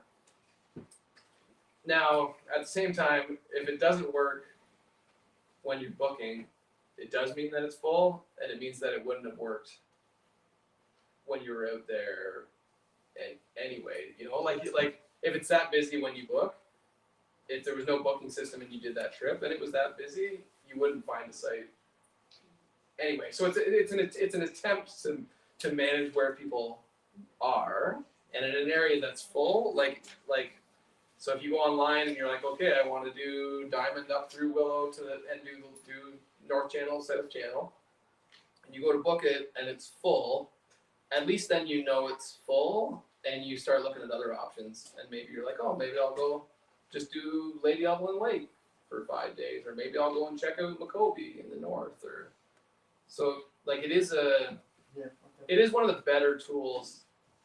It is a phenomenal tool in general for managing people. And are you confident that you have an up-to-date inventory of all the campsites? We're pretty confident. Like I've had our staff the last 2 summers basically trying to fact check what's out there. So we're pretty confident. And is there going to be any distinction between small campsites and large campsites? Is that going to factor into this? Not really, because essentially, well, and especially right now with flat fee, it's like the site's the site. Yeah. So yeah, not really. Any thoughts about adding sites? We've talked about it. Portage trap type sites where you can, your next campsite is so far away, and your only option, you can't go back. You could double up a campsite there or something. You could probably suss out some of those sites. Yeah, I'm definitely I'm very open to it. Could I if I can do a lot out there and I found a situation like that, I could email you and for sure. make suggestions. Yeah, if anybody has suggestions for where we should have sites, or sites we shouldn't have too, you know. Catherine was busy when I came down the river. I didn't see a soul for 3 days. Hit Catherine Lake, it was packed. Yeah. And I just about had to make a site, and I was thinking the same. I'm like, I paid $32.50 a night for this. Yeah. So. And so that is that's part of the shift to reservations too, is to try and actually manage people. Like right now we don't really manage people on the landscape. It's just buy a permit and people go wherever they want. Where this is an attempt to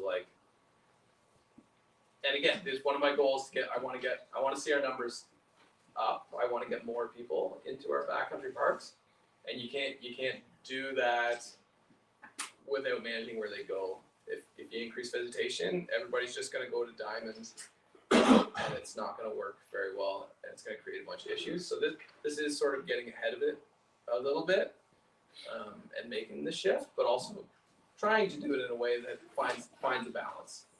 Because Temagami should still have that flexibility to be able to if you want to just not plan, you've got 6 days, then Lady Evelyn Lake, or up to Maccoby, or even Smoothwater area, or even the Sturgeon. Like the Sturgeon, we were looking at basically just doing the Sturgeon as 2 zones. So it's how many days you're gonna be on the upper half and how many on the lower half, and you can still have that flexibility. But then some of these busier spots, you probably will have to actually. I think we've got a question from Paul over here. We'll just kind of keep an eye on time. I think it's Yeah, I mean, 20 to 3, and I know this is a really valuable conversation, so I hate to interrupt, but we do have a number of other agenda items to get through, so. Yeah, and I don't really have anything else, so basically I can just do a couple more questions and then cut it off whenever. Go ahead, Paul. Just a quick comment. I mean, how would you like to double your revenue from 75,000 to 150,000? How would I like to? Like, Yeah. well, and honestly, Because if you look at the number of camper nights you're getting with the revenue you're getting, you're actually getting $6.25 per person per night. okay, So yeah, that's like half the cheapest price in any other park. Right? yeah. So there's your ammunition to double your budget. Yeah, and honestly, I am interested in financial self-sufficiency. You know, like I think 2 crews is great for Temagami, and I think it's the right number of people to keep it well maintained. But yeah, if we could get a few more people out there, and we could get up to 125,000 in revenue, and we're self-sustaining, then we're not as much tied to the ebb and flow of funding. You know, Well, it comes down to the fee structure. it does all go into a pot, but it goes into. So Ontario Parks is unique in that we have a special purpose account. So basically, now we're 100% self-sufficient. So we basically don't get any funding for our operating budget.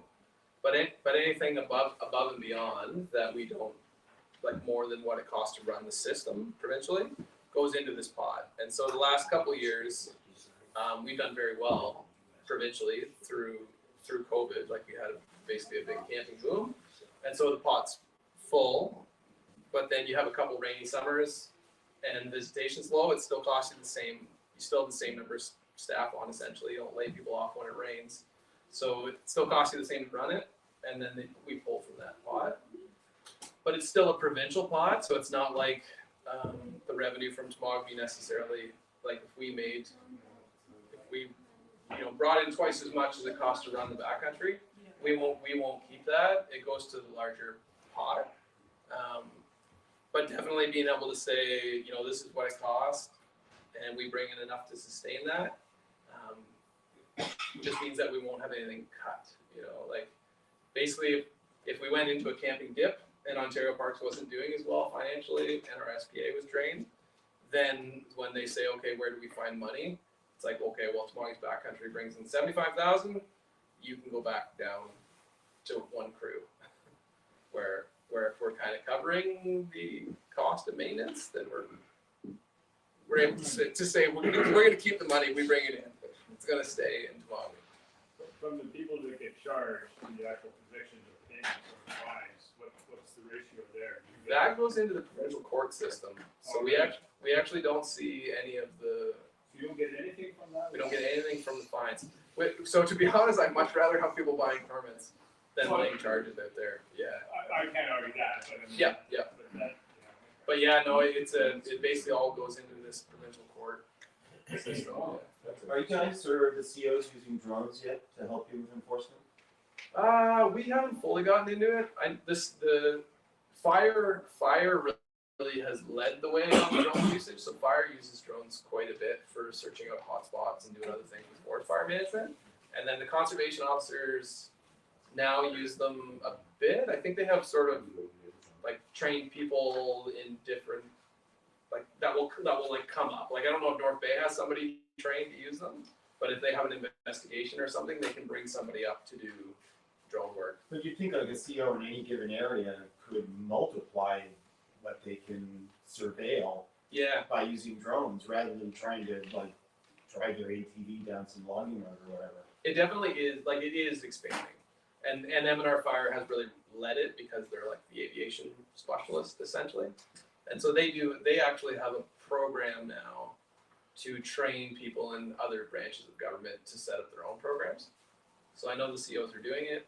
I don't know how much, I don't know how quickly it's expanding with them. We've sort of talked about it a bit, but we haven't made great strides in Ontario Parks with it. But.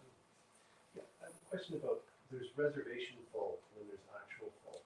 There's also sort of a gap between those, but maybe you don't have any data as to what actual full means. Because I mean, I've been on trips where, Clarny, there's 3 sites on a lake, they're all booked out. You go on the trip and you're the only one there, and there's only one other person, so they're at 1/3 or 2/3 of what it should be. And yeah, maybe this is great. But, yeah. So, how do we know that, and how does that stop people, or could that stop people from the pinch points in Temagami? Yeah, and I think that probably is based on however they're doing their allocations, which is set like at the park level. Like I would determine how many campsites we have on Diamond and what we want to set as our actual cap, So if there's whatever 10 sites, yeah, I could set the cap at 8 or I could set it at 6. Anyway, it's totally within my control. So in some places, some of that might be cancellation stuff, where people have booked it 5 months ahead and then bail out last minute, or honestly, it happens in campground a lot where people literally just don't show up. They're still paying, they pay for the camping trip, they just don't show up, and then sites sit vacant, which I'm sure that happens in the backcountry as well. But so wasn't it also happening that people were buying permits and then hoarding them and then selling them? There were people selling stuff. I think it was a smaller. I don't think it was actually as big as it appeared. Maybe in media and stuff. There was some of that happening, and then Ontario Parks did kind of crack down on it, and they were able to turn people away. But I think it was more in the campground world. So I think John's got a question. How far in advance do you know your budget for canoe maintenance and all that? You were talking about, if the province doesn't have enough money to spread it around, because they've out there in the big province have a slump, and that can affect you because you're cash shy here. What's the lead time between when you would find out that you're going to be shy on money and when you need to have your program in effect? It's pretty consistent. To be honest, our budgets come out late. Like our actual budget for next year will come out basically in February probably. For April 1st is the start of our fiscal year. But it is consistent. All my planning already goes ahead, assuming that I have the same amount of money. Which really right now, Ontario Parks is in great shape, and we've pretty well maintained our camping numbers since COVID. And so financially we're really good. I won't see any changes to anything in the next 5 years at least. Happens, you can keep it in the back of your head that there is a non-cash economy way of addressing it, and that's the barter system. For maintenance, you mean? Barter campsites for? Yeah. Oh, yeah, free camping for? Take a trip in the park, but take your loppers. Yeah. Blow off the fee or reduce the fee or something. So you could insulate yourself from a cash shortage. It's true. It is a good thought, but anyway, yeah, nothing should change with our resources in the near future, within the next 5 years,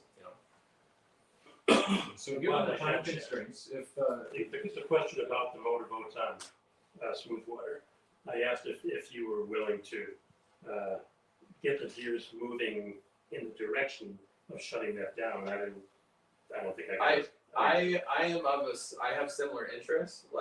Personally, I would like to have as little motorboat traffic as possible in backcountry canoeing parks. My opportunity to do that is only through if we ever open up the management plan. So basically, there's really nothing I can do about it in the near future. But if an opportunity ever presented itself, I would be advocating in the same direction.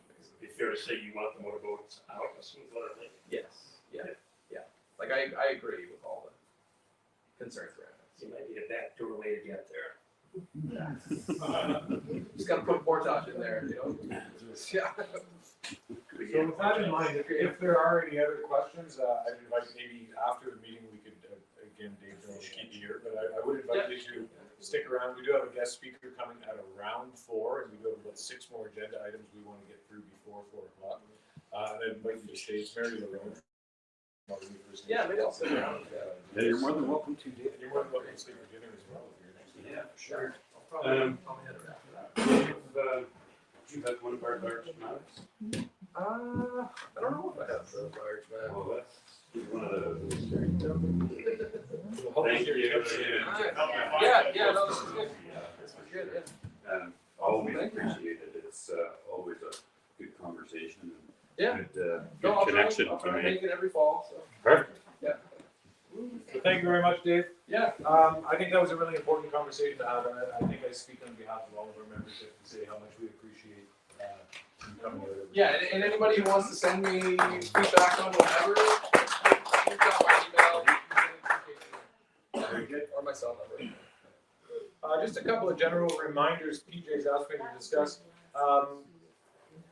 The first one is Alex Wynn. We will touch base on this a little bit more. Alex Matthias has co-written a book. It's Alex's work written by Chris Beeman, who's a prof at University of Manitoba. Correct me if I'm wrong. I think he's at U of M. And Alex does have the book for sale. I believe the sale price is $30. Comes with a free autograph from Alex Matthias. Kiss. It is. I haven't had the chance to read it cover to cover, but I think it is an excellent written history of the area that I think is invaluable to have. So, thank you, Alex, for sharing your life story with us, and I think.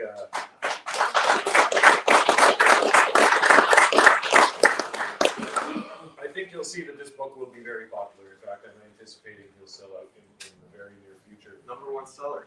And that kind of does bring me to another point that may not fit exactly into our agenda item, but the next agenda item we have is, I'm sorry, where am I here? Consideration for further things this year. And I would like to propose to FOT that we incorporate Alex's book sales into our sales of merchandise here, which I'm sure we'd all be willing to support, but I think that would help Alex's sales go a long way as well. So wherever that fits into the agenda, if we need to make a formal motion on that, we will, but I'm sure we're all on board with helping a long-term supporter of FOT with his endeavors. The other reminder is immediately following the meeting, we're going to try to get together for a group photo before Mary's arrival at 4, or is this after Mary's arrival? Before when we have that break. If we all just sort of go from here out to the deck, and then we'll do it quick, and then people can. So we do have 5 or 6 different agenda items still to get through. The first one is 2024 events. We'll try to move through this pretty quickly. The 2 main events are the Outdoor Adventure Show in 2024, and of course changing of the seasons in September of next year. PJ, are you going to speak to these, or Mike? I can speak to both of them fairly quick. We've booked the Outdoor Adventure Show this fall. We got the go-ahead from the board to do the double booth again. We actually made some money last year with the double booth. So that's a go. Does anybody remember the dates off the top of their head? Yeah. February 23rd. It's that weekend. It's the weekend after the family day.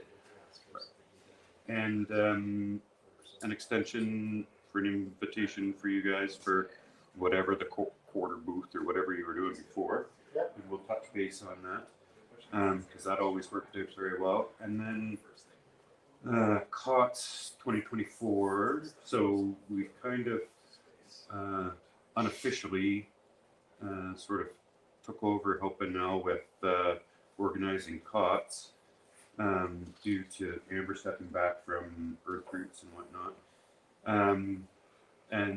So there's been some, certainly some manpower support for getting ready for COTS, and then there's been a little bit of financial stuff. We gave a honorarium to Adam this year for $250 to pay for gas to get up there.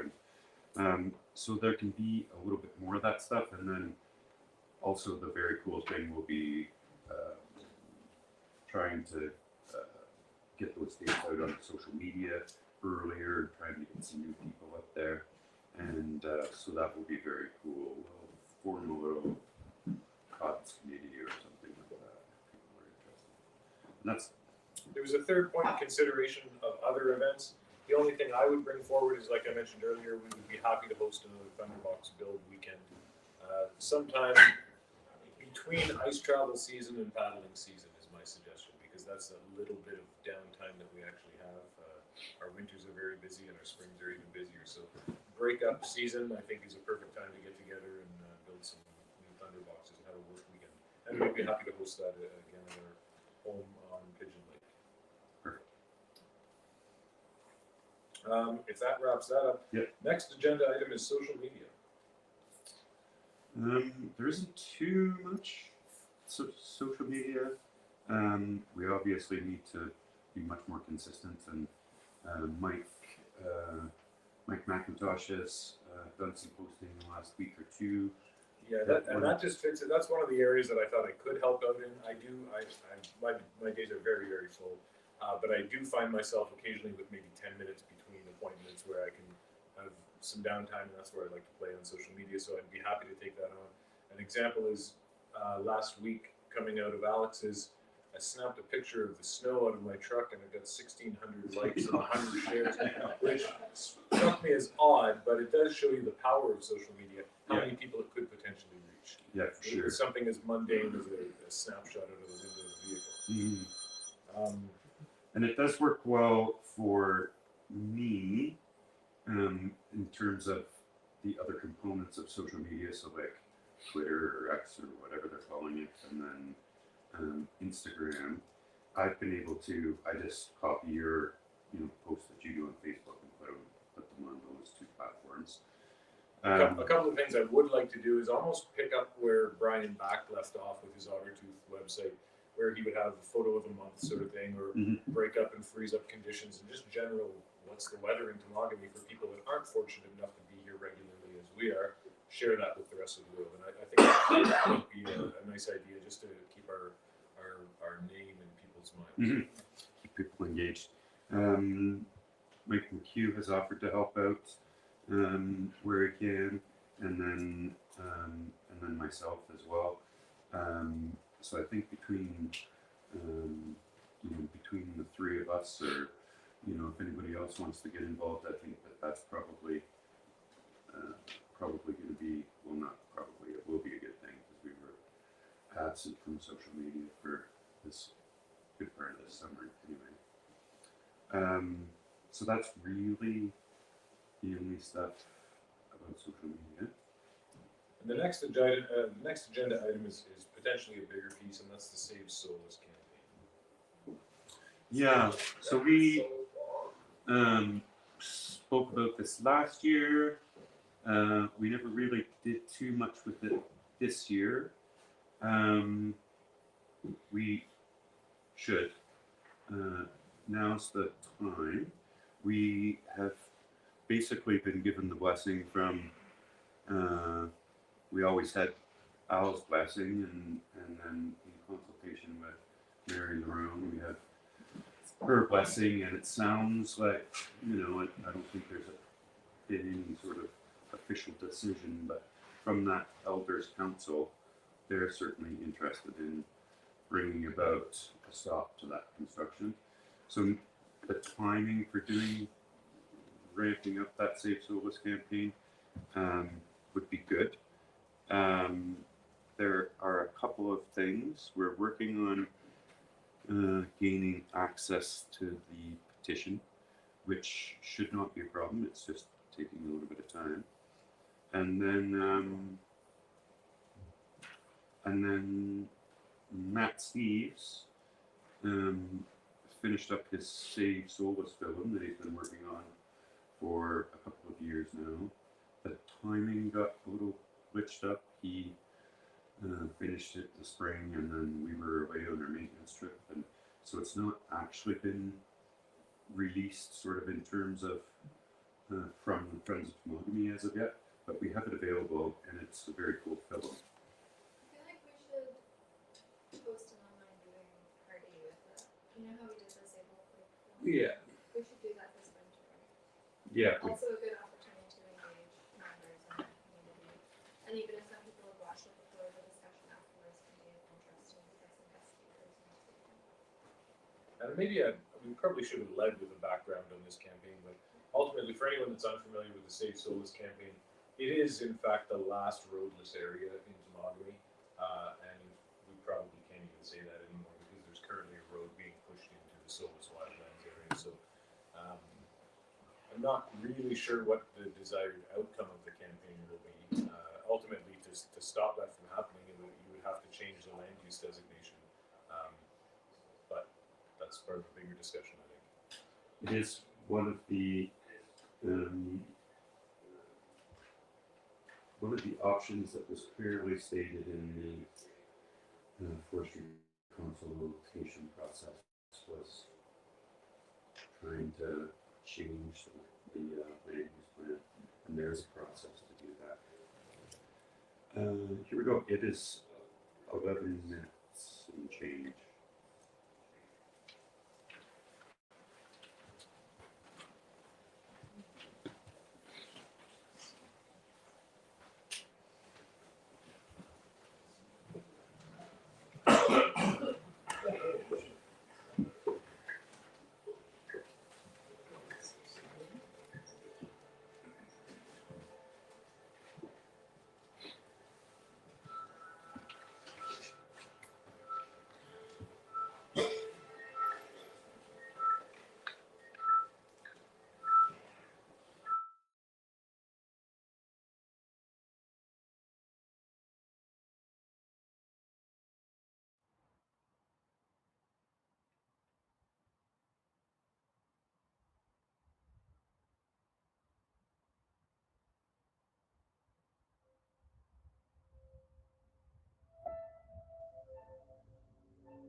I'm PJ Justison, and I'm the president of the Friends of Temagami, a non-profit, all-volunteer organization that tries to find that balance between protecting and maintaining canoe routes and environmental, ecological conservation of the Temagami region.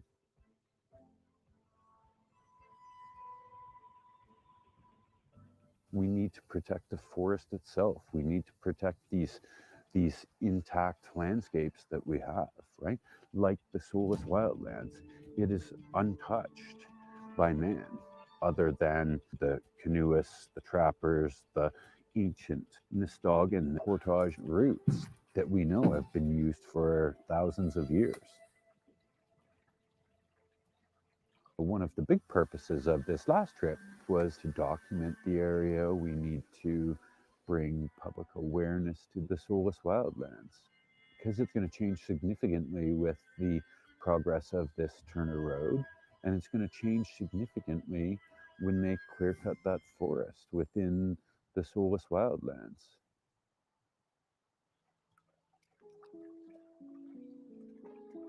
The Solus Wildlands is the last roadless, unprotected forest in Temagami, an area that was left out of the original park planning system, which are currently under threat from a 26-kilometer primary logging road.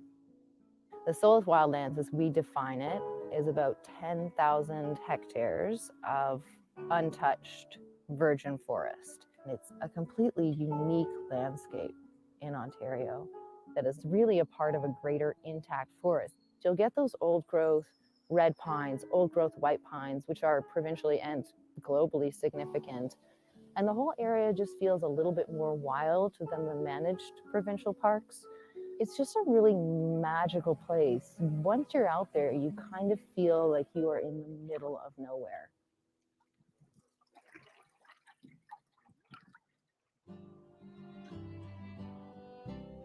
This trip, we had Alex Matthias along with us. He is a Temagami First Nations elder. He is a caretaker of his family's traditional territory, and the conservation of this land has been significantly his doing. My name is Alex Matthias. I live at Ababka Lake on the Masabi family traditional territory. It was passed to me in 1992, so I moved back in 93. I've been here ever since. I'm concerned about the logging that's taken place for the last 100 years in Temagami region. And it seems to be they're taking more and more, and they're not saving anything for future generations to see. When I was a kid growing up, there was no such thing as clear cuts. All they used was horses, and starting probably in the 70s when they had their equipment to do this clear cut. They do more damage in 1 month than those guys done in 3 years. And they just raped the land now, there's nothing left.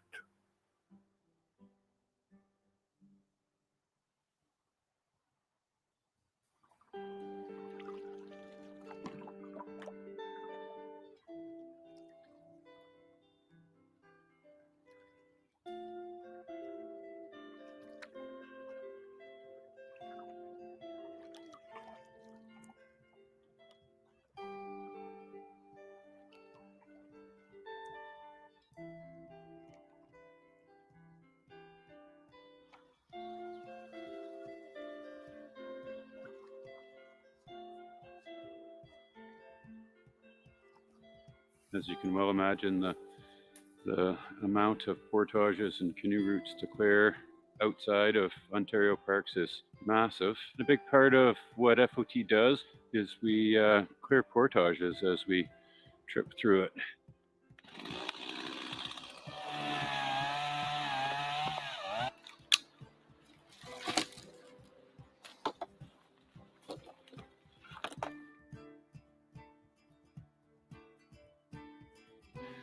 Like people's trails are there for thousands of years, and once they're not used by human, animals keep using the trails, and it's pretty nice to walk those trails again, which people did for thousands of years in Temagami region. Everybody has a reason to be alive, and I believe it's one of the reasons so here to help protect what we have to protect.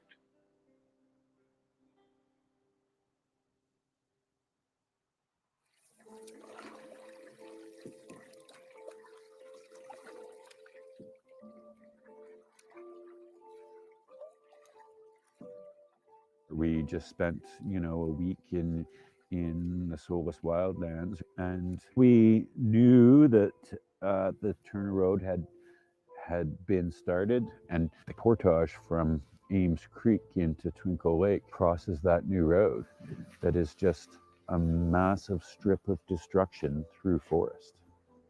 These old trees are the sentinels of these ancient portages, and there's not many of them left.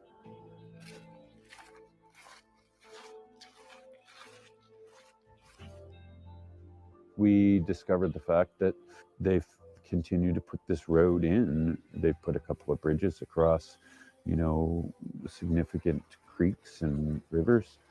And the notion of what that road will cost is in the millions of dollars. And that same forestry industry that needs to get at those resources is paid by our tax dollars to put in that road. Access to this forest, to any forest, increases significantly the pressure to the area. I have a concern for our environment and our climate and our world, our earth. I hear the concerns about the Amazon forest, and I hear the concerns about the Arctic, but you do not need to go to the Amazon forest to see the issue and see the problem. We are not doing this world good by clear cutting the Temagami forest. What are we doing? What are we doing to our planet? Trees provide oxygen, and they're destroying mankind themselves. If people had an idea what they're doing, I'm sure many people would step up and help prevent what's happening. even as human beings, we're all animals in some way or another, you know. But some animals are just greedy, and that's what the government is that approved those cuts to take place. They're greedy because there's money involved. That's all on their mind is dollars, not protecting animals or protecting the forest. You got to protect the forest for the animals. They can't speak for themselves. They talk about putting the roads in and log them, but nobody mentions the moose or the big game, as well as other creatures that depend on those forests to be their homes. With the clear cut, not going to be no place for them to go. The areas keep getting smaller and smaller. As soon as they'll be wiped out just like anything else. My people protected it for thousands of years before European contact, and nature kind of managed it herself. And that's the only way it can be managed. There's no human being on this planet can manage the forest to be natural as it is supposed to be. We know over the last 30 years that old growth forest has offered some avenue to provide protection to the forest in Temagami. The problem with that is that the forest has already been harvested, and so we are left with these tiny little patches of old growth forest, and they just cut and harvest around them. These forests aren't going to survive that way. You know, there's more to a forest than this big tree, right?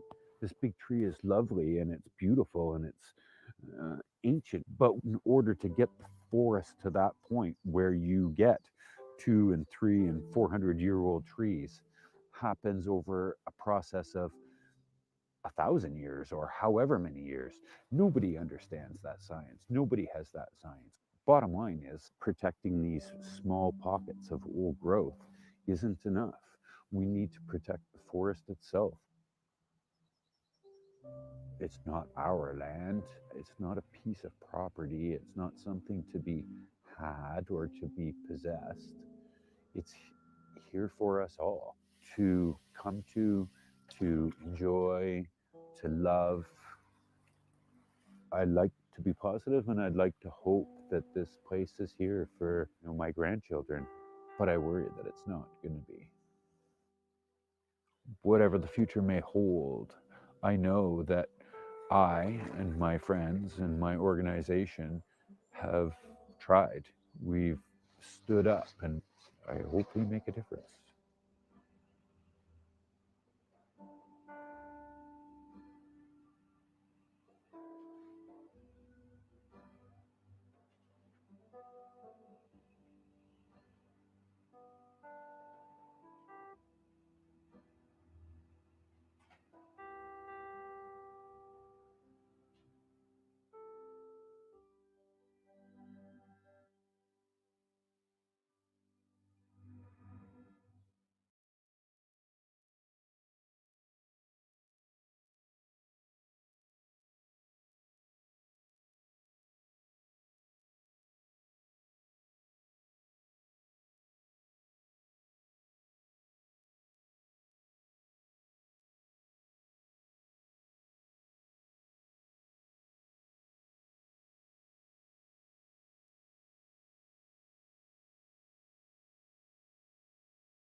Hey PJ, I think that we've lost the audio from you guys.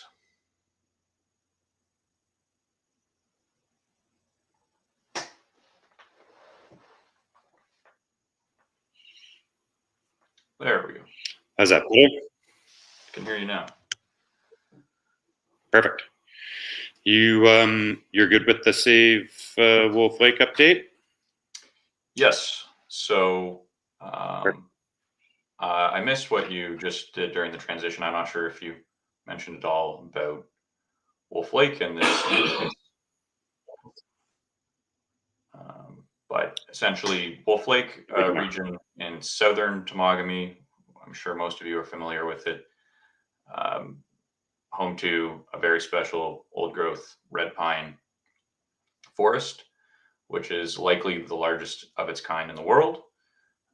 It has been under pressure from mining activity quite recently. Within the past few years, there's been renewed interest in the mining, and they've done some core samples and disturbed the land there.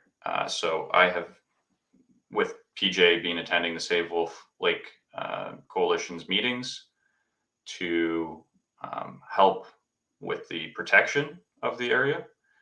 And there have been some exciting developments over the past year. We've been collaborating with the Wanapitei First Nation to essentially protect the site and get it under their stewardship as a part of the federal program to protect 30% of land by 2030. And there have actually been some positive recent developments in that direction. So hopefully we are on track to see some real lasting protection happening for that special place.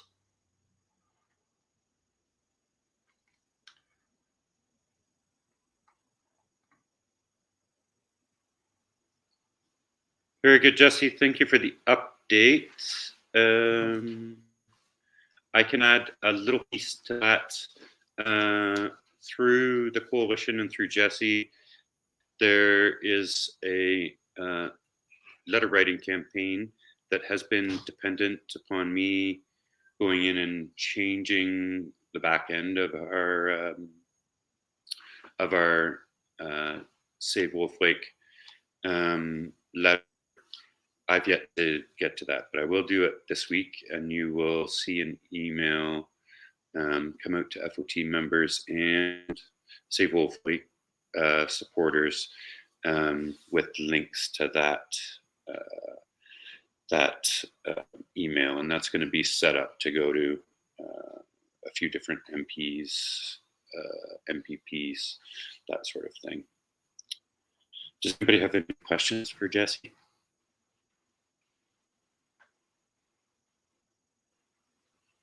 No? We are good. That's all we have. Thank you, Jesse.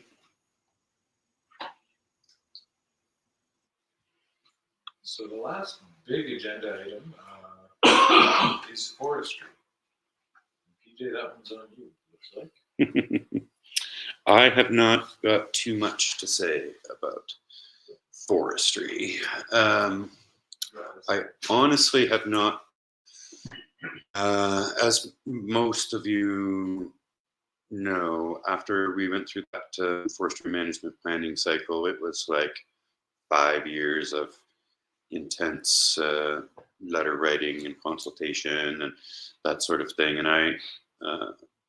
I was quite frustrated with it towards the end.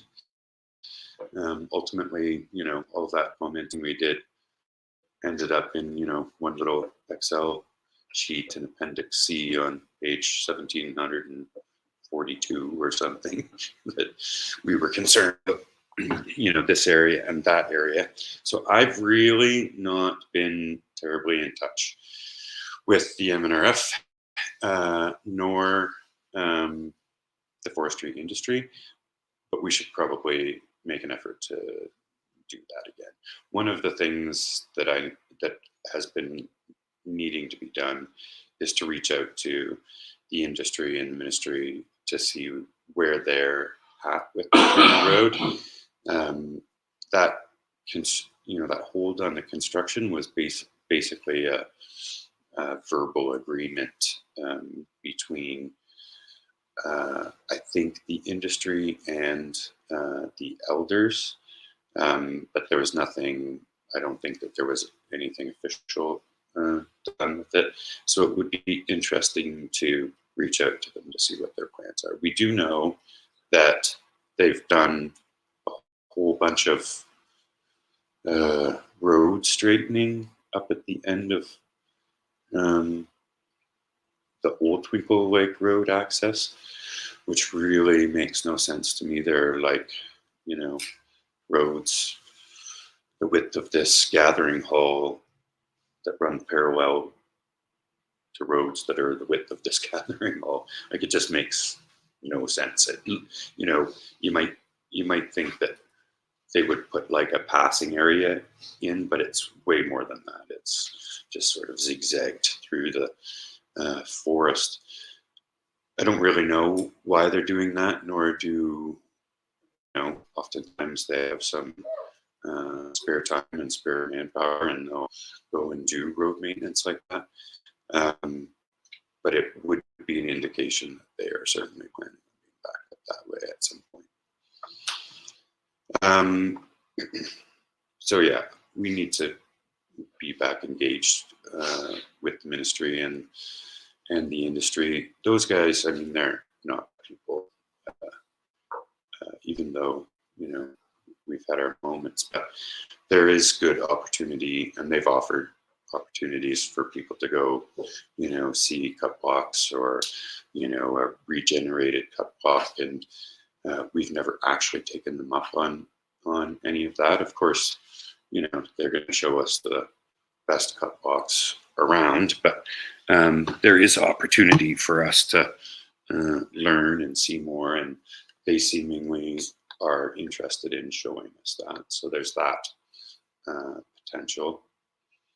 And then, when are we looking? We're still a ways away from the next FMP cycle. We're probably 6 years maybe before it would start again. But my recommendation for the organization would be at some point soon to start at least thinking about and planning for how we would strategically do those consultations. Whether we want to just focus on Temagami and Sudbury management units, or whether we need to be more involved in Temiskaming. Restrictions are much looser than ours, or the ones in this region. We should really have sort of a plan for that, because the last cycle we just jumped in and had no idea what we were doing. We figured it out pretty quick, but it would be good to have some prep time, even though we've all got much better things to do. Did you have something to say, Mike? No. Good job. I do, just from the perspective of someone who's been involved in forest management planning for it's got to be going on 20 years now. I held seats both on the Sudbury LCC and Temagami LCC, contributing to forest management planning in both the Sudbury and Temagami forests. And it really is an exercise in futility.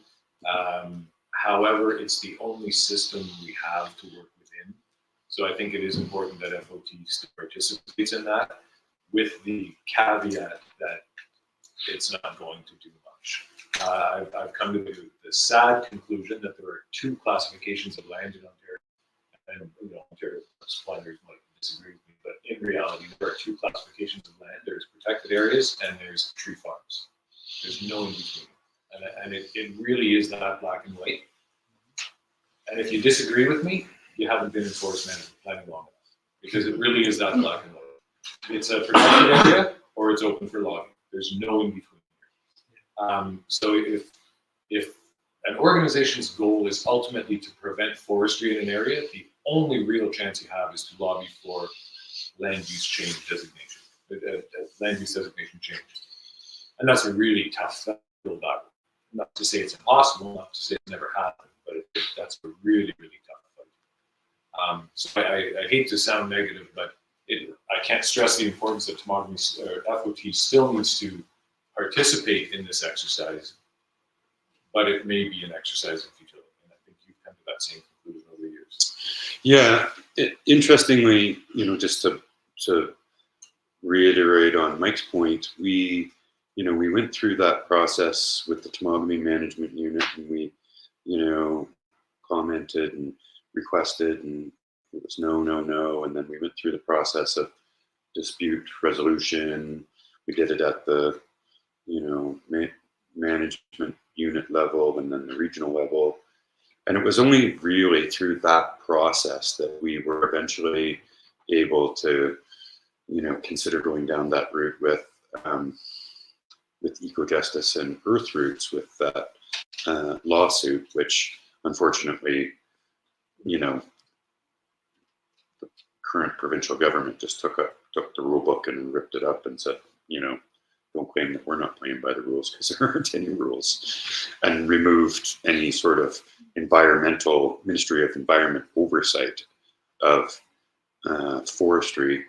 But it was only through that process of commenting at each stage and going through that dispute resolution that that we were able to get to that point where we were able to say, well, you haven't done, it really came down to carbon accounting, which they hadn't done. And there was some notion that they were going to have to go back and change the plan, which wouldn't have changed much. But it was through that commenting process. And I think, particularly if we can get people that are experienced in the forestry management planning process, if we can keep those people engaged till the next process, it makes a world of difference. And we have and we will continue to focus on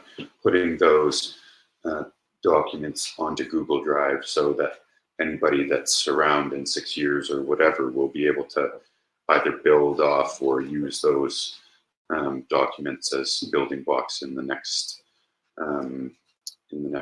planning cycle. But yeah, and you really have to wonder if it really makes you wonder after you do all the work on it, is it worth our time and effort, or would we just be better off to, be out clearing trails? But I think ultimately, if it's done efficiently, it can be not terribly difficult, and it is of value in the long run. And to that point, clearing trails is one of the most effective tools we have at our disposal right now, because canoe routes are taken into account in forest management. Very little, our opinions will matter very, very little. Canoe routes are considered with minor buffer zones. I mean, we really are doing over 50-meter buffer zones inside of the forest, but that's better than zero. So it's not a perfect system, but it's better than nothing. So I think those efforts need to continue. I know the Friends of Wabakimi group was trying to use the 30 by 30 process to leverage expansion of the land base of that park also. Mm-hmm. What is, I mean, it's in the United States, the states are small enough that you can kind of work from state to state. It makes sense. The provinces are so huge. So what is Ontario's approach to 30 by 30? Push it all to the north? For the little bit that I know of it, most likely. Although there has been some movement with the Wolf Lake area, and a big part of that was because of Wampate First Nations getting involved and wanting to do, being interested in doing some sort of like Indigenous-led conservation reserve. But I'm not super familiar with the program. But we do know that we're at a little bit of a challenge right now with our current provincial government, and they're pretty sort of development and economic jobs based. We haven't seen a whole bunch of movement on adding more protection, but that could change quickly, and then we've got the federal government, which seems to be more interested in increasing protected areas, although not a whole bunch of influence over Crown land in, say, Temagami, right, because of the provincial oversight.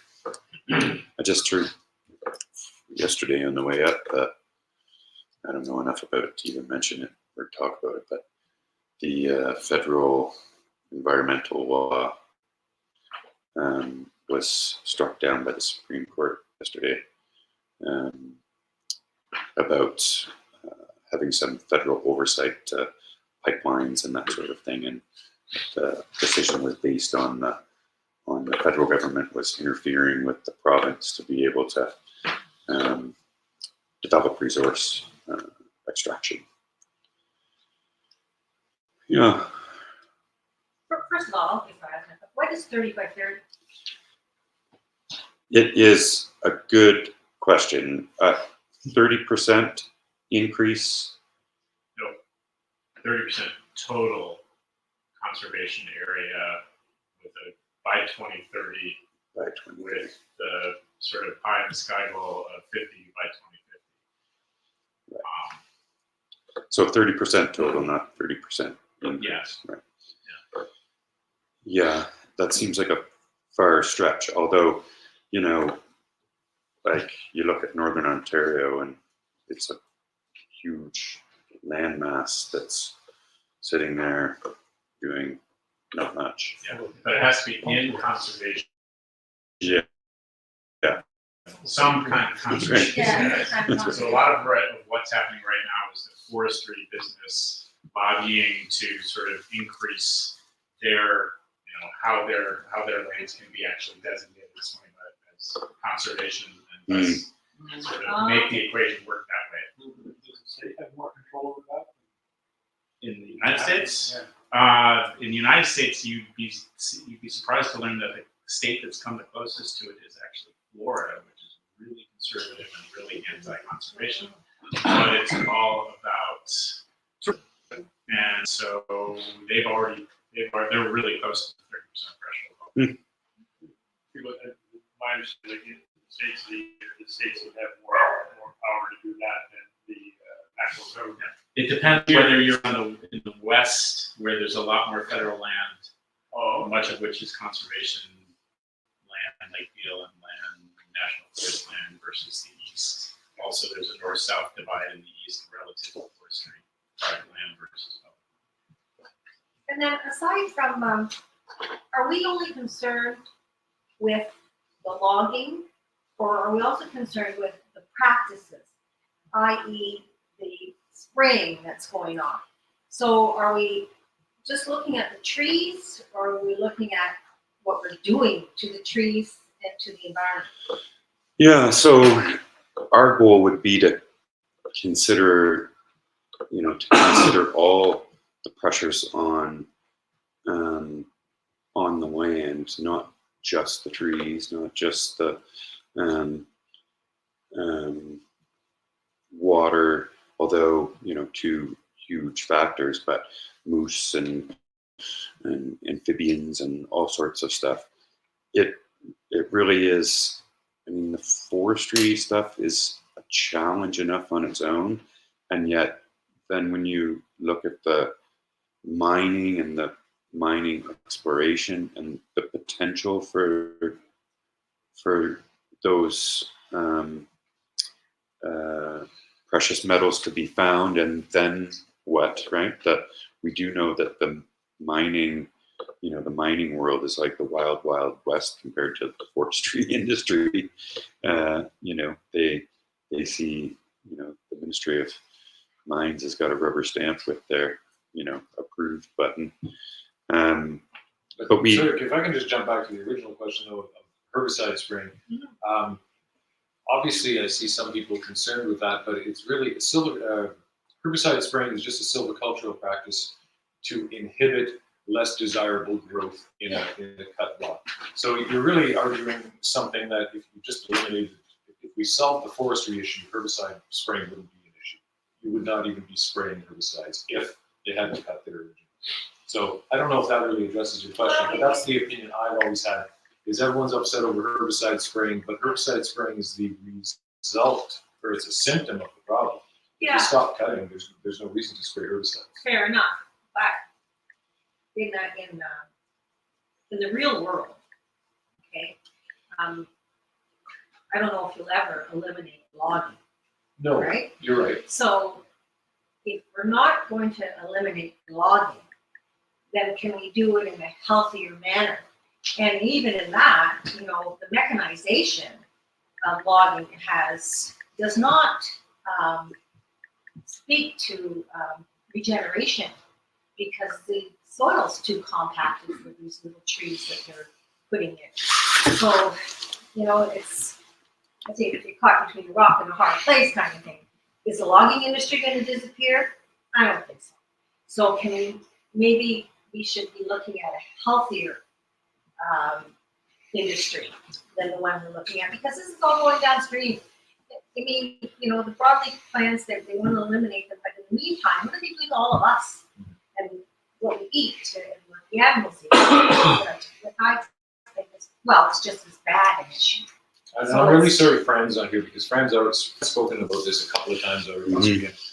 That you're absolutely right. There's no way, and it's an unrealistic goal to think we would ever stop logging. It's not an unrealistic goal to suggest that we could stop logging in such a high tourist potential and ecological value potential area like Temagami.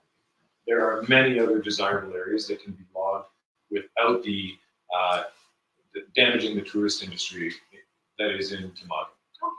And that's a valid discussion I think that could be had. We're obviously not going to ever try to stop logging, but there's nothing to say that we can't lobby to change land use designation in Temagami or on undocumented land, which I do think Mary's going to touch on, and make this area a protected zone of some sort, because it does have that high tourist potential.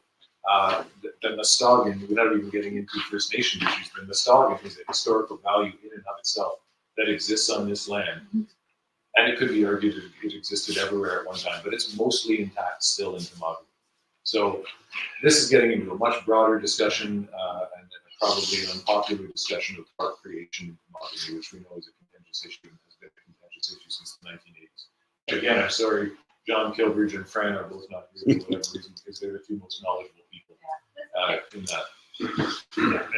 So I think Well, that's kind of what that's one possibility. That's the only way around. They've looked into that, and that kind of hit a roadblock too. So to specifically answer your question, we do have concerns about that, and we're aware that Temagami First Nations has significant concerns about the use of glyphosate on the forest in the document. Last year, we did speak more to this topic during the AGM, and I don't know if I volunteered or if I volunteered, I'm still not sure, to head that project. I started out last fall, and it is like, I couldn't do it by myself. No, I just didn't have enough time, and I had all this other stuff to do, so it's certainly something we could. I think there are a lot of different organizations involved in this right now. But I do like what Mike said with regards to, you know, the value of this being a hobby and approaching it from that point of view, how economically that is more viable for the future rather than just cutting down some 20-year-old sap. To add something to that, there's another feature more than just tourism. This is sort of one of the last intact forest landscapes, as they call them, IFLs, in this sort of large floodplain dominant forest that used to be between sort of Lakesbury Park and Ottawa River in a large band. And that's been decimated, but it's still one of the largest ones, and that makes it quite unique, because that does not exist in the north or south of us, except in the like 300 kilometers north. So I've thought for years that Temagami has the potential to become maybe a national park, maybe some sort of other land use designation. because of all those reasons that we've just discussed. It is very unique, and a lot of people don't. I don't think really understand how unique it is. You travel a little bit further north, the forest has been removed for all intents and purposes. You travel a little bit further south, it's been developed through agriculture and everything else. This little pocket of intact wilderness remains in central Ontario, or within 4 hours of Toronto. So I think there's huge potential there for a land use change designation. I think that might be a little bit out of the scope of our small organization, but I've often thought that someone has to get the ball rolling. Someone needs to plant those ideas or plant those seeds for future generations. Even more importantly, especially with Ring of Fire and what's going to happen there and how, I don't know how that's all going to proceed. And the Supreme Court of Canada came down. They said the federal government was too broad. Yeah. It was too broad, so they're going to go back and tweak it and get a little bit more specific on protections and stuff like that, because we know Ontario doesn't have any environmental protection. What little they had, we lost a few years ago. Well, thank you. Mary is here. She, hopefully she's still alive. She said she was out front surrounded by dogs.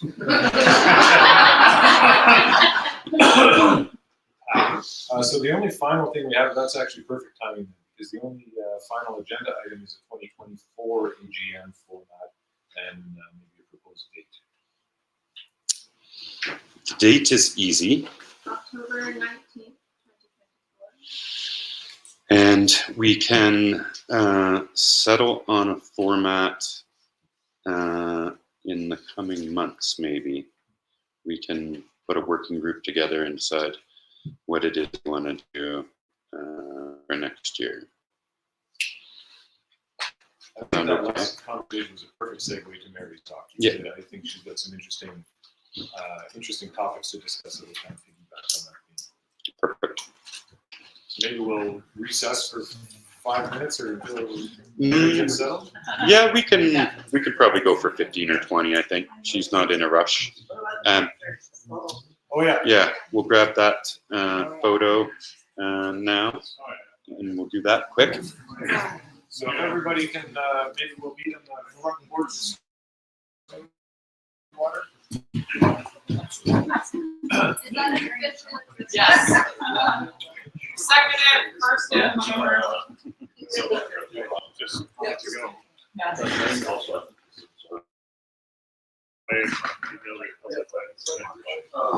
Well, the login has Oh, nice.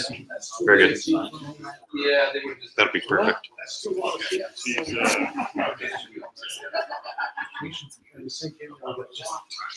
She actually sent me the download as well. Okay. But it won't come down on here. Yeah, that's okay. We'll patch it. Because the ones from the broadband were already on Christmas. I can't recall. You see something down. Reduce That. pressure on this area. It will be now. That's on Diamond Lake. That's my group setup camp before we set up on the line. I don't know if you guys have done that because it doesn't. No, we have like yellow, like larger campsite clothes signs. But there must be so many trees are down. It's even bigger campsite, but now it's I wonder if somebody just noticed it was. Oh, yeah. But campsite closed. Yeah. Oh, close. Yeah, it's supposed to be closed. I don't think that. But it's actually, it's good. No, campsite's here. Oh, okay. We were just working around it. July. I have to show you on the map which one it is, but yeah, it's got a lot of down streets. Yeah, actually, if you don't want, is there? Yeah. Right. I don't know what's going on that out there. Sorry. I mean, that's just. Oh, you know what, I do. Yeah.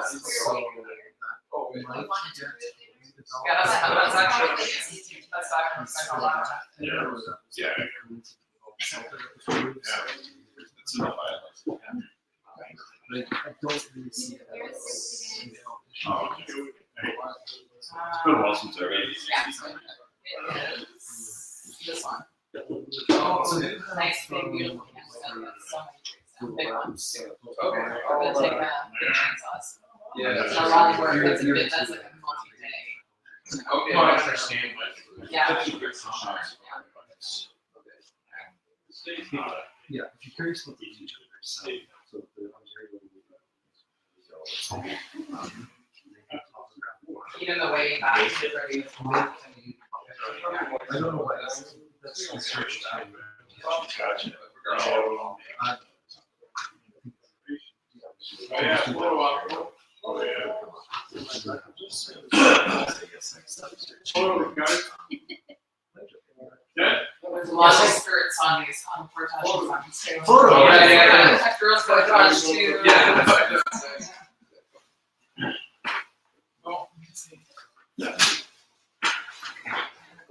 Because Google Images is very high quality images, but this one is not necessarily better, but much more thorough. Do you know why like the Wamakini region is empty on like classified land use or? I mean, No, it's just really far from everything else. The whole region that hasn't been entered on anything. Yeah, well, Oh, I was here. We're gonna be happy with this.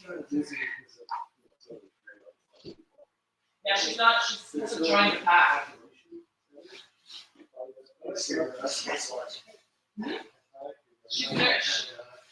She's very sweet. It's too bad she hasn't made friends. Oh, you did not hear. Where's? Oh, you said this was selling Ontario drama. No. Oh, okay. No, I don't think we were talking about she. Oh, okay. I got her from a rescue place that's around Barrie. Oh, But okay. they rescue them from northern, Yes. all from like northern. Okay, yeah. Yeah. We rescued one from the district, I had no idea where it's from. Yeah, so they get flown out and then driven. Yeah. Yeah, like it's New Osborne. It's where she's from specifically. She started, I think this organization started.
Say mom. Hi, baby. Here you go. Mom. Mom. Mom. Maeve. Your snacks here. You want to see. And then take off your boots. You want to stay inside for a little while? Yeah. Just roll these up so they don't pull in your ankles. Go see mom.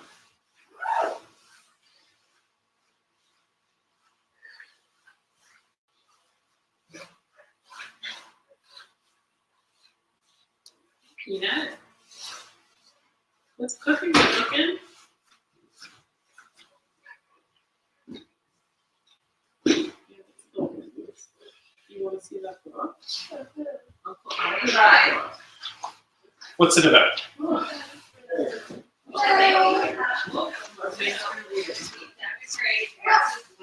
Did you read a book? That's your hat. Put it on the hanger. No, let's go back to our room. You're in my dad's chili. Okay. Yeah, I know. Want me to hold it? Yeah. Welcome to spring.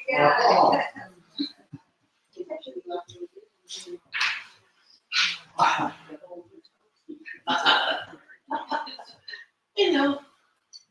Crispy. What's happening? Who's crispy? Well, Holmes in here. You know, owls. So artistic. Ooh. Oh, look at that. So this will be your place, so Oh, okay. select yourself a nice comfortable seat. Oh, that's one. This chair here. But that's PJ's chair. Oh, PJ's. Take I'm it. sure he will not mind. Take it. He's a nobody. He's the president. Take it with comfort. All this. If you're going to be talking to everybody, you might as well have a throne. Oh. Yeah. Oh, remember, we don't walk in front of the light. Ouch. Yeah. And look, you can feel it's pumping out hot air. Hot, hot. So I just want to let you know, okay? Take care. You see, we can make shadows. Look at that. Look at the screen. It's Dad's hand. Look over there, man. Look. It's Dad's hand. Can I make a dog? Woof. Woof. Woof. Woof. Woof.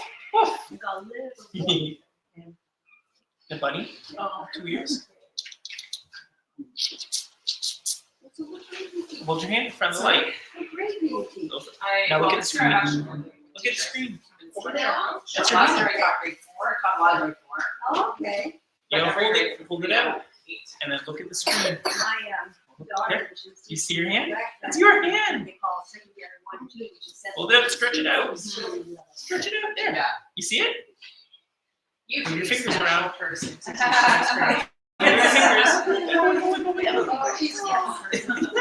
fingers. Yeah. Get a reach. Now we go to fingers. Wiggle, wiggle, wiggle. Wiggle, wiggle, wiggle. I wasn't hungry for a long time. Then I got Hold it. You gotta hold it up. Wiggle, wiggle, wiggle. That was a long time. I think I've been. See, you can stand right here.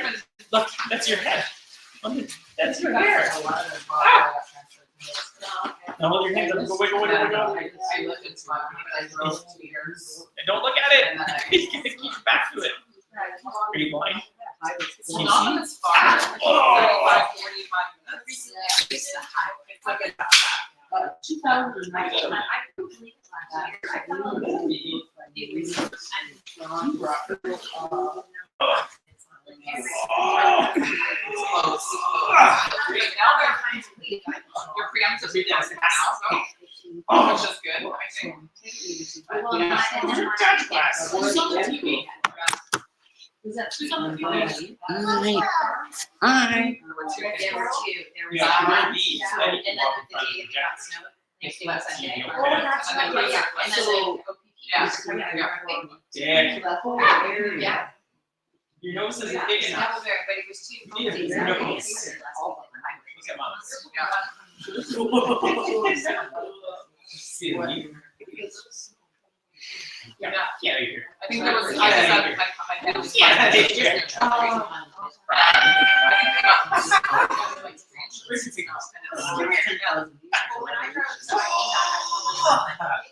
And there was snow all along the road until the marker. Yeah. So Toronto was not gonna have as much as what we did in the. Yeah.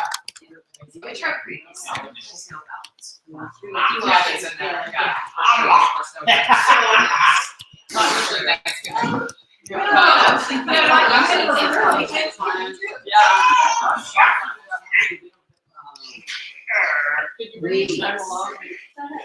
Yeah. I have had Thanksgiving ever since you were under many years ago. Small outside. Can you project images from the on the screen? I have some images from Mary's, from her Sunday afternoon concerts. Oh yeah. That would be kind of nice to show it. Hang on. Only 3 or 4 pictures.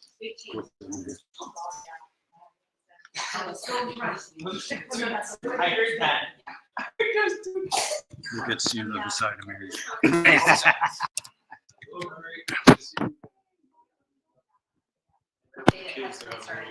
Oh, yeah. We don't have a propane fire. I guess Steve didn't make it. The folder's called Music at Mary's. Okay. That's why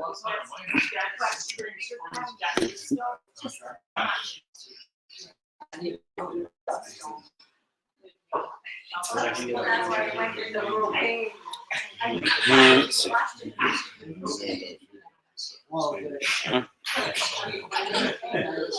Where do you live? Yeah. Pretty well, but it's a different. Yeah, and I also have a supplement. You know,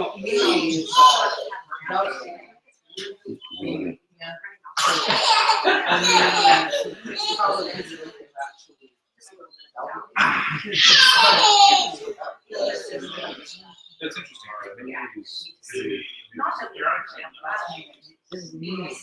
Music at Mary's, yeah, that's interesting. Yeah.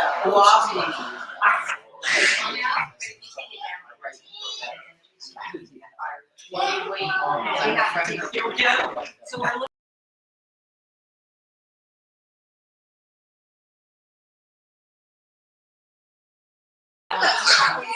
No.